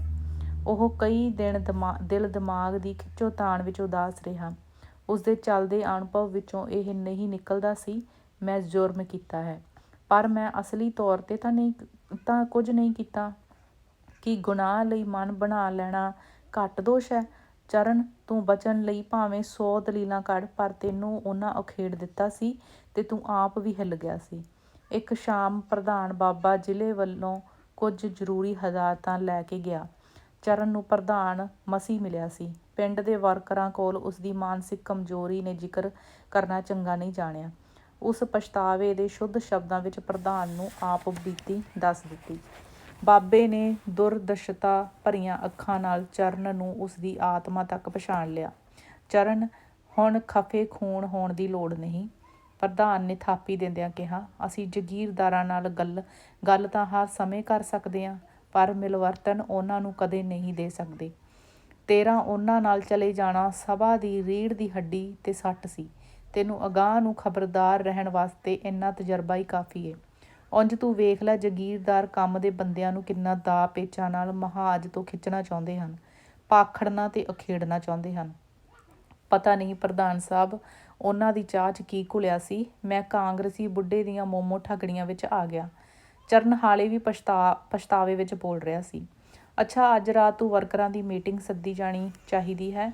ਕੁਝ ਹੋਰ ਗੱਲਾਂ 'ਤੇ ਵਿਚਾਰ ਕਰਨੀ ਹੈ। ਪ੍ਰਧਾਨ ਨੇ ਆਪਣੇ ਆਉਣ ਦਾ ਮਕਸਦ ਜ਼ਾਹਰ ਕੀਤਾ। ਚਰਨ ਉਦੋਂ ਹੀ ਖਾਸ ਵਰਕਰਾਂ ਕੋਲ ਚਲਿਆ ਗਿਆ ਤੇ ਕਿਸਾਨ ਸਭਾ ਦੀ ਮੀਟਿੰਗ ਬਾਰੇ ਖਬਰਾਂ ਪਹੁੰਚਾ ਆਇਆ। ਚਰਨ ਨੂੰ ਪਿੰਡ ਵਿੱਚ ਫਿਰਦਿਆਂ ਪਤਾ ਲੱਗਾ ਕਿ ਕੁਝ ਮੁਜ਼ਾਹਰਿਆਂ ਨੂੰ ਬੇਦਖਲੀ ਦੇ ਸੱਜਰੇ ਨੋਟਿਸ ਮਿਲੇ ਹਨ। ਉਹ ਵਾਪਸ ਆ ਕੇ ਪ੍ਰਧਾਨ ਕੋਲ ਬੇਦਖਲੀ ਦੇ ਨੋਟਿਸਾਂ ਬਾਰੇ ਦੱਸਿਆ। ਇਹ ਹੋਣਾ ਹੀ ਸੀ। ਹੁਣ ਇਸ 'ਤੇ ਵੀ ਰਾਤੀ ਵਿਚਾਰ ਕਰਾਂਗੇ, ਪ੍ਰਧਾਨ ਨੇ ਗੰਭੀਰ ਉੱਤਰ ਦਿੰਦਿਆਂ ਸਿਰ ਮਾਰਿਆ। ਰੋਟੀ ਖਾਂਦਿਆਂ ਕਰਦਿਆਂ ਨੂੰ 8 ਵੱਜ ਗਏ। ਪ੍ਰਧਾਨ ਆਪਣਾ ਥੈਲਾ ਚੁੱਕ ਕੇ ਚਰਨ ਦੇ ਨਾਲ ਤੁਰ ਪਿਆ। ਧਰਮਸ਼ਾਲਾ ਵਿੱਚ ਮੇਜ਼ 'ਤੇ ਰੱਖੀ ਲਾਲਟੇਨ ਜਗ ਰਹੀ ਸੀ। ਪੱਟੀਆਂ 'ਤੇ ਬੈਠੇ ਕੁਝ ਵਰਕਰ ਫਸਲ ਉਜਾੜ ਜਾਂਦੀਆਂ ਅਵਾਰਾ ਢੱਠੀਆਂ ਦੀਆਂ ਗੱਲਾਂ ਕਰ ਰਹੇ ਸਨ। ਬਾਬੇ ਨੇ ਆਉਂਦਿਆਂ ਹੀ ਪੁੱਛਿਆ, ਹਾਲੇ ਹੋਰ ਕੁਝ ਕੁ ਸਾਥੀਆਂ ਆਉਣਾ ਏ? ਅਜੇ ਤਾਂ ਜੀ ਬਹੁਤ ਆਉਣ ਵਾਲੇ ਰਹਿੰਦੇ ਆ। ਅੱਗੇ ਪਿੱਛੇ ਕਈ ਆਵਾਜ਼ਾਂ ਬੋਲ ਪਈਆਂ। ਫਿਰ 1-2 ਸਾਥੀ ਜਾ ਕੇ ਸੱਦ ਲਿਆਵੋ ਨਾ। ਚਾਂਦੀ ਤੇ ਉਸਦੇ ਨਾਲ ਇੱਕ ਆਦਮੀ ਉੱਠ ਕੇ ਚਲੇ ਗਏ। ਧਰਮਸ਼ਾਲਾ ਵਿੱਚ ਬੈਠੇ ਆਦਮੀਆਂ ਵਿੱਚੋਂ ਇੱਕ ਨੇ ਬੇਦਖਲੀ ਦੇ ਨੋਟਿਸਾਂ ਬਾਰੇ ਗੱਲ ਤੋਰ ਦਿੱਤੀ। ਪੁੱਛ ਪੜਤਾਲ ਪਿੱਛੋਂ ਪਤਾ ਲੱਗਾ ਪਿੰਡ ਦੇ ਕਮਜ਼ੋਰ ਮੁਜ਼ਾਹਰਿਆਂ ਨੂੰ ਨੋਟਿਸ ਮਿਲੇ ਹਨ। ਚਰਨ ਨੇ ਕੁਝ ਜ਼ਿਆਦਾ ਆ ਜਾਣ ਵਾਂਗ ਕਿਹਾ, ਪ੍ਰਧਾਨ ਜੀ, ਮੇਰਾ ਦਿਲ ਸ਼ਾਦੀ ਦਿੰਦਾ ਏ ਕਿ ਇਹ ਡੰਗ ਵੀ ਉਸ ਕਾਂਗਰਸੀ ਸੱਪ ਦੀ ਵਿਉਂਤ ਨਾਲ ਹੀ ਮਾਰਿਆ ਗਿਆ ਏ। ਮੇਰਾ ਖਿਆਲ ਹੈ ਇਹ ਨੋਟਿਸ ਬੇਦਖਲੀਆਂ ਵਾਸਤੇ ਨਹੀਂ, ਸਗੋਂ ਮੁਜ਼ਾਹਰਿਆਂ ਨੂੰ ਪਾੜਨ ਵਾਸਤੇ ਦਿੱਤੇ ਗਏ ਹਨ, ਜਿਸ ਦਾ ਦੂਜੇ ਪਾਸੇ ਇਹ ਮਤਲਬ ਨਿਕਲਦਾ ਏ ਕਿ ਆਪੇ ਕਮਜ਼ੋਰ ਮੁਜ਼ਾਹਰੇ ਬੇਦਖਲੀ ਦੇ ਡਰ ਤੋਂ ਅੱਧੀ ਵਟਾਈ ਦੇ ਦੇਣਗੇ। ਬਾਬੇ ਨੇ ਲੰਬੀ ਵਿਚਾਰਦਿਆਂ ਆਖਿਆ, ਅਸੀਂ ਮਰ ਤਾਂ ਭਾਵੇਂ ਜਾਈਏ, ਪਰ ਅੱਧੀ ਵਟਾਈ ਨਹੀਂ ਦੇ ਸਕਦੇ। ਇੱਕ ਅਧਖੜ ਉਮਰ ਦੇ ਕਿਸਾਨ ਨੇ ਉੱਚੇ ਹੁੰਦਿਆਂ ਕਿਹਾ। ਫਿਰ ਗੱਲ ਆਪੋ ਧਾਪ ਵਿੱਚ ਪੈ ਗਈ। ਲੋਕ ਬੜੀ ਛੇਤੀ ਜੁੜ ਗਏ। ਚਾਂਦੀ ਹੋਰੀ ਤਕਰੀਬਨ ਸਾਰੇ ਬੰਦਿਆਂ ਨੂੰ, ਜਿਹੜੇ ਕਿਸਾਨ ਸਭਾ ਦੇ ਮੈਂਬਰ ਸਨ, ਬੁਲਾ ਲਿਆਏ। ਕਿਉਂ ਬਈ, ਕਾਰਵਾਈ ਸ਼ੁਰੂ ਹੋਣੀ ਚਾਹੀਦੀ ਹੈ ਹੁਣ ਤਾਂ। ਬਾਬੇ ਨੇ ਚਰਨ ਤੇ ਇੱਕ ਹੋਰ ਸਾਥੀਆਂ ਵੱਲ ਤੱਕਿਆ। ਲੋਕਾਂ ਦੇ ਜੁੜਨ ਨਾਲ ਮੀਟਿੰਗ ਜਲਸੇ ਦੀ ਸ਼ਕਲ ਧਾਰਨ ਕਰ ਗਈ। ਹਾਂਜੀ, ਸ਼ੁਰੂ ਕਰੋ। ਪਰੋੜਤਾ ਵਿੱਚ ਬਹੁਤ ਸਾਰੀਆਂ ਆਵਾਜ਼ਾਂ ਆਈਆਂ। ਤੁਹਾਡੇ ਪਿੰਡ ਦੀ ਕਿਸਾਨ ਸਭਾ ਦਾ ਪ੍ਰਧਾਨ ਕੌਣ ਹੈ? ਜੀ, ਵੀਰੂ ਏ। ਵੀਰ ਸਿੰਘ ਅੱਗੇ ਆ ਬਾਈ। ਜਦੋਂ ਤੁਸੀਂ ਬਾਬਾ ਜੀ ਹਾਜ਼ਰ ਹੋ, ਮੈਂ ਪ੍ਰਧਾਨ ਬਣਦਾ ਚੰਗਾ ਲੱਗਦਾ? ਨਾ ਬਈ, ਪਿੰਡ ਦੀ ਮੀਟਿੰਗ ਵਿੱਚ ਪ੍ਰਧਾਨ ਤੂੰ ਹੀ ਰਹੇਂਗਾ ਤੇ ਛੇਤੀ ਆ। ਭੈੜਿਆ, ਅਗਾਂਹ ਹੋ। ਪ੍ਰਧਾਨਗੀ ਦੀ ਕੁਰਸੀ ਕਿਹੜਾ ਹਰੇਕ ਨੂੰ ਮਿਲਦੀ ਆ। ਖੇਤੂ ਨੇ ਵੀਰੂ ਨੂੰ ਟੋਕ ਮਾਰੀ। ਖਿੱਚ ਧੂ ਕੇ ਵੀਰੂ ਨੂੰ ਕੁਰਸੀ 'ਤੇ ਬਹਾ ਦਿੱਤਾ। ਉਦੋਂ ਹੀ ਸਾਰੀਆਂ ਤਾੜੀਆਂ ਮਾਰ ਦਿੱਤੀ। ਬਾਬਾ ਜੀ ਨੇ ਉੱਠ ਕੇ ਸਾਰੇ ਸਾਥੀਆਂ ਨੂੰ ਸੰਬੋਧਨ ਕਰਨਾ ਸ਼ੁਰੂ ਕੀਤਾ। ਪ੍ਰਧਾਨ ਜੀ ਤੇ ਸਾਥੀਓ, ਜ਼ਿਲ੍ਹੇ ਵਿੱਚੋਂ ਕੁਝ ਜ਼ਰੂਰੀ ਗੱਲਾਂ ਤੁਹਾਡੇ ਤੱਕ ਪਹੁੰਚਾਉਣ ਲਈ ਮੈਂ ਆਇਆ ਹਾਂ। ਤੁਹਾਨੂੰ ਵੀ ਇਸੇ ਕਾਰਨ ਖੇਚਲ ਦਿੱਤੀ ਹੈ। ਵਿੱਚੋਂ ਹੀ ਇੱਕ ਕਿਸਾਨ ਬੋਲ ਪਿਆ, ਲਓ ਜੀ, ਖੇਚਲ ਕਾਹਦੀ? ਸਾਡੇ ਧੰਨ ਭਾਗ ਇਹੋ ਜਿਹੀਆਂ ਖੇਚਲਾਂ ਨਿੱਤ ਦਿਓ। ਐਤਕੀ ਵਾਰ ਹੋ ਸਕਦਾ ਏ ਵਟਾਈ ਦੇ ਸੰਬੰਧ ਵਿੱਚ ਜਗੀਰਦਾਰਾਂ ਤੇ ਮੁਜ਼ਾਹਰਿਆਂ ਦੀਆਂ ਸਾਹਮਣੀਆਂ ਟੱਕਰਾਂ ਹੋ ਜਾਣ। ਪੁਲਿਸ ਉਹਨਾਂ ਦੇ ਨਾਲ ਹੋਵੇਗੀ। ਇੱਧਰੋਂ ਟੁੱਕਰ ਬੋਚ ਲੁਗਾੜੇ ਗੁੰਡੇ ਤੇ ਲਸੰਸੀਏ ਉਹਨਾਂ ਨਾਲ ਰਲਾ ਲੈਣੇ ਆ। ਸਾਨੂੰ ਆਪਣੀ ਹਿਫਾਜ਼ਤ ਵਿੱਚ ਕੁਝ ਸੋਚਣਾ ਤੇ ਕਰਨਾ ਚਾਹੀਦਾ ਹੈ। ਬਾਬੇ ਦੀ ਗੱਲ ਸੁਣ ਕੇ ਸਾਰਿਆਂ ਵਿੱਚ ਡੂੰਘੀ ਚੁੱਪ ਵਰਤ ਗਈ। ਅਸੀਂ ਕਿਸੇ ਤਰ੍ਹਾਂ ਦਾ ਵਾਅਦਾ ਨਹੀਂ ਕਰਨਾ, ਆਪਣੀ ਲਗਨ ਵਿੱਚ ਕੰਮ ਕਰੀ ਜਾਣਾ ਏ। ਬੁੱਢਿਆਂ ਨੂੰ ਛੱਡ ਕੇ ਬਾਕੀ ਸਾਰੇ ਮੁਜਾਰੇ ਜਥੇਬੰਦ ਹੋ ਜਾਣ ਤੇ ਉਹਨਾਂ ਨੂੰ 25-25 ਦੇ ਜਥੇ ਵਿੱਚ ਵੰਡ ਦਿੱਤਾ ਜਾਵੇ। 25 ਦਾ ਆਗੂ ਸਿਆਣਾ ਹੋਣਾ ਚਾਹੀਦਾ ਹੈ।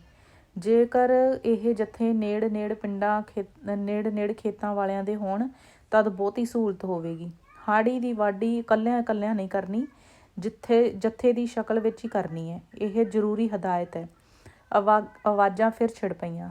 ਹਾਂ, ਆਹ ਗੱਲ ਹੋਈ ਨਾ, ਨਾਲੇ ਵਾਢੀ ਮੁੱਕਦੀ ਦੇਖਿਆ ਜੇ ਹਬੀ ਨਬੀ ਨਾ ਪਈ ਤਾਂ। ਵੀਰੂ ਨੂੰ ਪ੍ਰਧਾਨ ਦੀ ਹੈਸੀਅਤ ਵਿੱਚ ਮੇਜ਼ ਤੇ ਹੱਥ ਮਾਰ ਕੇ ਰੌਲਾ ਹਟਾਉਣਾ ਪਿਆ। ਦੂਜੀ ਗੱਲ ਧਿਆਨ ਦੇਣ ਵਾਲੀ ਇਹ ਹੈ ਕਿ ਸਾਰੇ ਕਿਸਾਨ ਖਲਵਾੜੇ ਇੱਕ ਥਾਂ ਪਾਉਣ। ਅੱਡ ਖੇਤਾਂ ਵਿੱਚ ਲਾਣ ਦੇ ਢੇਰ ਨਾ ਲਾਏ ਜਾਣ। ਜੇ ਇੱਕ ਥਾਂ ਲਈ ਪਿੰਡਾਂ ਦੀ ਮੁਸ਼ਕਲ ਹੋਵੇ ਤਦ ਥੋ ਲਾਗਾਂ ਸੁੱਟਿਆ ਜਾਵੇ। ਗਹਾਈ ਉਡਾਈ ਵੀ ਸਾਂਝੀ ਕਰਨੀ ਏ। ਇਸ ਤਰ੍ਹਾਂ ਦੁਸ਼ਮਣ ਦੀ ਹਿੰਮਤ ਤੁਹਾਡੇ ਤੱਕ ਆਉਣ ਦੀ ਨਹੀਂ ਪਵੇਗੀ। ਜੇ ਆਇਆ ਤਾਂ ਮੂੰਹ ਦਿਖਾਵੇਗਾ। ਤੁਸੀਂ ਜੀ ਪੱਤਰੇ ਉੜਦੇ ਵੇਖਿਆ ਜੇ। ਇੱਕ ਗੱਭਰੂ ਤੋਂ ਬੋਲਿਓ ਨਾ ਰਿਹਾ ਗਿਆ। ਪ੍ਰਧਾਨ ਨੇ ਫਿਰ ਮੇਜ਼ ਤੇ ਹੱਥ ਮਾਰਿਆ। ਖਿਲਵਾੜਿਆਂ ਤੇ ਰਾਤ ਨੂੰ ਪਹਿਰਾ ਜ਼ਰੂਰ ਦੇਣਾ ਏ, ਭਾਵੇਂ ਕਿੰਨੇ ਥੱਕੇ ਹੋਵੋ, ਜਾਂ ਰਾਤੀ ਪਹਿਰਾ ਦੇਣ ਵਾਲਿਆਂ ਤੋਂ ਦਿਨੇ ਕੰਮ ਥੋੜ੍ਹਾ ਲੈ ਲੈਣਾ। ਆਸ ਤਾਂ ਨਹੀਂ ਦੁਸ਼ਮਣ ਅੱਗ ਵਗੈਰਾ ਦੀ ਸ਼ੈਤਾਨੀ ਕਰੇ, ਪਰ ਅਸੀਂ ਦੁਸ਼ਮਣ ਤੋਂ ਕਦੇ ਅਵੇਸਲੇ ਨਹੀਂ ਹੋਣਾ। ਇੱਕ ਹੋਰ ਗੱਲ ਹੋ ਸਕਦੀ ਹੈ, ਵਾਢੀ ਦੇ ਦਿਨਾਂ ਵਿੱਚ ਦਿਹਾੜੀ ਮਹਿੰਗੀ ਕਰਕੇ ਜਗੀਰਦਾਰ ਲਾਵੇ ਤੇ ਮਜ਼ਦੂਰ ਨਾਲ ਜ਼ਬਰਦਸਤੀ ਵਾਢੀ ਕਰੇ। ਉਸ ਹਾਲਤ ਵਿੱਚ ਲਾਵਿਆਂ ਤੇ ਮਜ਼ਦੂਰ ਭਰਾਵਾਂ ਨੂੰ ਬੇਨਤੀ ਜਾਂ ਮਿੰਨਤ ਨਾਲ ਰੋਕਣਾ ਤੇ ਸਮਝਾਉਣਾ, ਕਿਰਤੀਆਂ ਦੇ ਲਹੂ ਵੇਲਣਾ ਨੂੰ ਨਾ ਪਿਲਾਇਓ। ਜਗੀਰਦਾਰ ਆਪਣੇ ਏਜੰਟਾਂ ਰਾਹੀਂ ਇੱਕ ਪਿੰਡ ਦੇ ਲਾਵਿਆਂ ਨਾਲ ਦੂਜੇ ਪਿੰਡ ਦੀਆਂ ਲਾਵਿਆਂ ਵਿੱਚ ਵਟਾਂਦਰਾ ਵੀ ਕਰ ਸਕਦੇ ਆ। ਇਹਨਾਂ ਨਿੱਕੀਆਂ ਮੋਟੀਆਂ ਗੱਲਾਂ ਦਾ ਖਿਆਲ ਰੱਖਣਾ। ਬਾਬੇ ਨੇ ਆਪਣੀਆਂ ਗੱਲਾਂ ਰੋਕਦਿਆਂ ਇੱਕ ਪਲ ਦਮ ਲਿਆ। ਇਸੇ ਤਰ੍ਹਾਂ ਦੀਆਂ ਸਾਡੇ ਨਾਲ ਬਹੁਤ ਬੀਤੀਆਂ ਏ, ਤੁਸੀਂ ਫਿਕਰ ਨਾ ਕਰੋ, ਇੱਕ ਕਿਸਾਨ ਨੇ ਬਾਂਹ ਉੱਚੀ ਕਰਕੇ ਕਿਹਾ। ਹੁਣ ਬਾਕੀ ਰਹਿ ਗਿਆ ਤੁਹਾਡੇ ਨੋਟਿਸਾਂ ਦਾ ਮਸਲਾ। ਅੱਧਿਆਂ ਤੇ ਕਮਜ਼ੋਰਾਂ ਦੇ ਨੋਟਿਸ ਦੇਣ ਦਾ ਸਿੱਧਾ ਹੀ ਮਤਲਬ ਹੈ ਤੁਹਾਨੂੰ ਪਾੜਨਾ ਏ, ਤਾਂ ਕਿ ਜਿਨ੍ਹਾਂ ਨੂੰ ਨੋਟਿਸ ਨਹੀਂ ਮਿਲੇ ਉਹਨਾਂ ਦੀ ਨੋਟਿਸ ਮਿਲਣ ਵਾਲਿਆਂ ਨਾਲ ਕੋਈ ਹਮਦਰਦੀ ਨਾ ਰਹੇ। ਇਹ ਜਗੀਰਦਾਰਾਂ ਦੇ ਹੱਥ ਕੰਡੇ ਹੁੰਦੇ ਆ। ਜੇ ਅੱਧੇ ਐਤਕੀ ਬੇਦਖਲ ਹੋ ਜਾਣਗੇ, ਬਾਕੀ ਅਗਲੇ ਸਾਲ ਸੁਖਾਲੇ ਹੀ ਵਿਹਲੇ ਕੀਤੇ ਜਾ ਸਕਦੇ ਆ। ਇਹਨਾਂ ਨਿੱਕੀਆਂ ਮੋਟੀਆਂ ਗੱਲਾਂ ਦਾ ਖਿਆਲ ਰੱਖਣਾ। ਬਾਬੇ ਨੇ ਆਪਣੀਆਂ ਗੱਲਾਂ ਰੋਕਦਿਆਂ ਇੱਕ ਪਲ ਦਮ ਲਿਆ। ਇਸੇ ਤਰ੍ਹਾਂ ਦੀਆਂ ਸਾਡੇ ਨਾਲ ਬਹੁਤ ਬੀਤੀਆਂ ਏ, ਤੁਸੀਂ ਫਿਕਰ ਨਾ ਕਰੋ, ਇੱਕ ਕਿਸਾਨ ਨੇ ਬਾਂਹ ਉੱਚੀ ਕਰਕੇ ਕਿਹਾ। ਹੁਣ ਬਾਕੀ ਰਹਿ ਗਿਆ ਤੁਹਾਡੇ ਨੋਟਿਸਾਂ ਦਾ ਮਸਲਾ। ਅੱਧਿਆਂ ਤੇ ਕਮਜ਼ੋਰਾਂ ਦੇ ਨੋਟਿਸ ਦੇਣ ਦਾ ਸਿੱਧਾ ਹੀ ਮਤਲਬ ਹੈ ਤੁਹਾਨੂੰ ਪਾੜਨਾ ਏ, ਤਾਂ ਕਿ ਜਿਨ੍ਹਾਂ ਨੂੰ ਨੋਟਿਸ ਨਹੀਂ ਮਿਲੇ ਉਹਨਾਂ ਦੀ ਨੋਟਿਸ ਮਿਲਣ ਵਾਲਿਆਂ ਨਾਲ ਕੋਈ ਹਮਦਰਦੀ ਨਾ ਰਹੇ। ਇਹ ਜਗੀਰਦਾਰਾਂ ਦੇ ਹੱਥ ਕੰਡੇ ਹੁੰਦੇ ਆ। ਜੇ ਅੱਧੇ ਐਤਕੀ ਬੇਦਖਲ ਹੋ ਜਾਣਗੇ, ਬਾਕੀ ਅਗਲੇ ਸਾਲ ਸੁਖਾਲੇ ਹੀ ਵਿਹਲੇ ਕੀਤੇ ਜਾ ਸਕਦੇ ਆ। ਉਹ ਇਹ ਵੀ ਸਮਝਦਾ ਹੈ ਸ਼ਾਇਦ ਇਸ ਤਰ੍ਹਾਂ ਗਰੀਬ ਮੁਜਾਰੇ ਬੇਦਖਲੀ ਤੋਂ ਡਰ ਕੇ ਆਪਣੇ ਆਪ ਨੂੰ ਅੱਧੀ ਵਟਾਈ ਦੇ ਦੇਣ, ਫਿਰ ਦੂਜਿਆਂ ਤੋਂ ਡਰਾ ਧਮਕਾ ਕੇ ਲਈ ਜਾ ਸਕਦੀ ਹੈ। ਇੱਕੋ ਗੱਲ ਹੈ, ਜੇ ਤੁਸੀਂ ਖੇਰੂ ਰਹੇ ਤਦ ਟੁੱਟ ਰਹੀ ਜਗੀਰਦਾਰੀ ਤੁਹਾਨੂੰ ਫਿਰ ਦਰੜ ਕੇ ਰੱਖ ਦੇਵੇਗੀ। ਸੱਪ ਮਰਦਾ ਵੀ ਡੰਗ ਮਾਰਦਾ ਏ। ਸੋ ਪ੍ਰਣ ਕਰੋ, ਇੱਕ ਮੁਜਾਰੇ ਦੀ ਬੇਦਖਲੀ ਲਈ ਸਾਰਿਆਂ ਦੀ ਬੇਦਖਲੀ ਜਿੰਨਾ ਹੀ ਲੜੋਗੇ। ਮੈਂ ਤੁਹਾਨੂੰ ਯਕੀਨ ਨਾਲ ਆਖਦਾ ਹਾਂ, ਜਗੀਰਦਾਰੀ ਕਦੀ ਕਿਨਾਰਾ ਰੁੜਦਾ ਏ। ਇਹਦੇ ਖਾਤਮੇ ਨਾਲ ਤੁਹਾਡੀ ਖੁਸ਼ਹਾਲੀ ਦਾ ਦੌਰ ਸ਼ੁਰੂ ਹੋਣਾ ਏ। ਸੋ ਕਿਸਾਨ ਸਭਾ, ਬਾਬੇ ਨੇ ਤਕਰੀਰ ਕਰਦਿਆਂ ਨਾਅਰਾ ਲਾਇਆ। ਸਾਡੀ ਸਭਾ। ਸਾਰਿਆਂ ਠੋਸ ਏਕੇ ਨਾਲ ਜਵਾਬ ਦਿੱਤਾ। ਕਿਸ ਹੋਰ ਸਾਥੀ ਨੇ ਕੁਝ ਹੋਰ ਬੋਲਣਾ ਹੋਵੇ? ਪ੍ਰਧਾਨ ਨੇ ਸਾਰਿਆਂ ਤੇ ਲੰਮੀ ਨਜ਼ਰ ਮਾਰੀ। ਚਰਨ ਸਹਿਜ ਨਾਲ ਉੱਠ ਕੇ ਖਲੋ ਗਿਆ।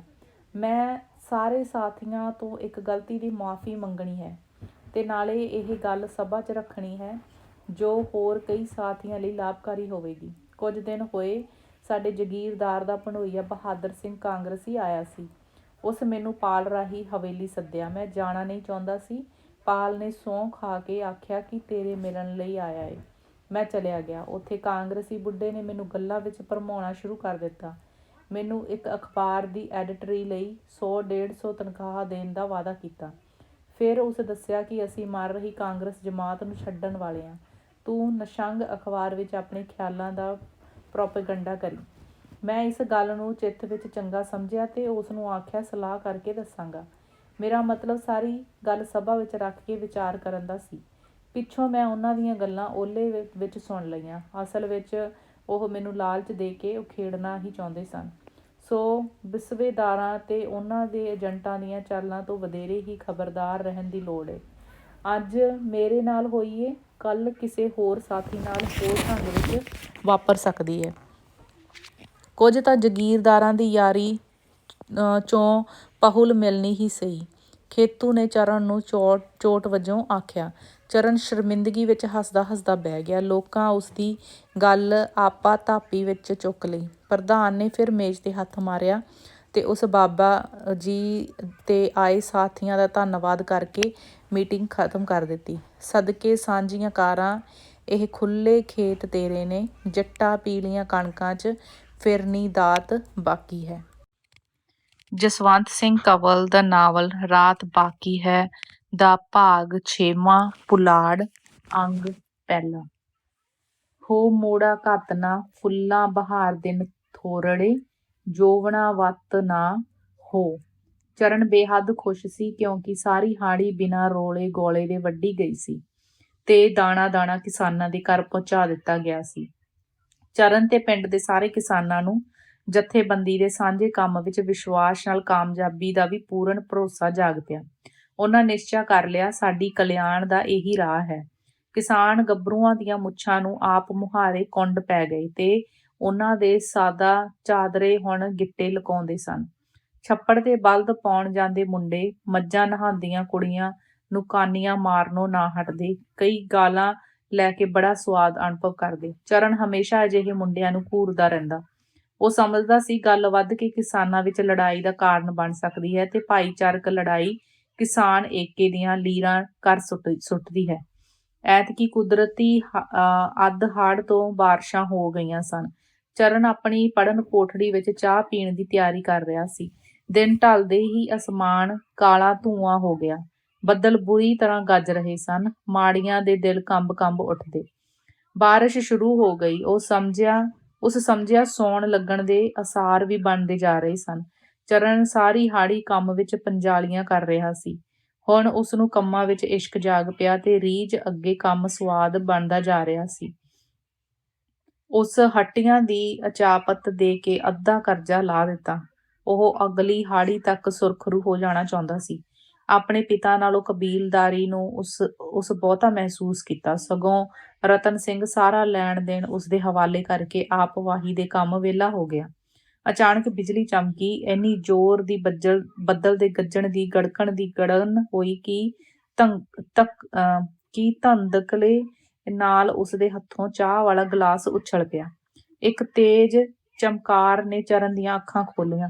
ਉਸਦੇ ਸਾਹਮਣੇ ਸਭ ਤੋਂ ਉੱਚੀ ਨਿੰਮ ਦਾ ਇੱਕ ਪਾਸਾ ਬਿਜਲੀ ਪੈ ਜਾਣ ਨਾਲ ਖੱਖੜੀਆਂ ਹੋ ਗਿਆ ਸੀ। ਚਰਨ ਬਿਜਲੀ ਪੈਣ ਤੇ ਬੜਾ ਹੈਰਾਨ ਹੋਇਆ। ਕਿਵੇਂ ਉਸਦੇ ਸਾਹਮਣੇ ਡਾਲਿਆਂ ਦੀਆਂ ਫਾਕੜਾਂ ਹੋ ਗਈਆਂ ਸਨ। ਮੀਂਹ ਹਟ ਜਾਣ ਤੇ ਉਹ ਕਹੀ ਚੁੱਕੀ ਤੇ ਖੇਤਾਂ ਦੇ ਨੱਕੇ ਮਾਰਨ ਚਲਿਆ ਗਿਆ। ਕੋਈ ਕਣੀ ਡਿੱਗ ਰਹੀ ਸੀ। ਉਸਦੇ ਸਿਰ ਤੇ ਬੋਰੀ ਦੀ ਝੁੱਬੀ ਰੱਖੀ ਹੋਈ ਸੀ। ਪਾਣੀ ਤੇ ਤਰਦਾ ਬੂਰ ਵੱਟਾਂ ਨਾਲ ਝੋਲਾਂ ਖਾ ਰਿਹਾ ਸੀ। ਲੀਰਾਂ ਵਾਲੀ ਥਾਵਾਂ ਤੋਂ ਖੇਤਾਂ ਦਾ ਪਾਣੀ ਘਰਾਲਾਂ ਬਣ ਨਿਕਲ ਰਿਹਾ ਸੀ। ਉਹ ਮੂੰਹ ਬੰਦ ਕਰਦਾ ਕਰਦਾ ਨਹਿਰ ਦੇ ਪੁੱਲ ਤੇ ਆ ਗਿਆ। ਉਸਦਾ ਕੰਮ ਲਗਭਗ ਖਤਮ ਹੋ ਗਿਆ। ਬਸ ਆਖਰੀ ਖੇਤ ਦਾ ਹੀ ਇੱਕ ਨੱਕਾ ਰਹਿੰਦਾ ਸੀ। ਪੁੱਲ ਦੇ ਸਿਖਰੋਂ ਉਸਨੂੰ ਕਿਸੇ ਨੇ ਪੁਕਾਰਿਆ। ਚਰਨ ਨੇ ਭੌਂ ਕੇ ਤੱਕਿਆ। ਡਾਕੀਆ ਛਤਰੀ ਹੇਠਾਂ ਉਸ ਵੱਲ ਚਿੱਠੀ ਹਿਲਾ ਰਿਹਾ ਸੀ। ਉਸਦਾ ਮਨ ਖੁਸ਼ੀ ਵਿੱਚ ਉਛਲ ਗਿਆ। ਪਹਿਲੀ ਗੱਲ ਤਾਂ ਚਿੱਠੀ ਰਾਜ ਦੀ ਹੈ, ਨਹੀਂ ਭੂਰੇ ਦੀ ਤਾਂ ਜ਼ਰੂਰ ਐ ਨਾ। ਆਇਆ ਮੰਗਤੂ ਉਸਦੇ ਹੱਥ ਦੇ ਇਸ਼ਾਰੇ ਨਾਲ ਉੱਤਰ ਦਿੱਤਾ। ਉਸ ਕਹੀ ਦੇ ਦਬਾ ਦਬ 2-3 ਚੇਪੇ ਪੁੱਟ ਕੇ ਨੱਕਾ ਬੰਦ ਕਰ ਦਿੱਤਾ। ਮੁੜ ਕਹੀ ਧੋ ਕੇ ਮੋਢੇ ਤੇ ਧਰ ਲਈ। ਉਹ ਸਿੱਧਾ ਪਾਣੀ ਵਿੱਚ ਦੀ ਛਪਕਲ ਕਰਦਾ ਮੰਗਤੂ ਵੱਲ ਭੱਜਿਆ। ਉਸ ਕੋਲ ਆ ਕੇ ਇੱਕ ਤਰ੍ਹਾਂ ਮੰਗਤੂ ਤੋਂ ਚਿੱਠੀ ਖੋਹ ਲਈ। ਬਾਹਰਲੀ ਲਿਖਾਈ ਦੇਖ ਕੇ ਹੀ ਉਸ ਦੀਆਂ ਅੱਖਾਂ ਨੂੰ ਦਿਲੋਂ ਪਿਆਰ ਦਾ ਨਸ਼ਾ ਚੜ੍ਹਨਾ ਸ਼ੁਰੂ ਹੋ ਗਿਆ। ਉਸ ਚਿੱਠੀ ਜੇਬ ਵਿੱਚ ਪਾ ਲਈ ਤੇ ਘਰ ਜਾ ਕੇ ਸਵਾਦ ਨਾਲ ਪੜ੍ਹਨ ਦਾ ਮਨ ਬਣਾ ਲਿਆ। ਰਾਹ ਵਿੱਚ ਉਸਦੇ ਘਰਾਂ ਵਿੱਚੋਂ ਇੱਕ ਚਾਚੇ ਨੇ ਪੁੱਛਿਆ, ਸਾਡੇ ਰੋੜੀ ਵਾਲੇ ਖੇਤਾਂ ਦਾ ਪਾਣੀ ਤਾਂ ਨਹੀਂ ਨਿਕਲਿਆ? ਇਸ ਵੇਲੇ ਕੁਝ ਨਹੀਂ ਸੁਣਦਾ। ਚਰਨ ਦੀਆਂ ਅੱਖਾਂ ਵਿੱਚੋਂ ਮਸਤੇਵੀਂ ਖੁਸ਼ੀ ਡੁੱਲ ਪੈ ਰਹੀ ਸੀ। ਉਸਨੂੰ ਯਕੀਨਨ ਨਾ ਕੁਝ ਸੁਣਦਾ ਤੇ ਨਾ ਦਿਸਦਾ ਸੀ। ਉਸਨੂੰ ਮਹਿਸੂਸ ਹੋ ਰਿਹਾ ਸੀ ਜਿਵੇਂ ਘਰ ਰਾਜ ਉਸਦਾ ਇੰਤਜ਼ਾਰ ਕਰ ਰਹੀ ਹੈ। ਉਸ ਕਹੀ ਇੱਕ ਖੂੰਜੇ ਰੱਖ ਕੇ ਬੋਰੀ ਪਰਾਂ ਵਗਾਹ ਮਾਰੀ। ਕੋਠੜੀ ਵਿੱਚ ਵੜਦਿਆਂ ਹੀ ਲਿਫਾਫਾ ਚੁੰਮਿਆ ਤੇ ਉਸਦੇ ਮੋਢਿਆਂ ਵਿੱਚ ਅਜਿਹੀ ਹਰਕਤ ਹੋਈ ਜਿਵੇਂ ਉਸਨੂੰ ਕੋਈ ਉੱਡਣ ਲਈ ਪ੍ਰੇਰ ਰਿਹਾ ਹੋਵੇ। ਅਜਿਹੀ ਸਲਾਬੀ ਰੁੱਤ ਵਿੱਚ ਜੇ ਰਾਜ ਤੂੰ ਆ ਜਾਂਦੀ, ਮੈਂ ਤੈਨੂੰ ਲੈ ਕੇ ਕਿਤੇ ਗਵਾਚ ਹੀ ਜਾਂਦਾ। ਅੱਛਾ, ਇੱਕ ਹੌਂਕਾ ਭਰਦਿਆਂ ਲਿਫਾਫਾ ਖੋਲ੍ਹਿਆ। ਉਹ ਸਮਾਂ ਵੀ ਆਵੇਗਾ ਹੀ। ਭਲਾ ਬੋਲ ਖਾਂ, ਕੀ ਲਿਖਿਆ ਏ ਸਰਦਾਰਨੀ ਨੇ? ਉਸ ਚਿੱਠੀ ਦੀਆਂ ਤਹਿਆਂ ਖੋਲ੍ਹੀਆਂ। ਲਿਖਿਆ ਸੀ, ਮੇਰੇ ਪ੍ਰਾਣ, ਮੇਰੇ ਆਸਰੇ, ਮੇਰੀ ਜ਼ਿੰਦਗੀ। ਹਾਲੇ ਸਾਵਣ ਨਹੀਂ ਆਇਆ, ਪਰ ਚੰਨੇ ਜੇ ਤੂੰ ਅੱਜ ਮੇਰੀਆਂ ਅੱਖਾਂ ਵਿੱਚ ਦੇਖੇਂ ਤਾਂ ਦੇਖ ਨਾ ਸਕੇਂ, ਜੇ ਪੂੰਝੇ ਤਾਂ ਪੂੰਝ ਨਾ ਸਕੇਂ ਕਿ ਇਉਂ ਵੀ ਬਿਜਲੀ ਡਿੱਗਿਆ ਕਰਦੀ ਹੈ। ਮੈਂ ਇਹ ਸੋਚ ਨਹੀਂ ਸਕਦੀ ਇਹ ਕਿਵੇਂ ਹੋ ਗਿਆ, ਕਿਉਂ ਹੋ ਗਿਆ, ਪਰ ਮੈਂ ਆਪਣੀ ਮਰਜ਼ੀ ਦੇ ਵਿਰੁੱਧ ਕੁਝ ਵੀ ਬਰਦਾਸ਼ਤ ਨਹੀਂ ਕਰ ਸਕਦੀ। ਮੈਂ ਤੇਰਾ ਹੱਥ ਘੁੱਟ ਕੇ ਫੜਿਆ ਹੈ ਤੇ ਮੈਂ ਮਰੀ ਦੇ ਵੀ ਇਹ ਹੱਥ ਹਿੱਕ ਤੇ ਹੋਵੇਗਾ। ਪਰਸੋਂ ਮੇਰੀ ਬੇਜੀ ਘਿਓ ਲੈ ਕੇ ਆਈ ਸੀ। ਉਸ ਦੱਸਿਆ, ਮੈਂ ਜਗੀਰਦਾਰਾਂ ਦੇ ਮੁੰਡੇ ਪਾਲ ਨਾਲ ਮੰਗ ਦਿੱਤੀ ਗਈ ਹਾਂ। ਚਰਨ ਇੱਕ ਪਲ ਦਾ ਪਲ ਸਤੰਭ ਹੋ ਕੇ ਰਹਿ ਗਿਆ। ਉਸਨੂੰ ਜਾਪਿਆ ਕੋਠੜੀ ਦੀ ਛੱਤ ਗੇੜਾ ਖਾ ਕੇ ਉਸ ਉੱਤੇ ਆ ਡਿੱਗੀ ਹੈ। ਮੈਂ ਖੜੀ ਦੀ ਖੜੀ ਰਹਿ ਗਈ। ਬੇਜੀ ਆਖਣ, ਤੈਨੂੰ ਕੀ ਹੋਇਆ? ਤੇਰੇ ਕੋਲੋਂ ਡਰ ਆਉਂਦਾ ਏ? ਅਖੀਰ ਮੈਂ ਬੇਜੀ ਨੂੰ ਤੋੜ ਕੇ ਜਵਾਬ ਦੇ ਦਿੱਤਾ, ਬੇਜੀ ਇਹ ਨਹੀਂ ਹੋ ਸਕਦਾ। ਮੈਂ ਮੰਜੇ ਤੇ ਪੈ ਕੇ ਰੋਣ ਲੱਗ ਪਈ। ਉਹ ਮੈਨੂੰ ਵਰਾਂਦੀ ਕੱਲ ਚਲੀ ਗਈ। ਮੈਂ ਕੱਲ ਨਾ ਅੱਜ ਕਲਾਸ ਨਹੀਂ ਗਈ। ਮੈਂ ਜਾਣ ਜੋਗੀ ਵੀ ਨਹੀਂ। ਇੱਕ ਵਾਰ ਪਾਲ ਨੇ ਜੋਧਪੁਰ ਦੇ ਰਾਹ ਮੇਰਾ ਹੱਥ ਫੜਨ ਦਾ ਯਤਨ ਕੀਤਾ ਸੀ ਤੇ ਮੈਂ ਵੱਟ ਕੇ ਚਪੇੜ ਮਾਰ ਦਿੱਤੀ ਸੀ। ਇਹ ਕੁਝ ਮੇਰੇ ਕੋਲੋਂ ਬਦਲਾ ਲੈਣ ਲਈ ਕੀਤਾ ਗਿਆ ਹੈ। ਇਹ ਮੈਨੂੰ ਮਾਰਨ ਦੀ ਸਾਜ਼ਿਸ਼ ਹੈ। ਪਿੱਛੇ ਜਿਹੇ ਕੁਝ ਦਿਨ ਹੋਏ, ਇੱਕ ਲੋਫਰ ਜਿਹੀ ਔਰਤ ਨੇ ਮੈਨੂੰ ਪਾਲ ਦੀ ਚਿੱਠੀ ਲਿਆ ਕੇ ਦਿੱਤੀ। ਉਸ ਮੈਨੂੰ ਕਿਸੇ ਹੋਟਲ ਸੱਦਿਆ ਸੀ। ਮੈਂ ਉਸ ਤੀਵੀਂ ਨੂੰ ਬਹੁਤ ਬੁਰਾ ਭਲਾ ਆਖਿਆ। ਉਦੋਂ ਮੈਨੂੰ ਨਹੀਂ ਪਤਾ ਸੀ ਮੈਂ ਮੰਗ ਦਿੱਤੀ ਗਈ ਹਾਂ। ਇਸ ਸ਼ਰਾਰਤ ਤੋਂ ਤੂੰ ਆਪ ਵੀ ਹੁਸ਼ਿਆਰ ਰਹੀਂ। ਮੇਰਾ ਦਿਲ ਥੋੜ੍ਹਾ ਹੋ ਰਿਹਾ ਹੈ, ਖਬਰੇ ਕਦੋਂ ਫਟੇ। ਮੈਂ ਮਰ ਸਕਦੀ ਹਾਂ, ਪਰ ਬੁੱਚੜਖਾਨੇ ਨਹੀਂ ਜਾ ਸਕਦੀ, ਗਦੰਤ ਨਹੀਂ ਜਾ ਸਕਦੀ। ਮੇਰਾ ਆਪਣਾ ਆਪ ਕੰਬ ਰਿਹਾ ਹੈ, ਘਿਰ ਰਿਹਾ ਹੈ, ਖਤਮ ਹੋ ਰਿਹਾ ਹੈ। ਜੇ ਬਚਾ ਸਕਦੇ ਹੋ ਤਾਂ ਆ ਕੇ ਬਚਾ ਲਵੋ। ਮੇਰਾ ਕੋਈ ਹਾਲ ਨਹੀਂ। ਤੁਹਾਡੀ ਜਿੰਨੀ ਛੇਤੀ ਵੀ ਮਿਲ ਸਕੋ, ਤੁਸੀਂ ਜਿੰਨੀ ਛੇਤੀ ਵੀ ਮਿਲ ਸਕੋ, ਮੈਂ ਜੀਂਦੀ ਹਾਂ, ਕੇਵਲ ਤੁਹਾਡੀ, ਹਮੇਸ਼ਾ ਲਈ, ਸਦਾ ਲਈ।